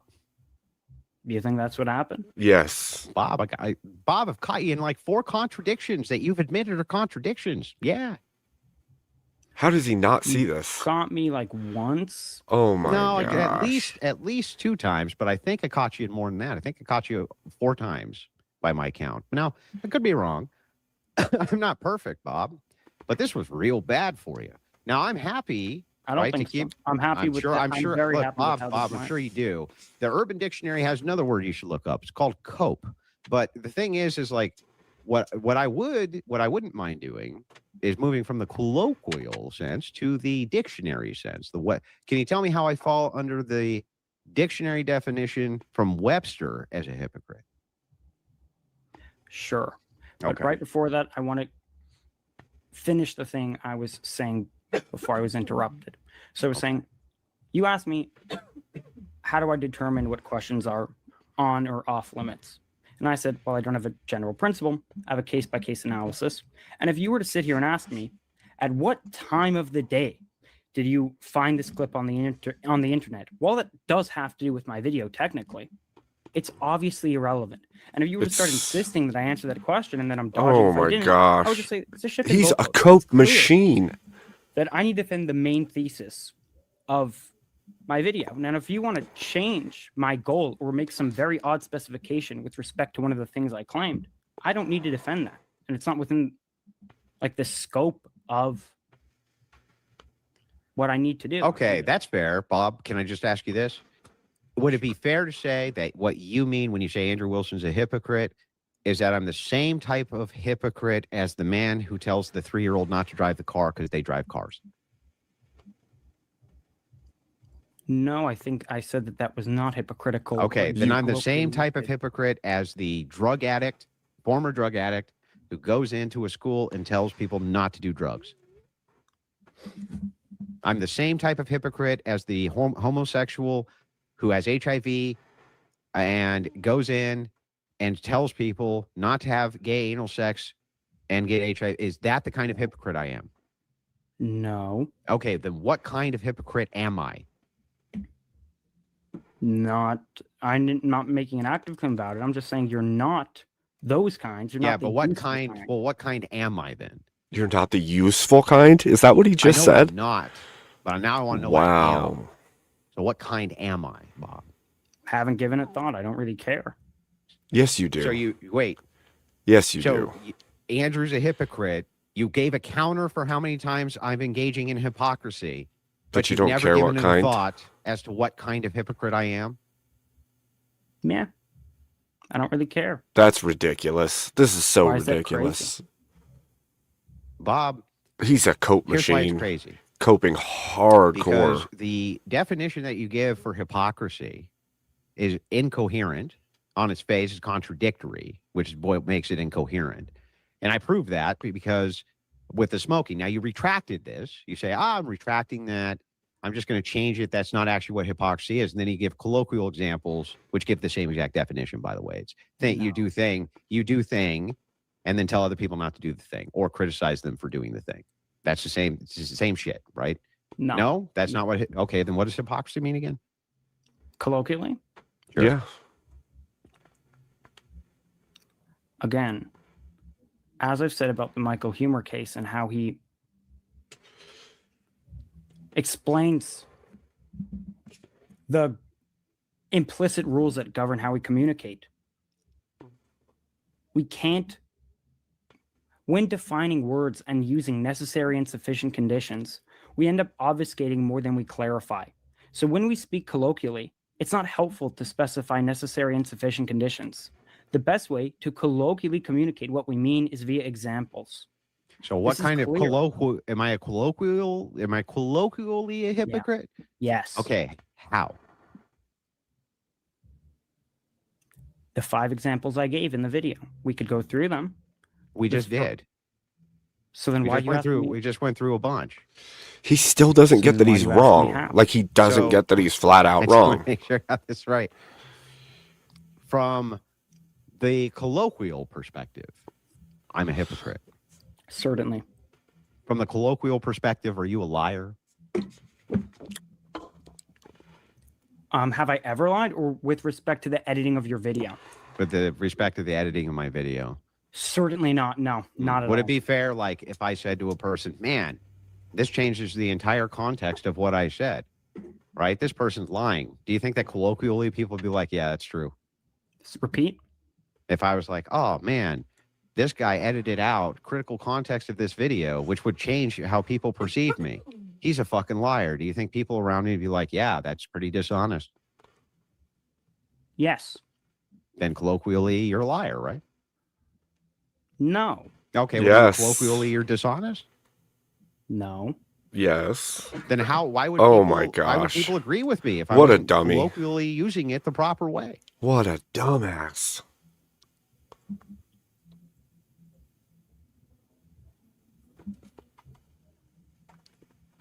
There are 2 questions What? here.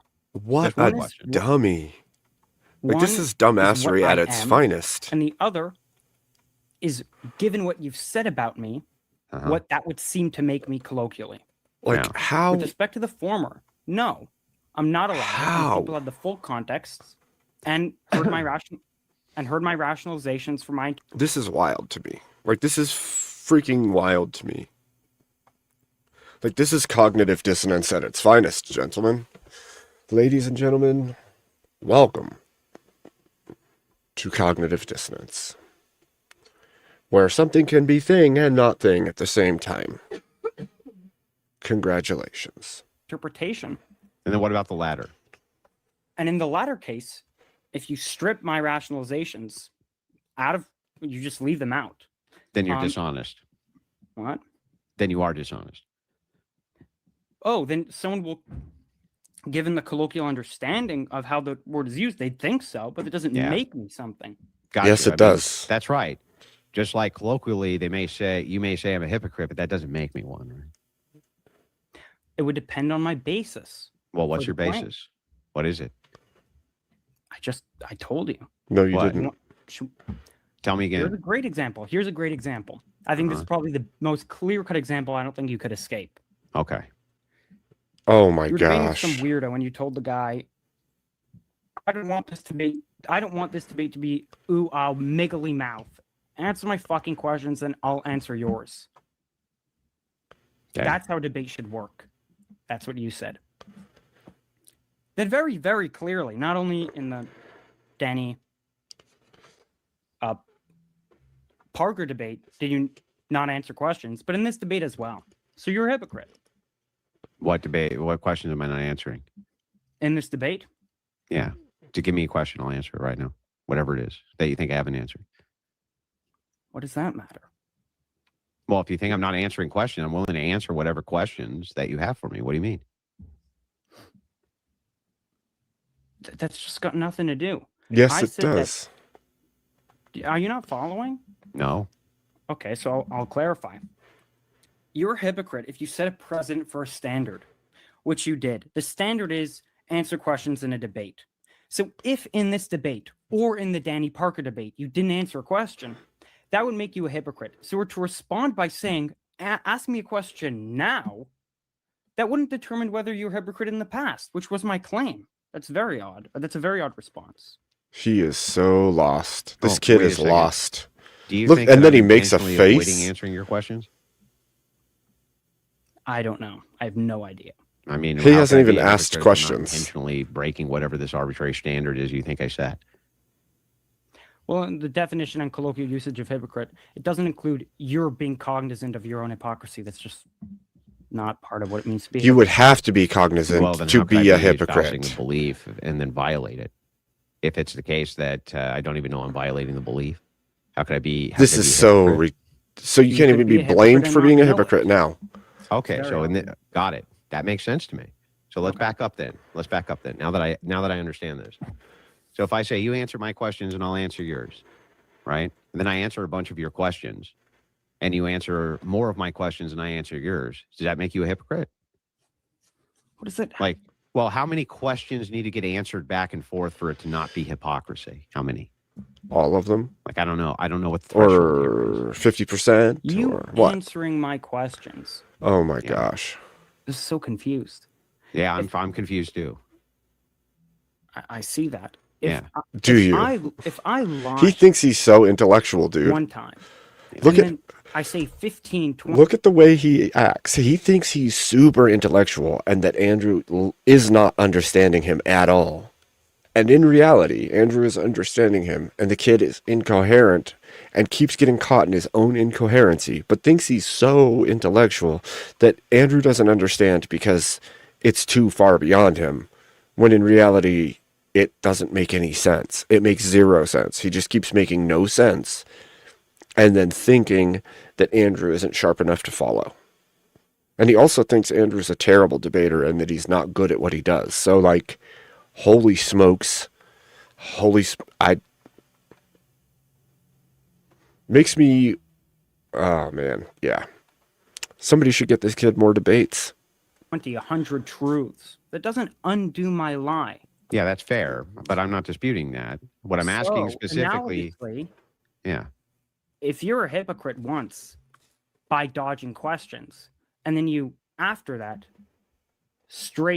in a straight manner, answer 10, 20, 100 questions, Yeah, but it doesn't he's undo your prior dodging of a just question, wrong and on thereby it so doesn't many counts. either undo your hypocrisy. Same. okay. So hang on. If you That vibe, and he thinks that Urban Dictionary is as legitimate on definitions of normal usage of words as the normal dictionary. His video on Andrew used the Urban Dictionary meaning of hypocrisy or hypocrite, and it's completely disanalogous with the actual meaning of hypocrite, and now is trying to argue that point. And he also tried to argue the legitimacy of Urban Dictionary on normal words earlier, as if it's just as trustworthy as Merriam-Webster's on every word as an actual dictionary. So, like, huge issues, and then unwilling to accept that he can be wrong. Not, it's just crazy. This is craziness. engage in a hypocrisy, are you a hypocrite?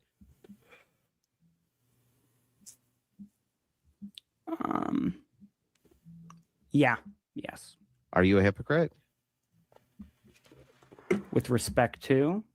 Have you ever engaged in any hypocrisy? Oh, certainly. Okay, then you're a hypocrite too. So we're both just hypocrites. Yeah. So you're a hypocrite and I'm a hypocrite.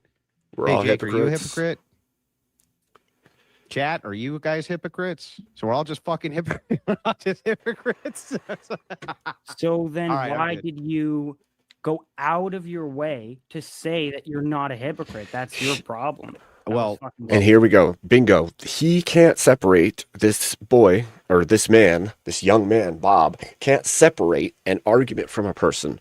And this is the same thing we see in the debate space. Oftentimes, somebody makes an argument, but they didn't say they agree with it. They didn't say it's what they believe. They're just talking about a concept. And the automatic position is to believe that's what that person thinks or believes, regardless of whether or not they're just talking about a concept. He just attributed what Andrew said to what Andrew thinks or believes, rather than understanding that he is making fun of the concept of hypocrite that Bob is using. Bob is using a flawed, incorrect definition of hypocrite.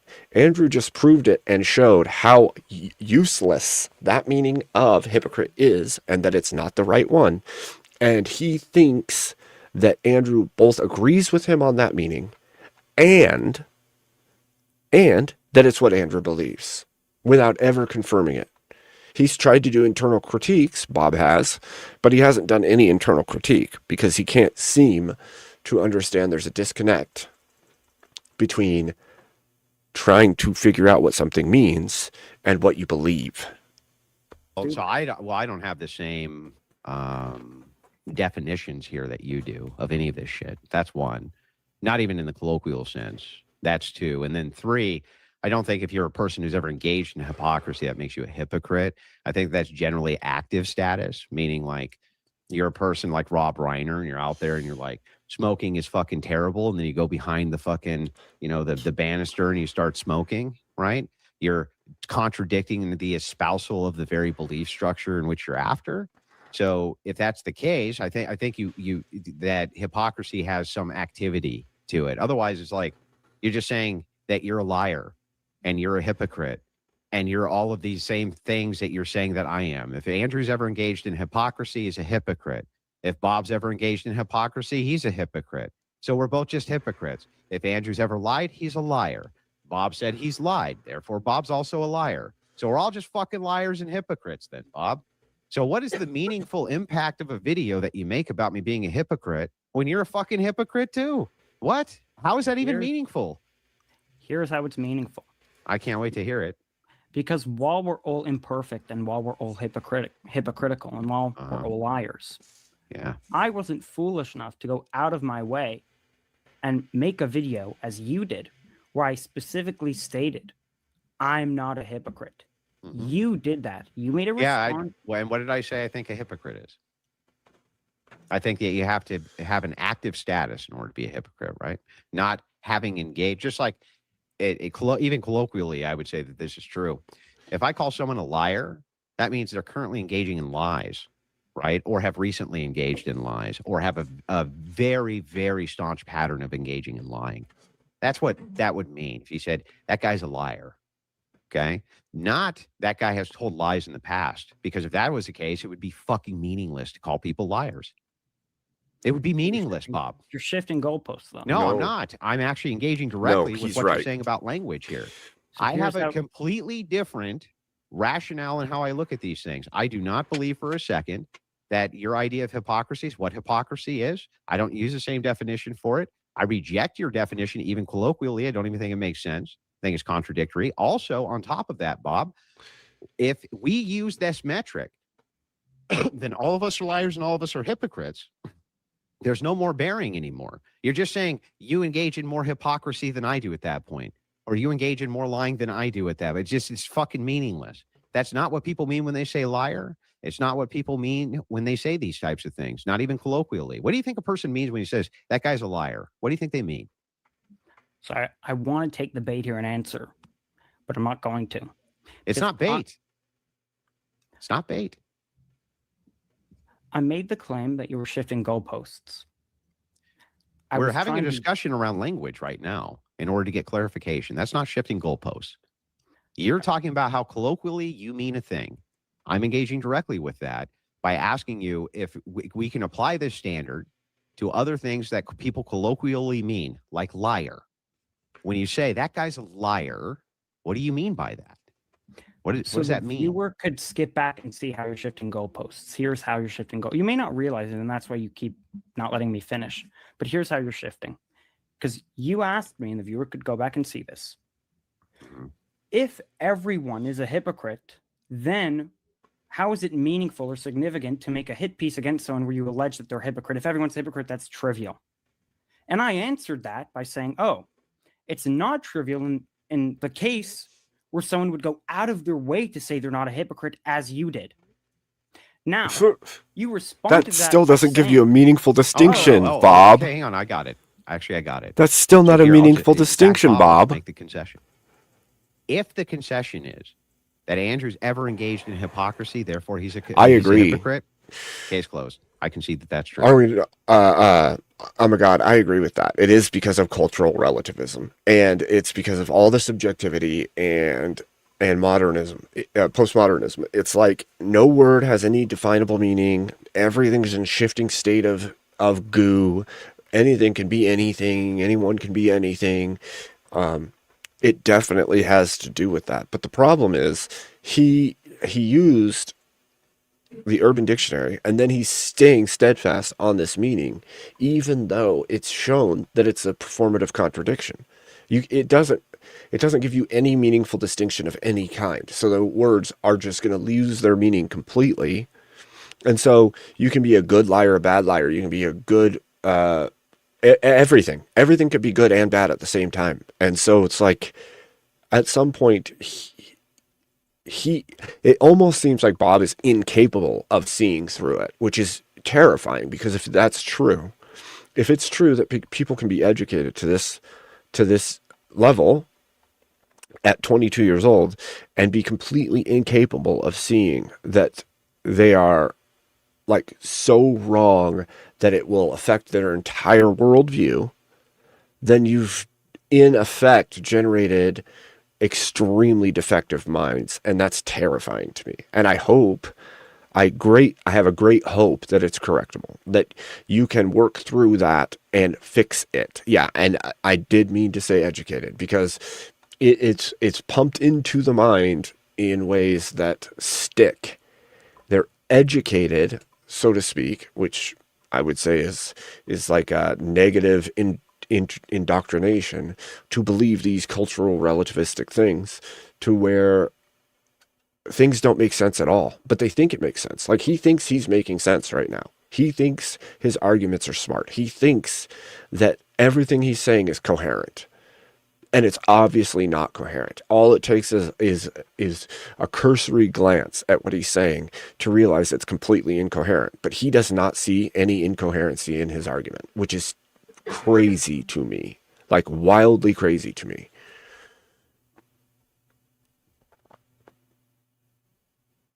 Yeah, I agree with that. It should absolutely be taught. Anything else? You need one of the things I try to teach my children is to ask yourself, how do you know that? How do you know what you know? And where did you get it? Right? How do you know that that is true? Where did you get that information? Was it just told to you? Did you seek and dig enough until you were convinced? Or did somebody just say that to you and now that's a fact? Did you hear that one time and now it's stuck and you think it's true? Because what's happened is things like Bob here, who doesn't know the value or the difference in where he gets his information, or the coherence of the argumentation that he's making.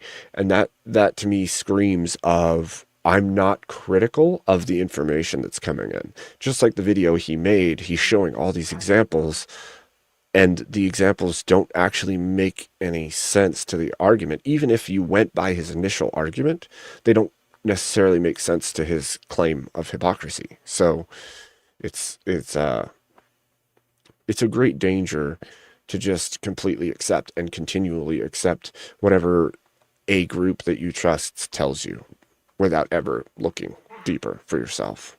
Else, Bob? I don't think you're following. Oh, okay. What am I missing? You asked me, in the case where everyone's a hypocrite, yeah, then how is it meaningful? How is it not trivial to allege that someone is a hypocrite? Sure. And I responded, it's not trivial. In the specific case that's applicable to you, namely where you go out of your way to say that you're not a hypocrite. In that case, it's no longer trivial, because now I just retracted that claim. If it's the case that all you mean by hypocrite is that at some point in Andrew Wilson's life he's engaged in hypocrisy, then I will go ahead and concede that by that definition I'm a hypocrite, and Bob's a hypocrite, and everybody's a hypocrite. What I wanted you to concede was that it's not trivial, even if everyone is a hypocrite. Well, wait a second. How could it not be? If it's the case that we utilize Bob's definition here, that everybody's a hypocrite, right? And when Andrew's saying he's not a hypocrite, there's no meaningful distinction everybody is, anymore. Makes it not trivial? Sure. If that's what you mean by that, sure. But you realize by conceding that, you've won nothing. Literally nothing. Not only have you won nothing, but you've corrupted the entirety of the world. And when Andrew said that he wasn't a hypocrite, he didn't account for the fact that one time in fucking 1989, he engaged in hypocrisy. And it's like, okay, Bob, if that's all you mean by that, then sure, I'll make the concession right now. Is that all you mean by that, Bob? It's not all I mean by that. Oh. I'd also make the claim that according to general usage, you're a hypocrite. Really? Yeah, but by general usage, so are you.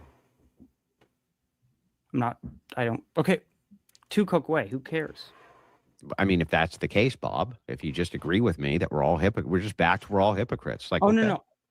When I say according to general usage, I mean not according to my standard where everyone's a hypocrite. Even according to like the typical standard, I think you're still a hypocrite. What typical standard? Okay. How? I'll just get a bit more clear on the general standard, and it's going to be a bit vague, but I think you'll agree nonetheless. Of course it is, Bob. Why wouldn't it be? Is that an attack? Is that an attack on me purposefully being vague? That seems like what it is.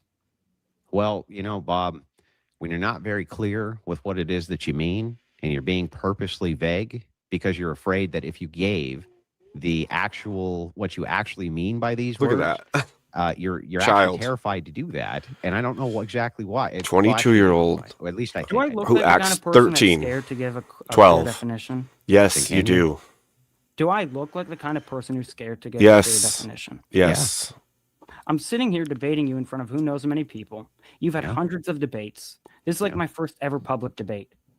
Great. I'm not intimidated. I'm not That- scared. Do I seem like the kind of person that's scared to give a definition or Yes. clearly specify my view? Yes. Because you won't. That You're- doesn't you're- follow. You purposely go out of your way to use vague language, just like man, and you keep it very vague on purpose. And the reason for that, Bob, is because you're afraid that if you commit to it, I'm going to tear it apart. And you know what? That's a fair point, because I'm going to. So I would keep it vague, actually, because I will tear it apart. It's true, because it makes no sense. You're just going to get caught in contradiction after contradiction, because it makes no sense. But go ahead, give me the vague, how I fit into this, and you don't, or everybody else doesn't. Just me, Andrew Wilson. You fit this. How do I fit it? Vaguely. Vaguely. First of all, I just think it's ridiculous that you're claiming that I'm scared to clearly define my position. You are. Okay. If you read the book that absolutely I've are. shown, and the first chapter where Michael Humer goes through the problems with Why language, does he you'll see keep- exactly why I'm employing the strategy I do. Why does he keep applying to some other person who wrote a book? I think you just don't want to commit to what you actually think a hypocrite is, because then I clearly wouldn't fall into the category of that thing. That's what I think. Right, and you told me your rationale for thinking that was that I simply won't give a clear No, it's definition. not because of that. I think your rationale for doing that is because when you actually do give us a very clear definition, you're going to fall into it I mean, it'll too. tear apart 5 seconds like it did the last definition that you gave, and clearly I don't fall under it. That's why I think you're being very vague. Wait, I don't mind that you caught me in a contradiction. I think that was good. Sure, sure, fair enough. I'm just saying that's what I think the motivation is for why you're about to be very vague about what you're about to say. Oh Like, for my instance, in this gosh. video, I don't think that you were trying to tell people, like, colloquially, Andrew Wilson's a hypocrite. I think you were trying to be very firm in the language there, and I think you were really trying to convey something there. And I think you're really not trying to convey whatever that was here, which is really True. strange to me. That's all. So because this isn't an attack on my character, I'm gonna reply to this. I'm not trying to attack your character. I'm trying to tell I you didn't think we're that this trying is how to. I view it. I didn't say we're trying to, but nonetheless, it is in fact an attack on my character. Because you're saying I'm purposefully being vague because I'm scared. So I want to refer you and the audience back to what happened 30 minutes ago. Where you did Oh catch my me in a gosh. contradiction. And be honest right now. And you have the opportunity to lie and make me look bad, but be honest.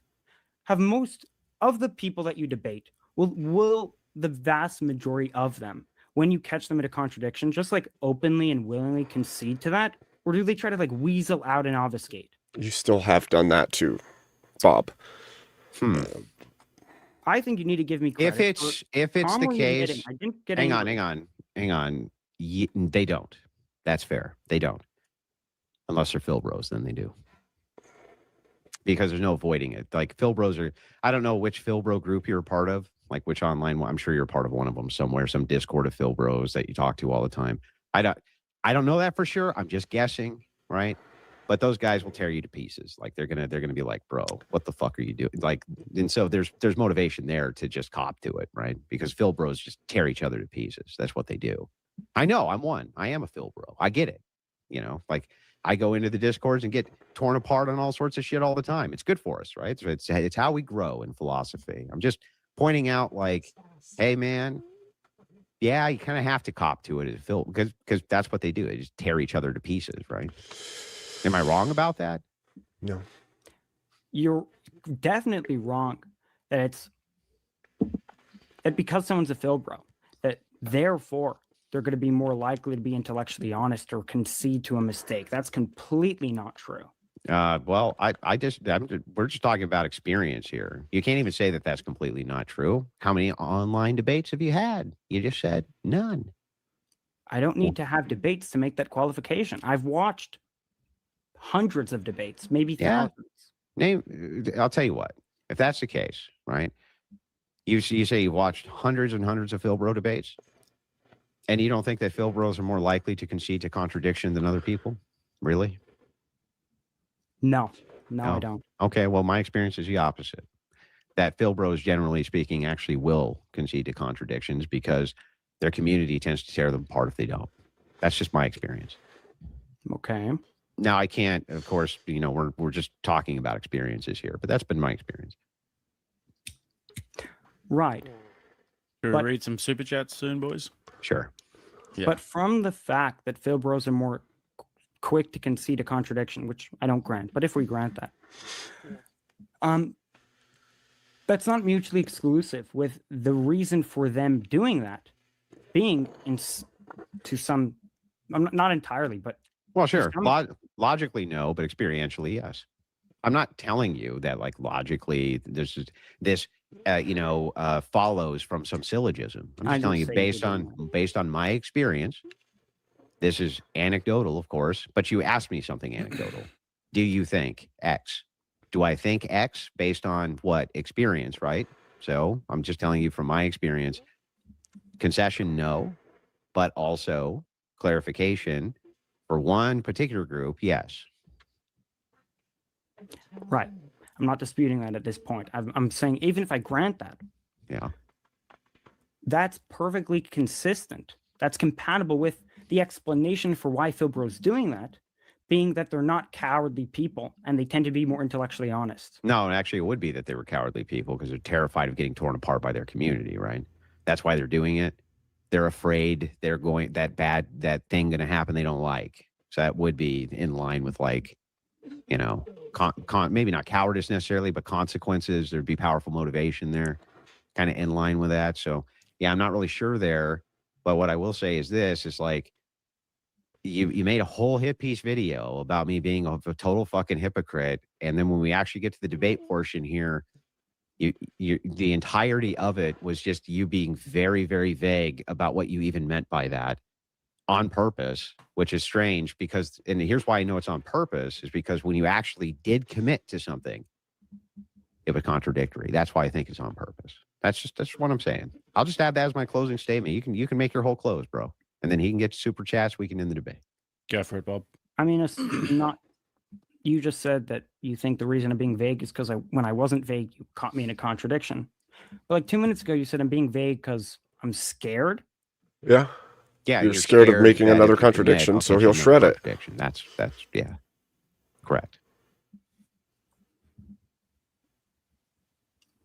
He's right. And he's absolutely right.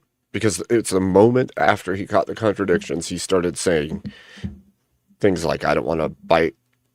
I don't want to super chats, maybe take that trap. I don't want to. Or Bob, give us all these things. Yeah. I'll just be quiet while you close, Bob. Okay. The data here that I'm not committing to a clear definition is predicted by me being scared, but also by me having an understanding of language where I don't think you don't have an understanding of language. Necessary and sufficient criteria, right? So why are you, given that what I'm doing is predicted? Hang on, these are questions. Do you want to do your closing or? He's so frustrated. I'll do my closing, but before that, I actually want to just negate your claim that I'm being vague by just being straightforward about what I mean by a hypocrite here, instead of arguing about why you think I'm doing. Oh man, that would be awesome. Can we do that? Sure. Okay. So I'm going to shut up for a while again. Just for a second. I've already eaten my pasta, but okay.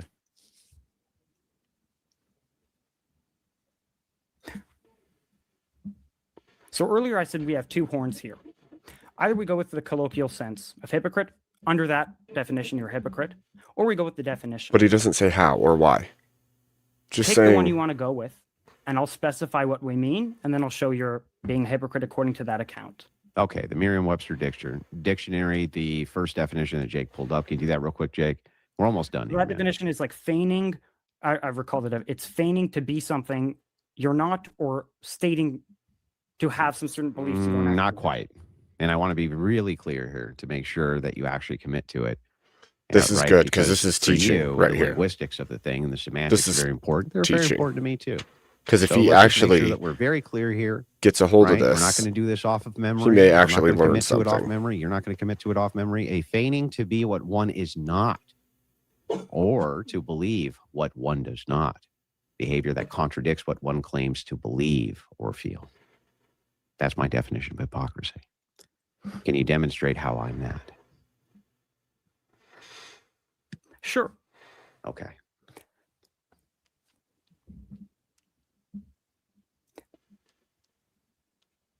You profess to be somebody that doesn't dodge questions. You dodge questions. So you're a hypocrite according to Merriam-Webster's dictionary account of what it means to be a hypocrite. Have I professed to believe that one should never dodge questions? Not in those exact words, but effect. Okay, yeah, no. Okay. So then what's the hypocrisy? The hypocrisy isn't It's that so you said funny. someone should never dodge questions. It's so the funny. hypocrisy is that you said in a debate, the way a debate should operate is that one should not dodge questions. So if you go ahead and No, that's not what he said. He said he should answer questions. He didn't say you shouldn't dodge them. He said you should answer questions. quote- He didn't say you all the like me to questions. pull up the exact quote. He just said in the debate you should answer questions. This is you demonstrating I'm the thing, remember? So he's just screwed himself by saying in a debate you shouldn't dodge questions. He I can screwed tell you himself where it bad. is, where you said bad, this. bad on Where did there. I say it? You said this in a. What's funny is this kid, this so I included kid, this clip. this young I'm saying man, this in my Bob, video. Where did I include it? has In the requisite. hypocrisy section. Yeah, which hypocrisy do you remember? I think if was he was definitely not trained the and got first- him his the shit first straightened one out, was mean he could be a good and debater. or an unkind person. The second was bringing people's family into it. Oh, we could go with that. We could go with Okay. that. Okay. You said you're better than someone that brings people's family into it, into a debate. Nope, never did. You never said that? No. I asked a question.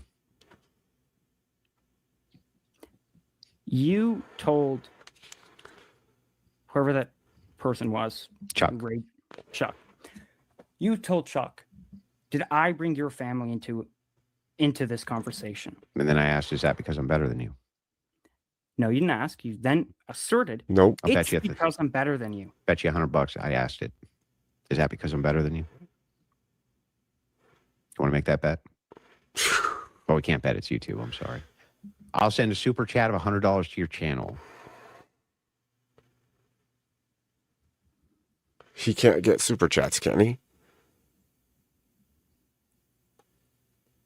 I don't think his channel's big enough to get super chats, is it? So I misheard you. You asked, you didn't assert it's because I'm better than you. No, I asked. I said, is that because I'm better than you, Chuck? But that, okay. If No, you had this is asked not it, live. This is old. Are you denying that that was clearly rhetorical? Well, not What you old, meant old, to imply but was that you in a fact little bit are ago. better than someone that would do that. Well, no, I'm asking from her worldview. What? I'm asking from her worldview. Does she consider people who attack other people's families when they have not had their family attacked, that other person's better than them? That's what it's for.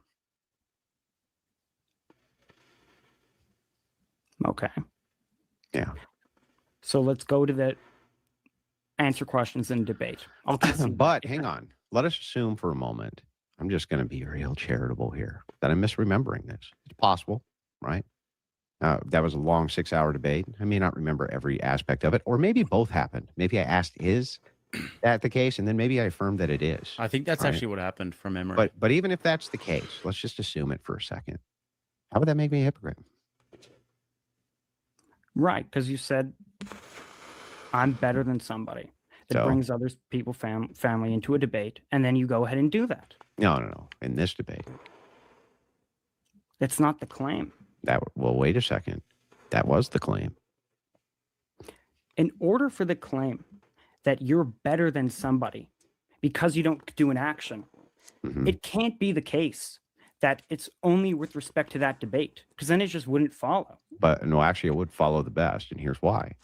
You see, the thing is that I have a golden rule, right? I tend not to ever attack a person's family unless they attack mine. I tend not to ever bring a person, and by the way, even when they do, I usually still don't. In fact, I can't even think of a time where I have. Instead, what actually happens is we'll be on a topic and people will bring their family up and we'll be in the dynamic of whatever that topic of discussion is. But to my knowledge, I've never actually purposely, unless it's an internet commentator who's a public figure, brought anybody's family into anything. Ever. He's actually pretty decent at this, at not dragging others into this, into the argument. I try to stay off of other people as well, because I don't think it's wise to talk about people's family, people's mothers, people's anything really.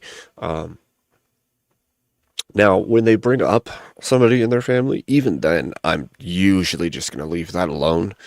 But that's just me. I think that Andrew goes for the throat more often than I am willing to.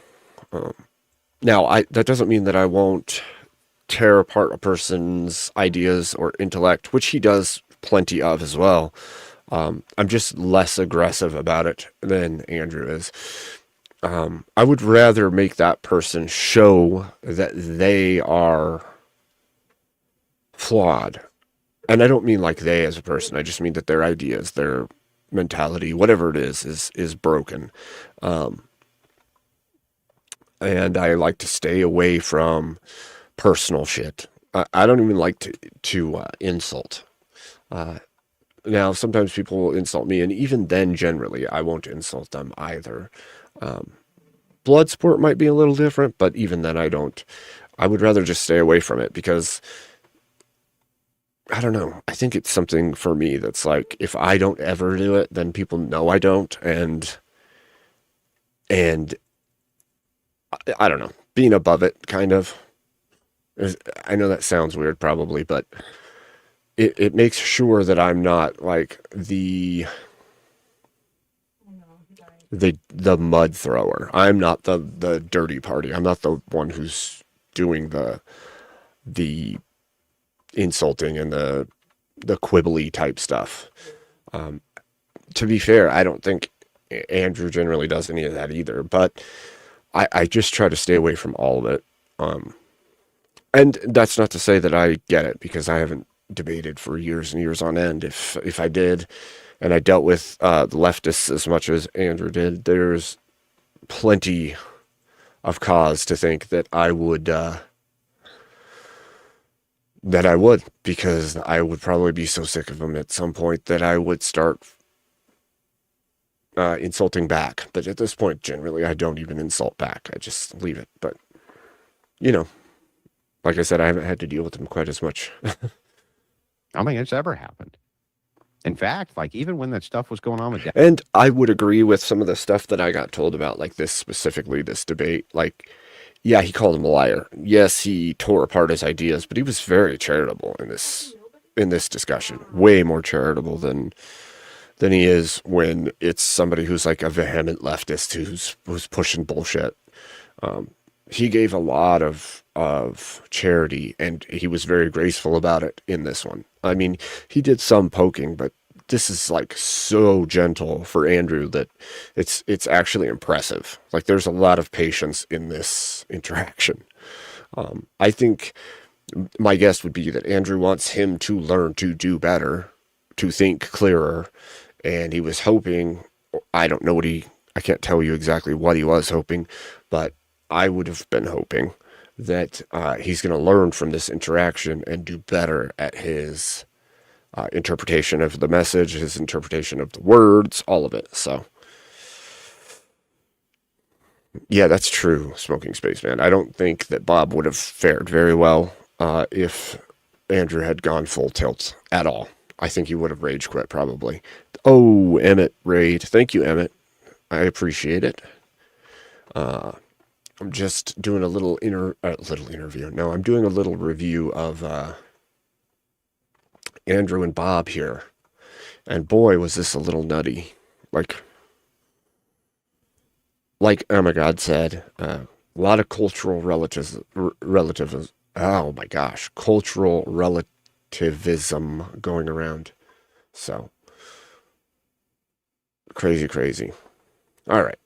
We're almost done. They're going to move into the other stuff on this here soon. Destiny and everybody was attacking his kids. So shit I'll like that. I was probably like, end that's off this, limits. eat some food, I'm and not then talking about it. Not discussing it. Be back on later tonight What after about in that. the But video where I show you telling somebody your wife gets fucked by everything in town or something to that effect? You said that to some brand. You mean the chick who was sitting right next to him? That was his wife? Mm-hmm. That's still bringing his family into it. No, I was arguing with both of them. I was arguing directly with those people. But Do you see the distinction? Do you see the distinction there? I see the distinction, but I don't see how it alleviates you from bringing his family into it, because you were talking to him when you made that attack. it does, because the distinction is that you're not attacking an absent body, right? You don't need to go off and attack people that are not present. If he's already arguing with both parties, they're both present, they can both hear it, they can both stick up for it, whatever it is. It's not the same as you like making fun of somebody's spouse who isn't even there, who can't have anything to say about the situation. And at that point, you're doing that only to cause a problem. You're not actually arguing a point at that point. So, yeah, it does matter. Defending or leaving the absent out of it is better. And I would agree with that stance. Okay, so let me get this right. Right.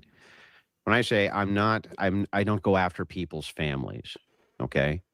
If I'm debating with two brothers and I am debating with both of them at the same time, are you saying that that would be going after each other's family members? It depends what you said.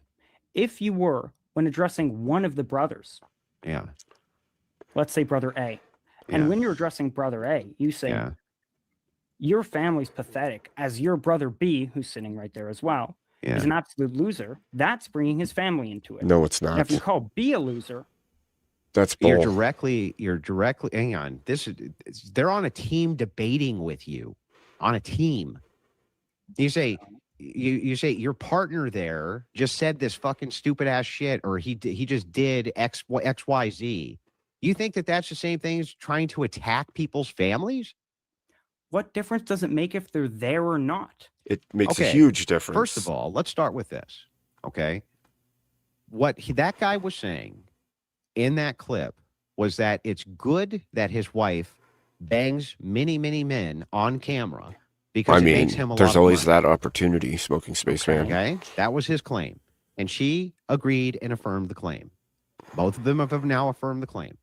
Okay. When this guy starts insulting me, which he did, because I pointed out that is cuckoldry, because it is actual cuckoldry. I pointed out then, hey, you can't say this when your wife's getting fucking basically plowed by everybody under the sun. And I'm making the comment to her and him at the same time, debating with both of these people. I'm not like fucking going after Bevo's dad and his cousins, and these are people I'm debating directly with, dude. First of all, I've seen you go after people's dads. Whose? In the video.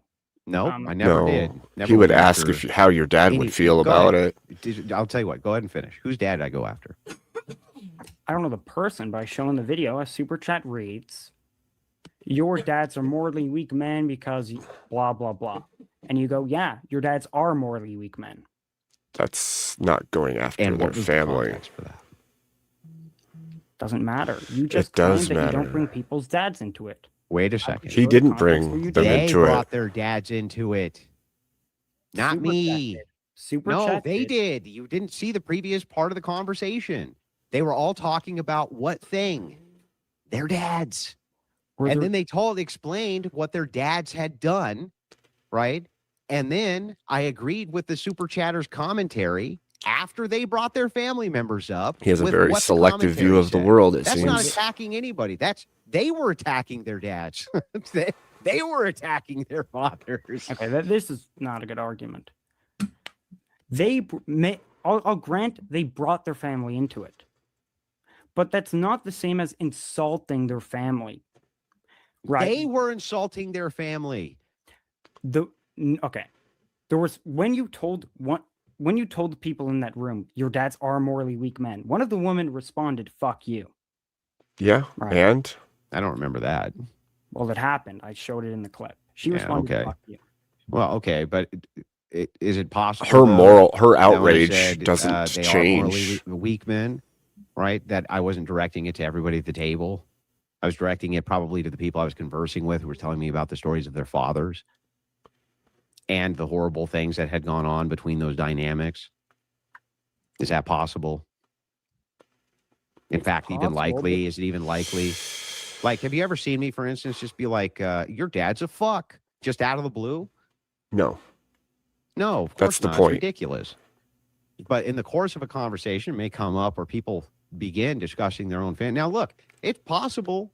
It's possible that I've brought up people's family members before. Like, I'm not going to say it's not. It's completely reasonable to say at some point that may happen in context. Wait. Yes, right? I do. But I really tend not to fucking I'm not attack sure people's family member. I really don't. I'm not sure what BPD moment triggered me to block him, but now I can't unblock him. I've been unblocking him daily for weeks. There could be nefarious people who have blocked people still watching their shit. That seems weird. Yeah, I can see Auntie.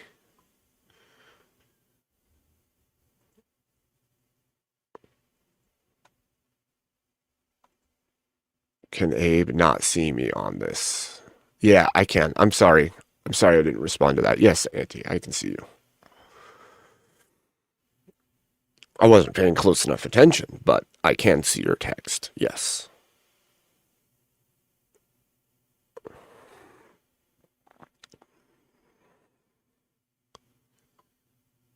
Oh my goodness. Stoicism is ruined forever, says Emmett. Ruined. You've ruined it. First of all, we're shifting the claim. It went from I don't attack people's family members and I've never brought up someone's dad. No, the real question, Emmett, would be, are they even being truthful and honest about it? Or are they misusing it like idiots and trying to ruin it for you? Because, to be fair, if they're using it and they're wrong, they're just idiots. It doesn't ruin the word, they're just idiots, right? Idiots using words incorrectly or for the wrong person doesn't necessarily ruin the word for me. It just makes me go, wow, what an idiot. When have I ever done that? I think that's the words that you said. When have I ever brought up someone's dad? Then I give an example. And now it seems to, I tend not to do that. He didn't bring up the dad. That's the point. The point is he didn't bring it up. It got brought up. This is, again, he doesn't understand the difference in the words he's using. You say, I don't bring up people's dads. And then the one time where you did, no, he didn't. He didn't bring up the dads. The dads got brought up and he spoke about it. This keeps happening. He keeps, like, skewing it just enough that it seems feasible. Well, it's not feasible. You can't just say you bring them up when he didn't bring them up. Somebody else did, and he just talked about it after it was already brought up. He says, I don't bring up people's families. Well, every time that family gets brought up, it's by someone else, and then he talks. It's not like he just brings up families all the time. This is stupid. So that's a shift. Oh, well, wait a second. Wait, what is the definition? Here's it's the second me. point. It's me espousing a belief, right, and then going against the belief. So I'm adhering to this principle, and I've always adhered to this principle. You're just saying if there's ever a violation of the principle, then that's hypocrisy. And again, I disagree with that. I think that that's silly.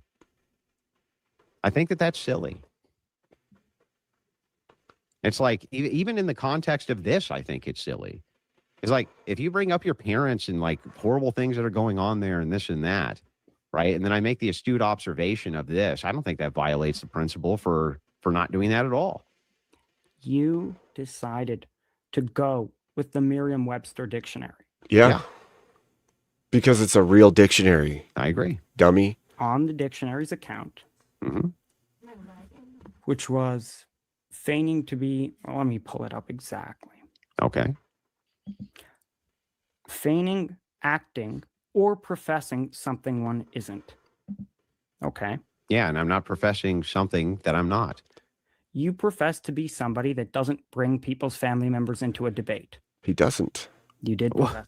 Oh my God, it's such a weak criticism, dude. You know what? Just for the sake of this, okay, let's just say, okay, there has been occasions where I have probably done this.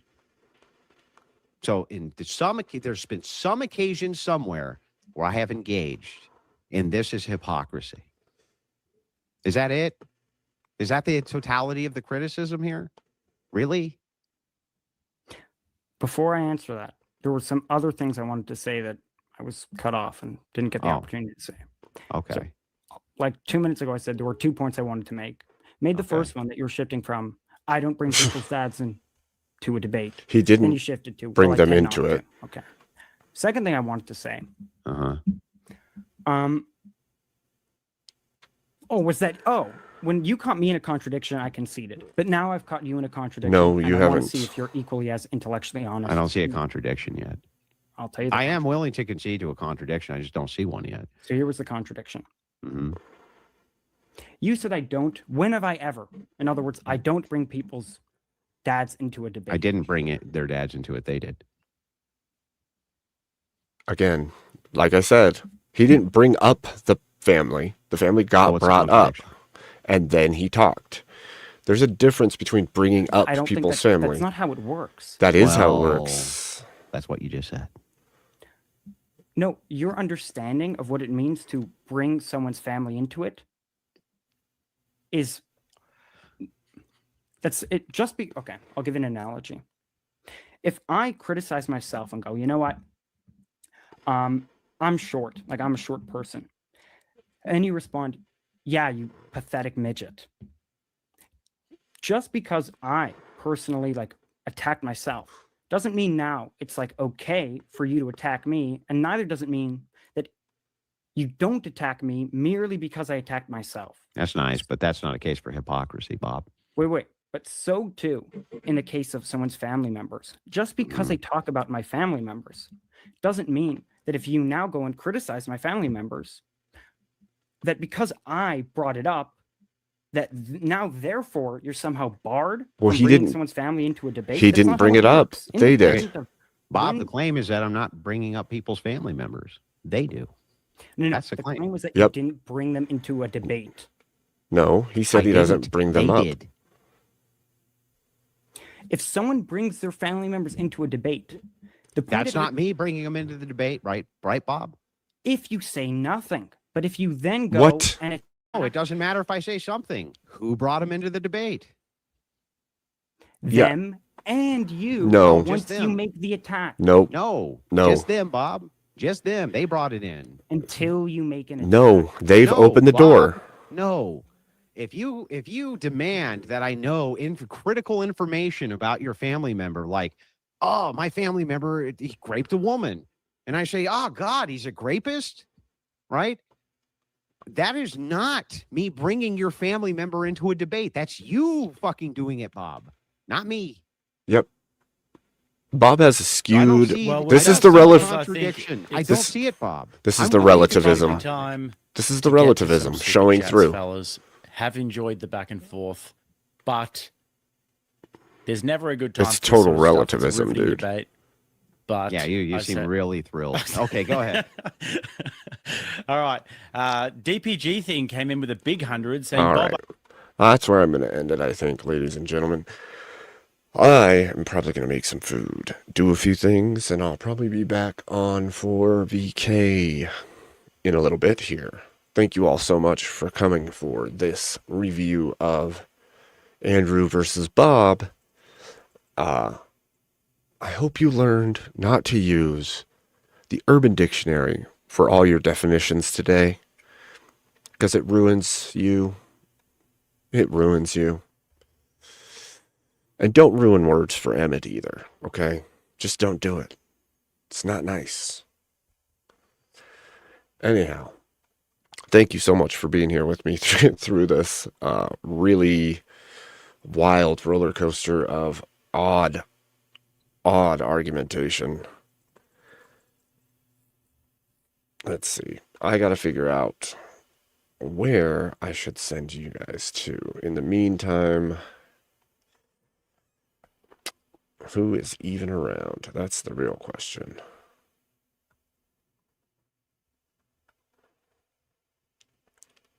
Let's find out. Let's find out. Oh, look. We'll do that. All right. Ladies and gentlemen, stay warm. God bless you. And I'll see you in a little while.